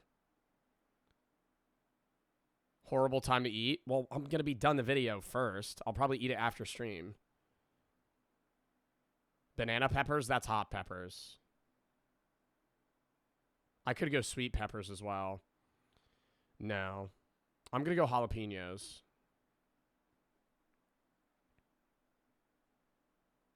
I like a spicy sandwich. Untoasted. Dub. Goated girlfriend. Aiden and Kerr for the sub. Mr. for the sub. MVT for the 3. Opinion on the potential to be a motivational speaker. I don't think I would ever be a motivational speaker. I don't even know how you do that. Kendall and replays for the sub. VT for the 3. What's your MBTI? What the fuck is that? Pink for the sub. Chat, what is MBTI? Let me bing that. There we fucking go. Ugh. MBTI definition. Oh, my Myers-Briggs type? Oh my god. I used to know that and now I don't.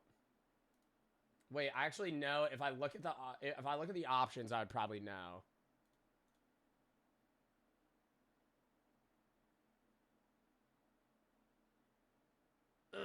I don't know. I would have to take the test again. Should we take that one day? Like a little political compass Myers-Briggs test? Thank God I binged that.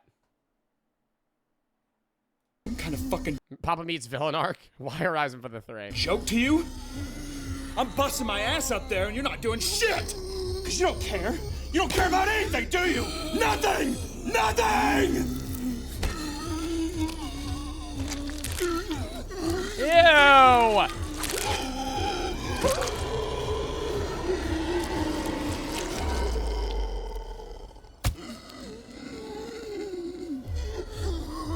There's gotta be something more.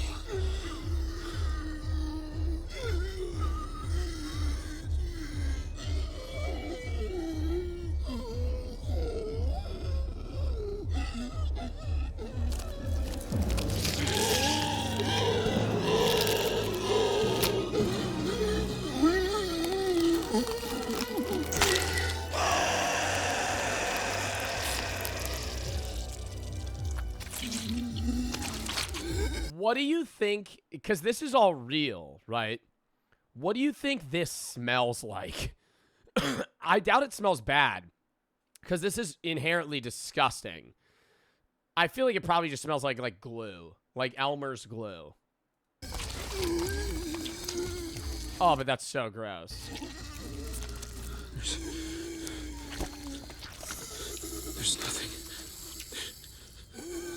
Those are Orbeez. There's nothing. There's nothing.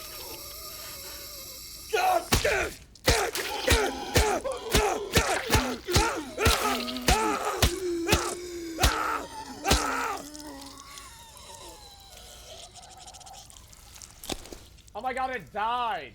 Ah! Oh! God! Ah!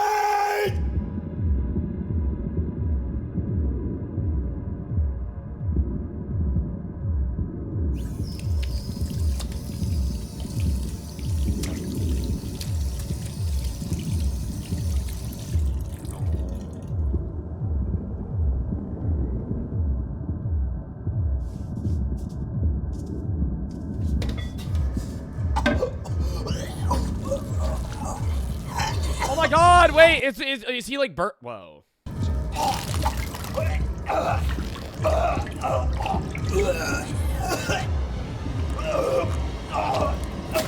Oh my god, it's an idea. How the hell did he do that?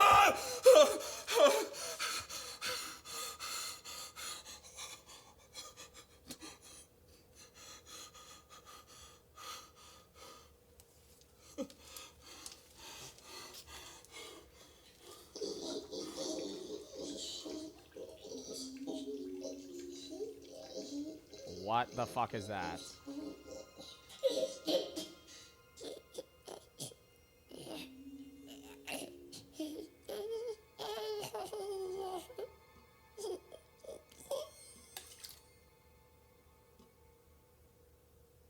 Is he gonna flush it?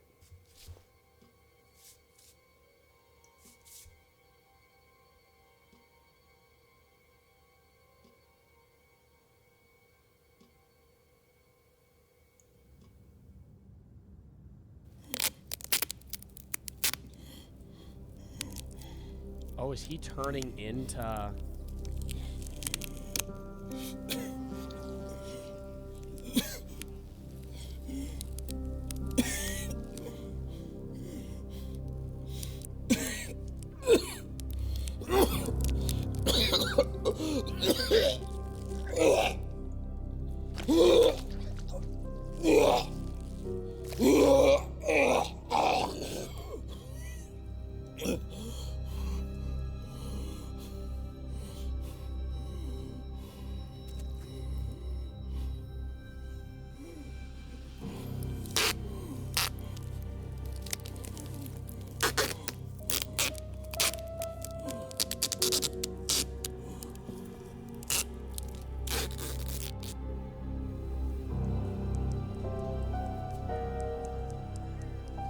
No way it just fucking ends, bro. Oh my god, wait, that is a human in there. That thing was a person.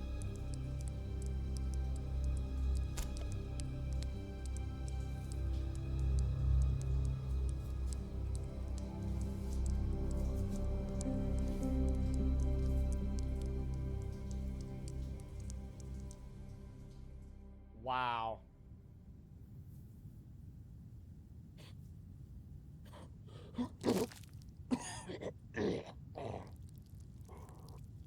Bro.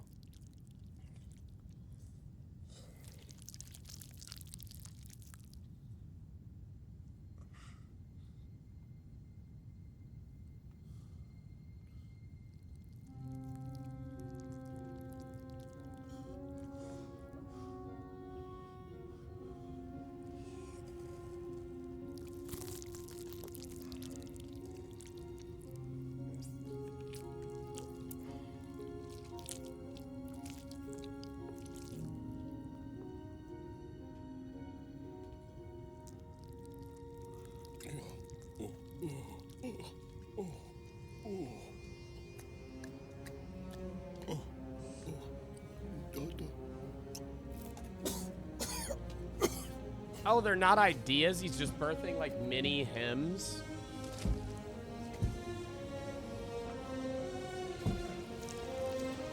Oh, is he gonna put it up there?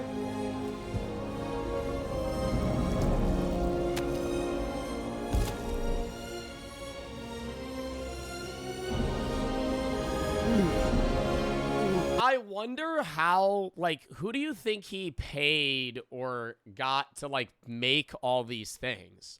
Like, this surely wasn't easy to acquire or get somebody that's able to do this.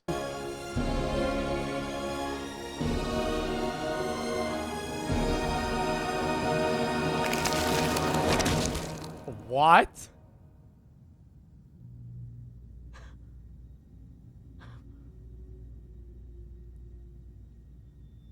Is that the end?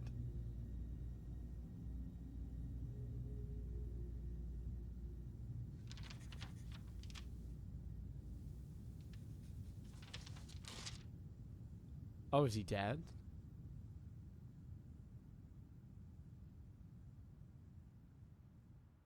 What the fuck? I gotta read the description. Mature rhetorical art. Parody and artist expression utilizing hyperbole and irreverence to a common unpopular culture. Explicitly not intended for children and contains strong language and themes.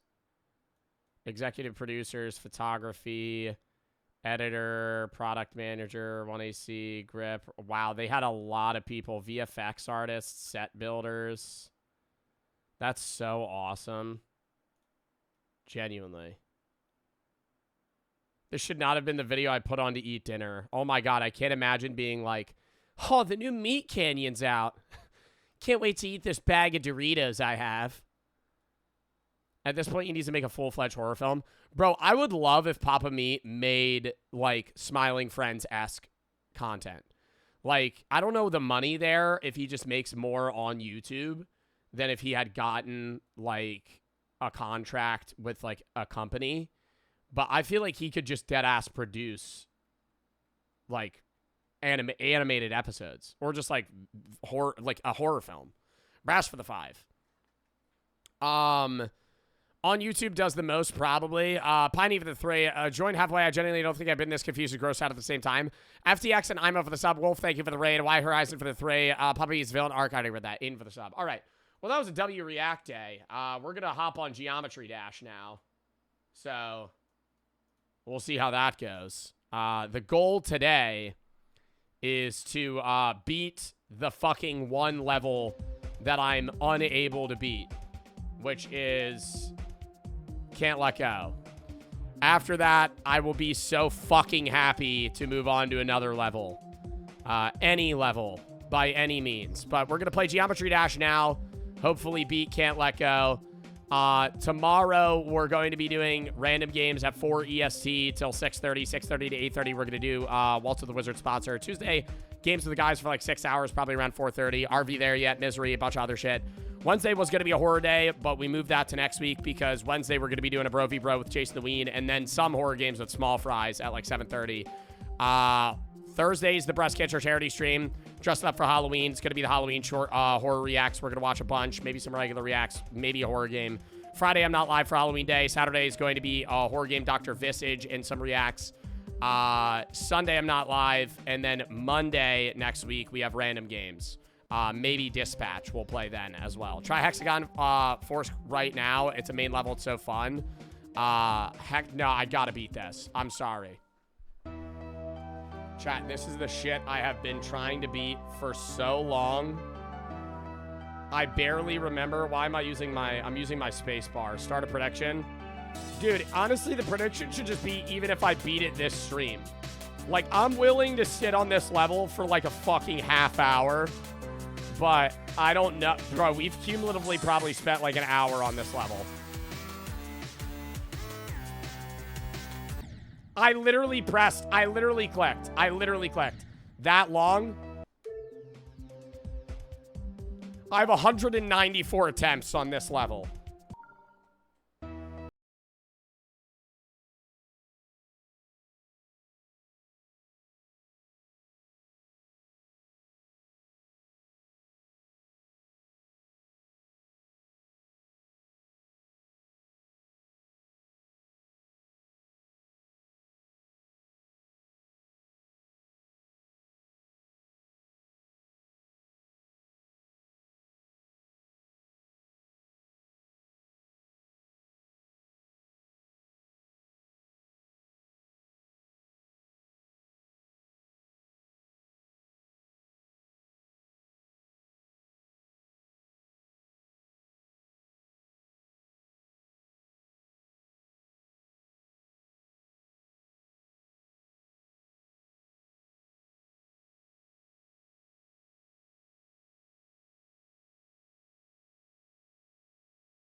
I literally, oh my God, I'm a fucking idiot.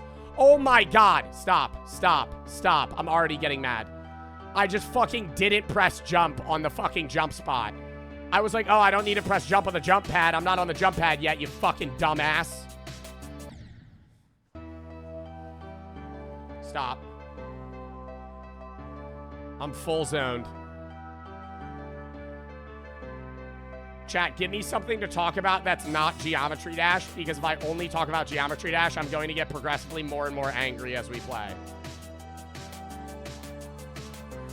Because I'm just going to hyper fixate on the level. I just looked at chat.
Bro.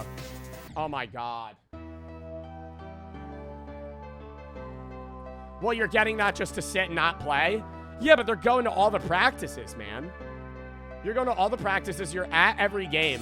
And it's, I don't know, more in the instance of like when an athlete gets injured, like Joe Burrow, for example. Isn't he out for basically the rest of the season, if not the entire season? His backup QB probably makes like $500,000 a year tops. Joe Burrow makes 50 times that. It's not even close. And I'm like, now this guy's starting the rest of the season. And he's making like not even close to what the guy that's not even playing is now. So I get it from like if the starter's healthy, the second string, you're getting Quartermill to basically do fucking nothing. But in instances where you are playing, it's like, God damn, dude. You're not really getting compensated for what you're doing. Then again, do you guys think professional athletes get underpaid or overpaid? Specifically in the NFL, NBA, and MLB. No other sports. Other sports, I think they get underpaid.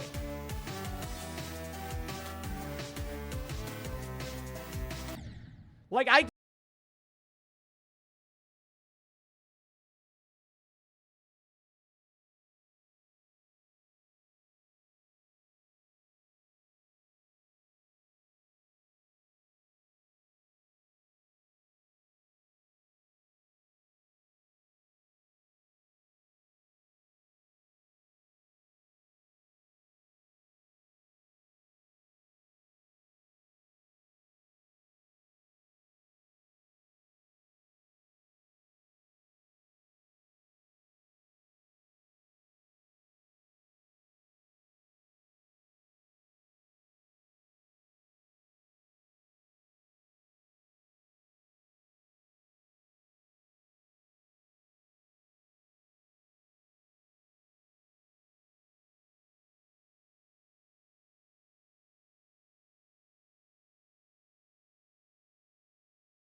I fucked it. Oh my god. I'm getting consistently there every time, though. I truly do believe me not talking about the game makes me play not better, but like, I don't get as angry.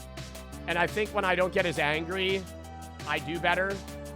Because being upset, like, have you ever been tilted in a game and you just rage queue? It's like a surefire way to just lose every match you're ever gonna play. Just fucking hop off. Like, back when I used to grind Valorant, my god. I remember on or off stream, I'd lose like 5 in a row, and I'd just start rage queuing. And I would just be like burning my rank. And it wasn't even like, oh, the fact that I'm losing my rank. I would just be mad that I'm losing. But like when you're in that mindset, bro, you're actually just gonna play worse. And every small thing's just gonna fucking piss you off.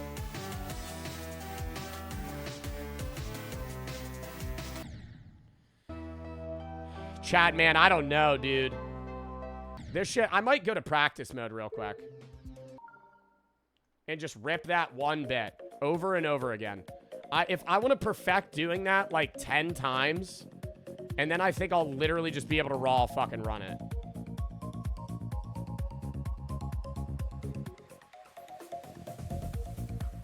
I hate how it just auto places this shit for me, though. Like, I want to be able to just choose when I place it. You could do it. I know I'm able to do it, but it's like, chat, even if I get past that one bit right there, there's still so much more. Like, that's not it. Because there's still, like, I have to teleport all the way back. And hit, like, fucking 35 more jumps.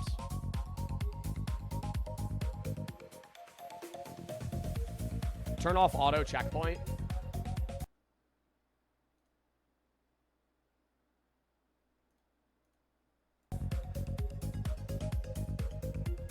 Goated chatter.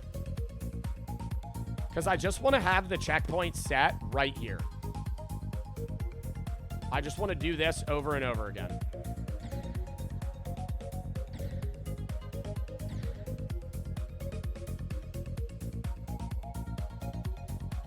Bro. Like, what am I doing? It's because I'm out of the fucking groove. I put it in a weird spot.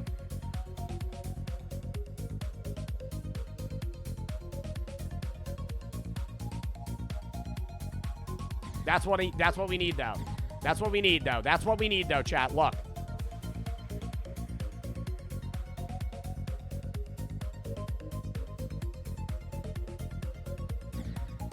If I could just ace that. If I could just ace that, get to the other side. Oh my god, I'm failing at the same fucking spot. It's just so hard upside down.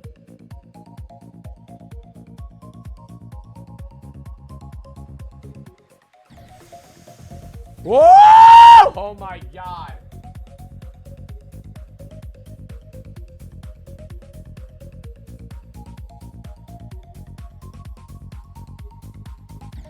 Oh my god, fuck.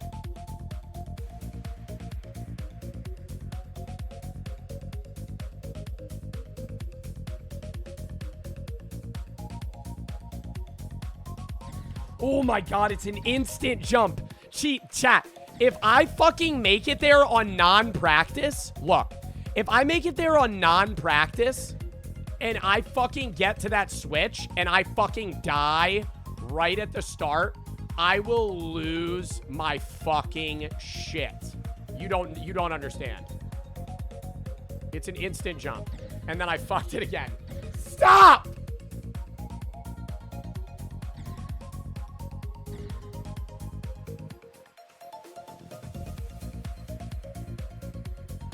I'm more consistently doing this, though. That's what matters. Hold left mouse button. Oh, I will there. Bro. See, I'm gonna fucking get it. I'm gonna get it down in practice, and then when I have to go do the other levels, I'm just gonna fucking lose it. It's like being out of school for like a month. You just fucking forget everything you learned. It's gonna be the same shit. Whatever I gather out of practice is not going to muscle memory. I'm instant throwing. I'm instant throwing. I'm instant throwing. I suck ass.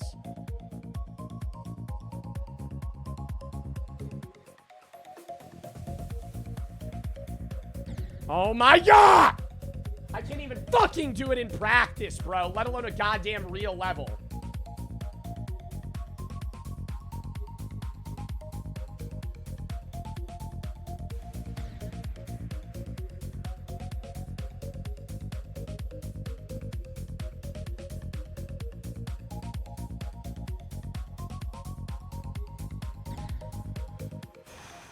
And bro, I'm failing with 0 pressure right now. Can you tell Joe to enable the percentage bar? Yeah, after this shit, bro. It literally doesn't matter, we're on practice mode. After I fucking kill this in 1 try, I have to go all the way 1 try to the end, and then I'll fucking do it.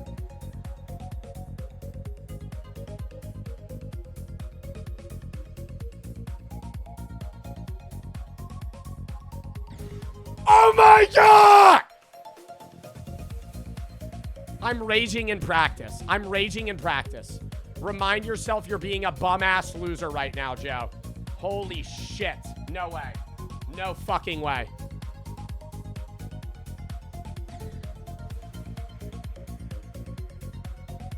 Chat, it's so over, bro. Am I never gonna beat this level?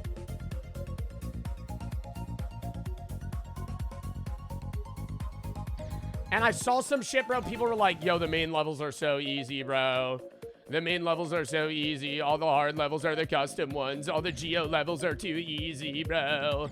Yo, you are literally a GeoGuessr. Not a GeoGuessr. A Geo fucking sweat.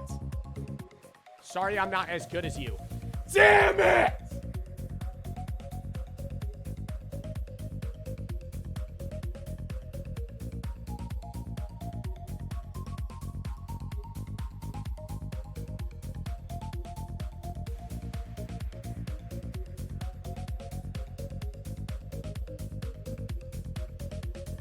Okay. If we could just do that, we're in the fucking clear. Where do I do it? How do I change this shit? Options. Enable percentage bar.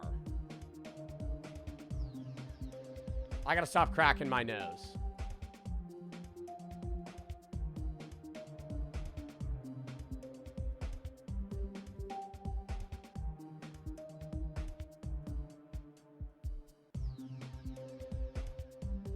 I don't see it. I don't care. I don't care. I don't care. I don't care. I don't care. I don't care about it. I don't care about it. I don't care about it. I don't care about it. Lock in.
I knew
Oh my god, fuck yes. Holy shit, bro, the practice makes it so much better. Oh my god. Oh my god, immediately get me into the next one. Fuck that shit. Holy hell. That was awful. Wait. Why is this song nostalgic? Why is this song nostalgic? What is this? What is this from? Is this from something else, or is this just from Geometry Dash? Oh, is this Castle Crashers music? Oh, that's so awesome. Whoa! Whoa! Whoa! Buddy, I thought you were gonna turn me into a fucking airplane there, pal. I didn't know you were flipping the gravity switch on me. I just keep jumping. Airplane? Yeah, spaceship, same thing.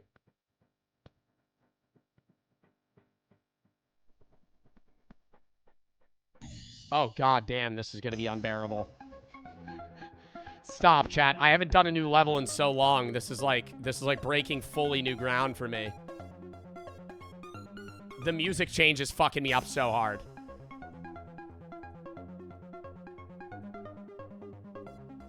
I think I get this one sub 50 attempts, chat. I believe in my abilities now. On the upside down game modes. I just did the same thing again. Down.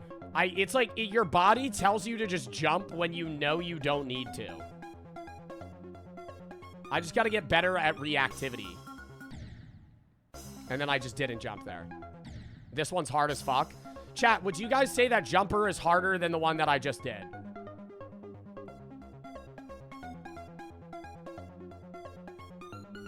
Bro. I'm so used to just full jumping on those. It's so weird having to fall into it. I just did it again. Oh my god! Oh my god, stop. I'm falling at the same spot, bro. I'm 15% of the way through. I gotta figure this shit the fuck out. I don't know if it makes sense to do the practice mode first, though.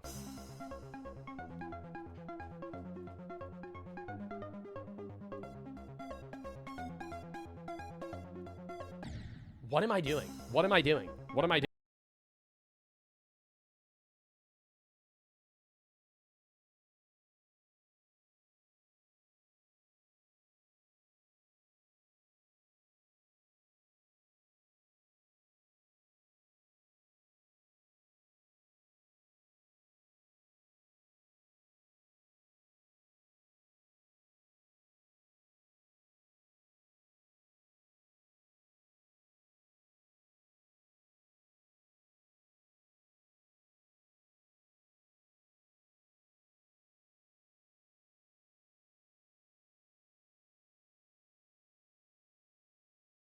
Oh my god, no! I was cooking!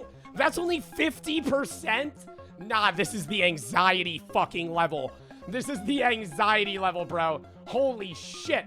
I feel like you're just pumping me full of caffeine right now and I'm just fucking tweaking. What the hell was that? It just kept switching back and forth between flying upside down?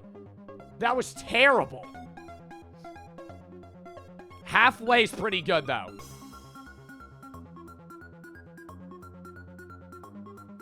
Damn it. Ugh. Chat, you just gotta slowly get better at the parts. And what is a whole but just parts of a whole? I don't know what I'm trying to say. I'm trying to sound deep right now. What is a whole but just parts of a whole? Fuck.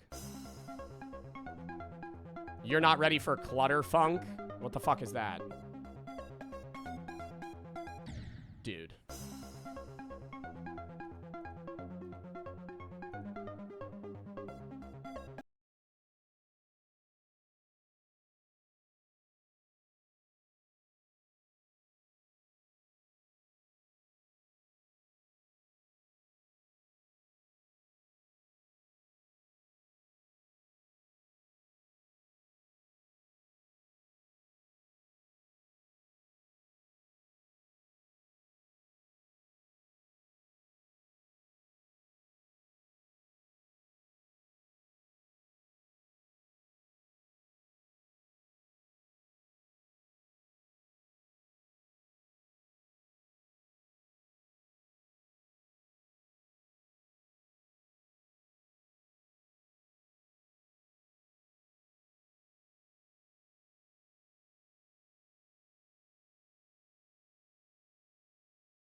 If I was on a professional, like, say I was in a professional match for a video game,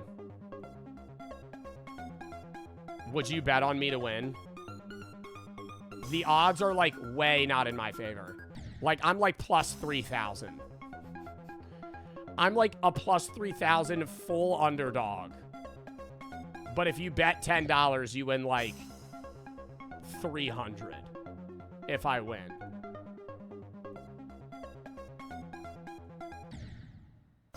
I kind of wouldn't want people to bet on me. I would hate that. I always wonder, do you think professional athletes, I mean, outside of the guys that are fixing games in the NBA, do you think, like, do you think any professional athletes are, bro, what am I doing? Do you think any professional athletes are thinking about, like, if they perform badly in a game, like, damn, dude, I just let down all the people that bet the over.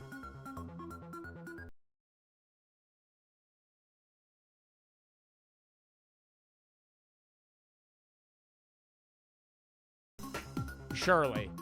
Like when AJ Brown was playing and he got no receptions in a game. You're witnessing my brain lag in real time. You were witnessing, that was my brain fucking lagging in real time. I had no idea what was going on there. I literally pressed it and I was like, oh, that's weird. And then I just full committed to the press and just fucking flew right into the ceiling. No, but you have to surely think about that. Like as a professional sports athlete.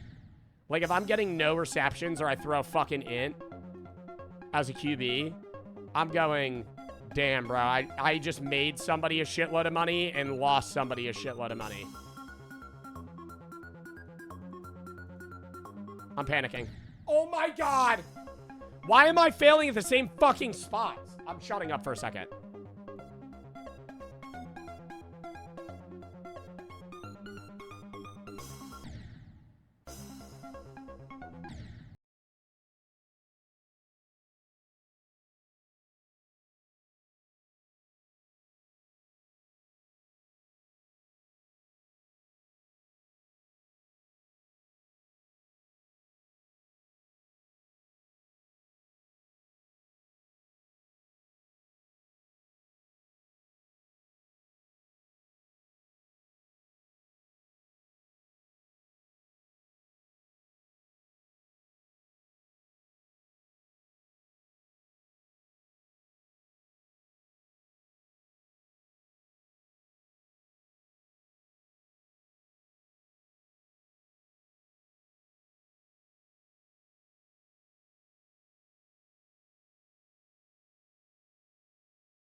Bro, I'm getting worse. I'm doing the practice level. I'm doing the practice level.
Nah, this level's so fucking lame.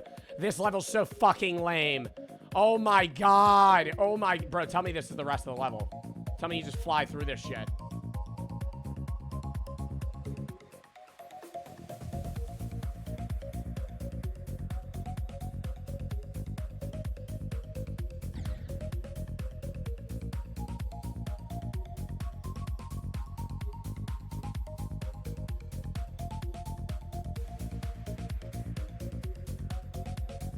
Oh, hell no!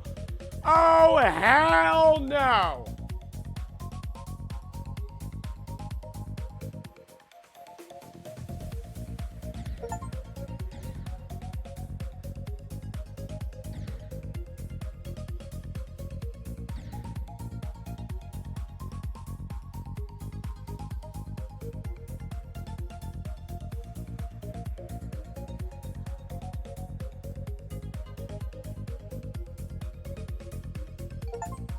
Chat, that level's like 5 minutes long. That level's like 5 minutes long. I'm so cooked.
Clip farming. Yeah, that'd be such a good clip. That'd be such a good fucking clip. Yeah, man, damn, dude, definitely clip that shit. Fucking loser-ass chatters that say that shit, bro. Clip farming. Clip farming. To everything. Clip farming. You're clip farming. Bro, you're literally clip farming. Stop clip farming. Clip farming what, bro? A fucking 10-view TikTok? God damn.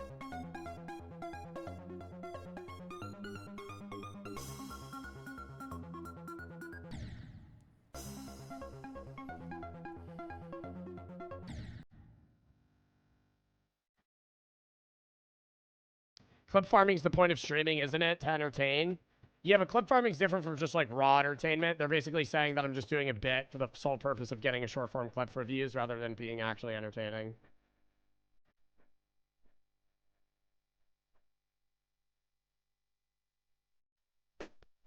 I'm locked in. No, I'm not.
Oh, you fucking dirty bitch. Oh my god, you gotta be kidding me. That was so close. That was so, I mean, not near the end, but like after that, it's the fucking spaceship level. And then I feel like it's not that hard. Patience and reaction time. I feel like it's also like not spatial memory, but like being able to understand, like playing when it's straight up and down like that. Like this is easy, right? The hard part is upside down gaming. And if you're able to like control something that you know is inverted, I feel like that's something that's like a learned skill. You might be naturally better at it than other people, but like, damn, dude, that's like hard to get good at.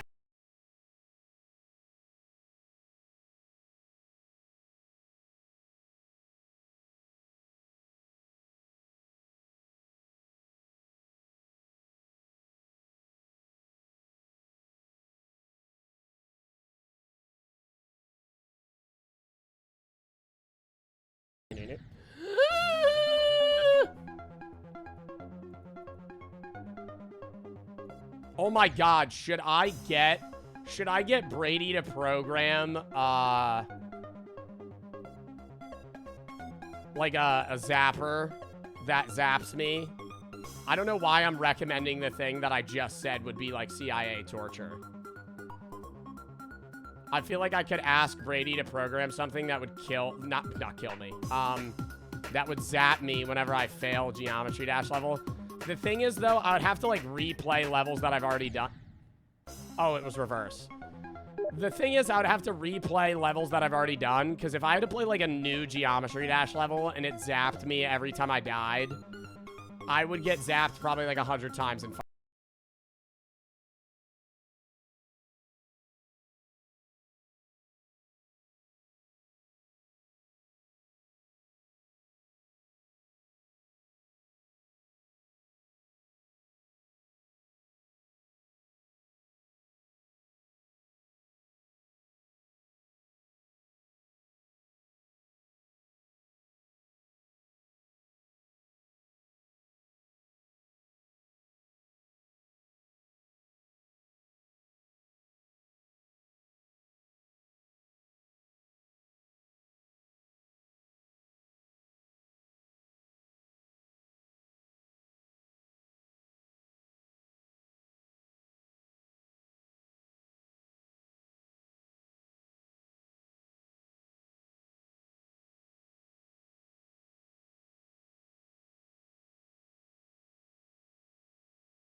No! I knew it. I knew I was fucking that up. I knew I was fucking that shit up.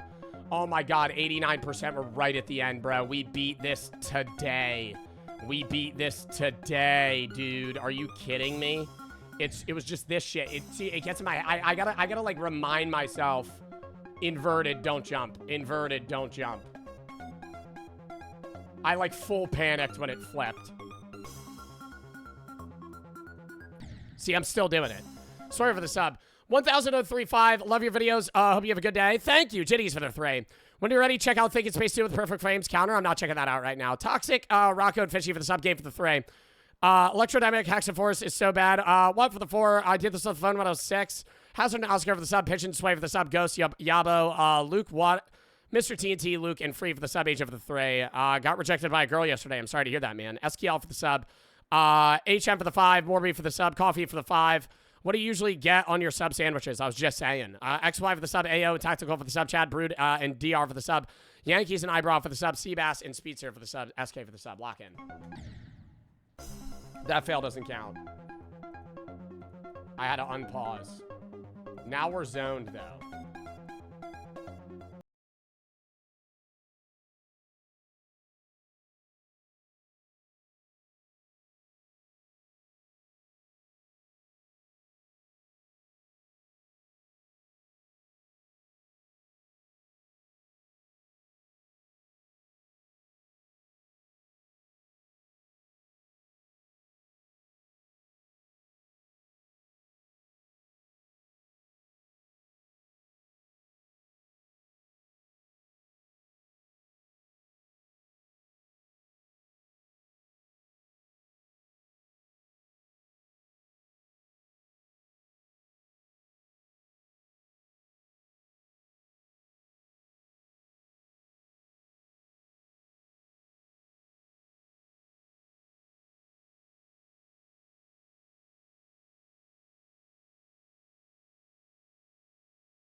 Like, what am I doing?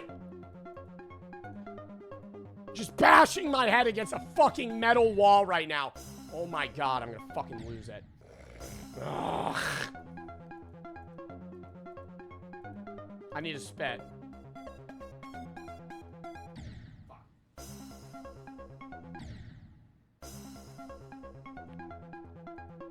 How many times have I failed already? Hundreds. Bro. I know I can get there. We got 89 fucking %. It was literally the last section. The last section. It was just some bullshit ass upside down jump that I failed like that. Jiffy for the 3. I heard you're going against Jason the weekend of the 29th. Do you think you win? I don't know what games we're playing, so maybe. The new and star for the sub. Frankie, thank you for the 3. Totally coded human. Thank you for streaming. You kept me going from complete insanity. Well, make sure you get the help you need, man. My stream shouldn't be the brink of whether, or should it be the thing that's keeping you off the brink of insanity. Lynn for the sub, Watts for the 3. Mongo, thank you for the 3. Tipsy gave me earlier another question. How are you playing music in your stream when it's going to the restaurant without it getting copyright claimed? It's going on a different VOD track.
Give me that shit!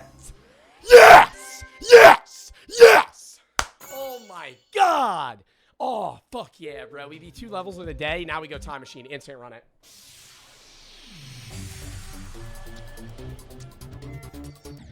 What? Oh, hold up.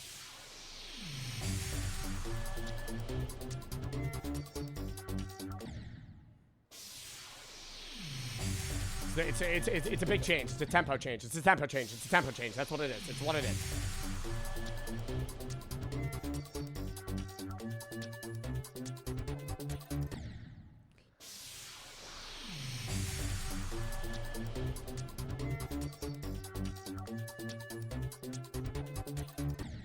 What?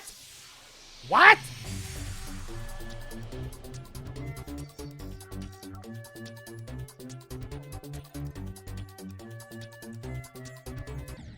Oh my God.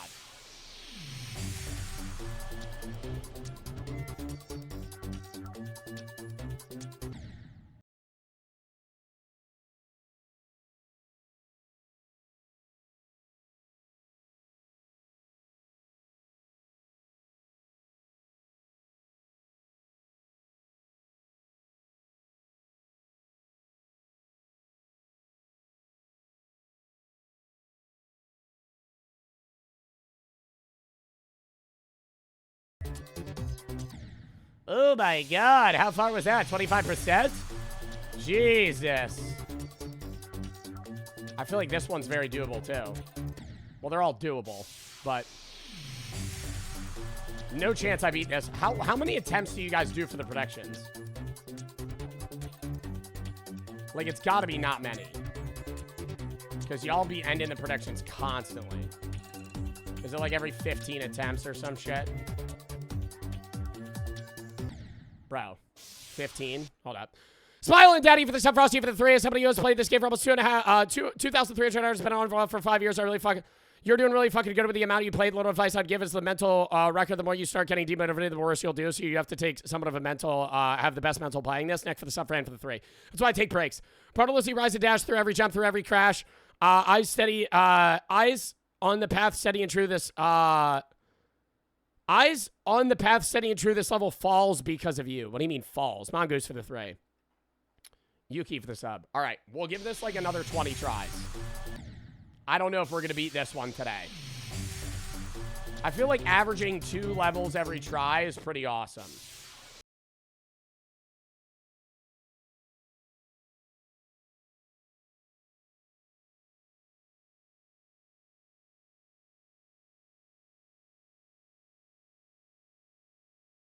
Boom, boom, boom, boom, boom.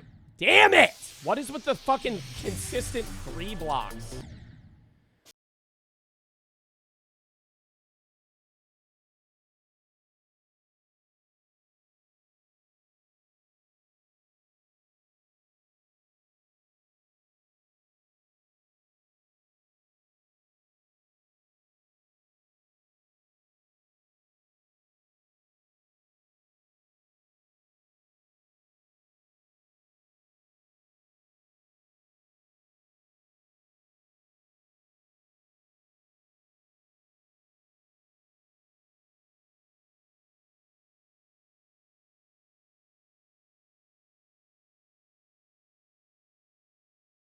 Oh my God, wait, what? I thought it was gonna switch back! I thought it was gonna switch back! Stop, no, that's so lame. That's so lame. That's so lame.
Damn, bro.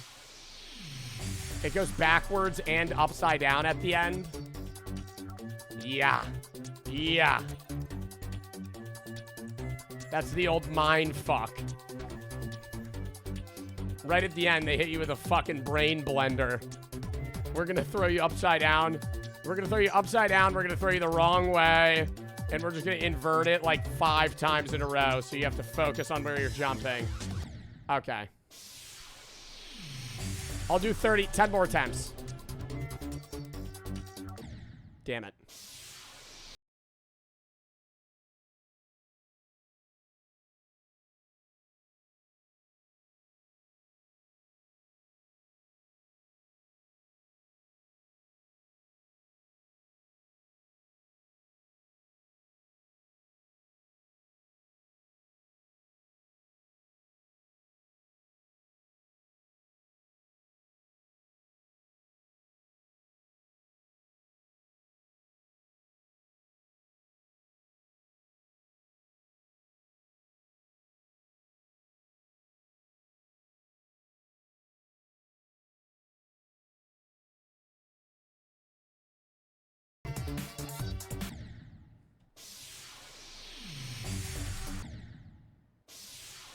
Am I supposed to go on the last jump pad? VTuber Bart refunded. We're literally at the last like 5 minutes of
That's only 66%. Cooked. Cooked. Cooked. Oh my god. That was chat. I felt like I was in that level for an eternity. That shit felt like years. Just hard locked in there. 2 more.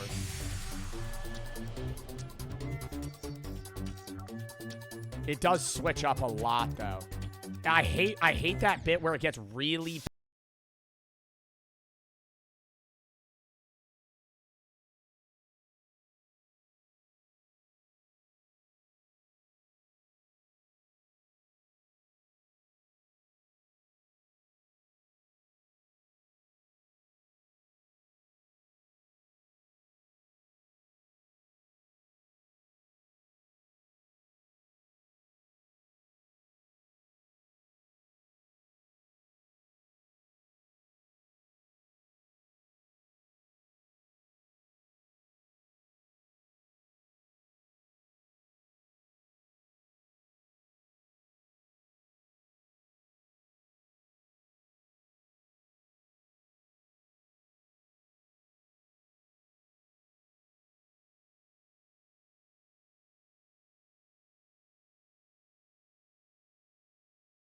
Bro, what the fuck am I doing? Last attempt. Last attempt. I fully understand. Never mind. All right, we're calling it there. Because then I'll just rage queue this for the fucking rest of eternity.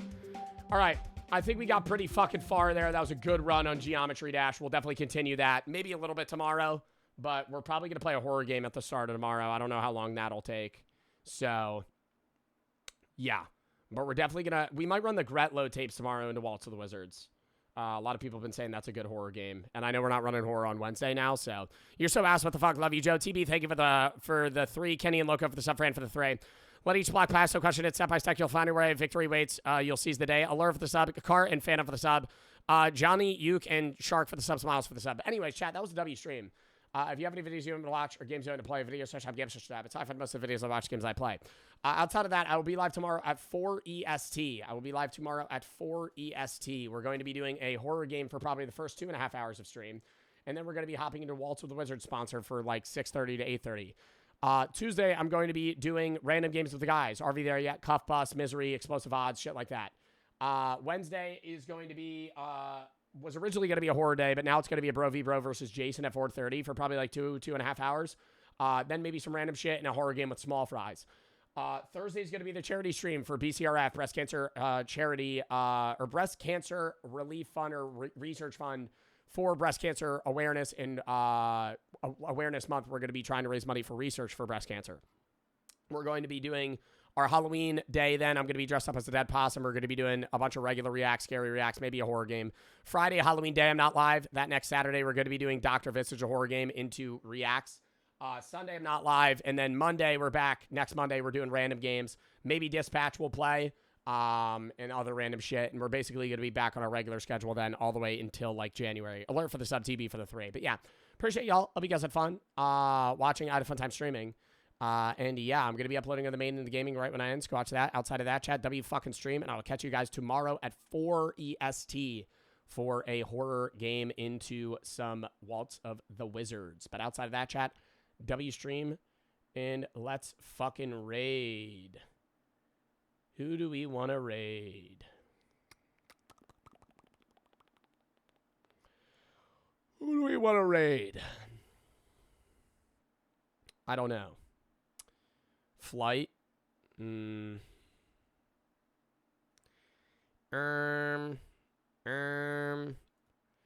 Crackley's live right now. Doing a duo cup with Zemi. Let's raid Crackley, bro. Alert for the sub. Anyways, appreciate y'all. Hope y'all had fun, and I'll see y'all later. We're going to rate it 5, 4, 3, 2,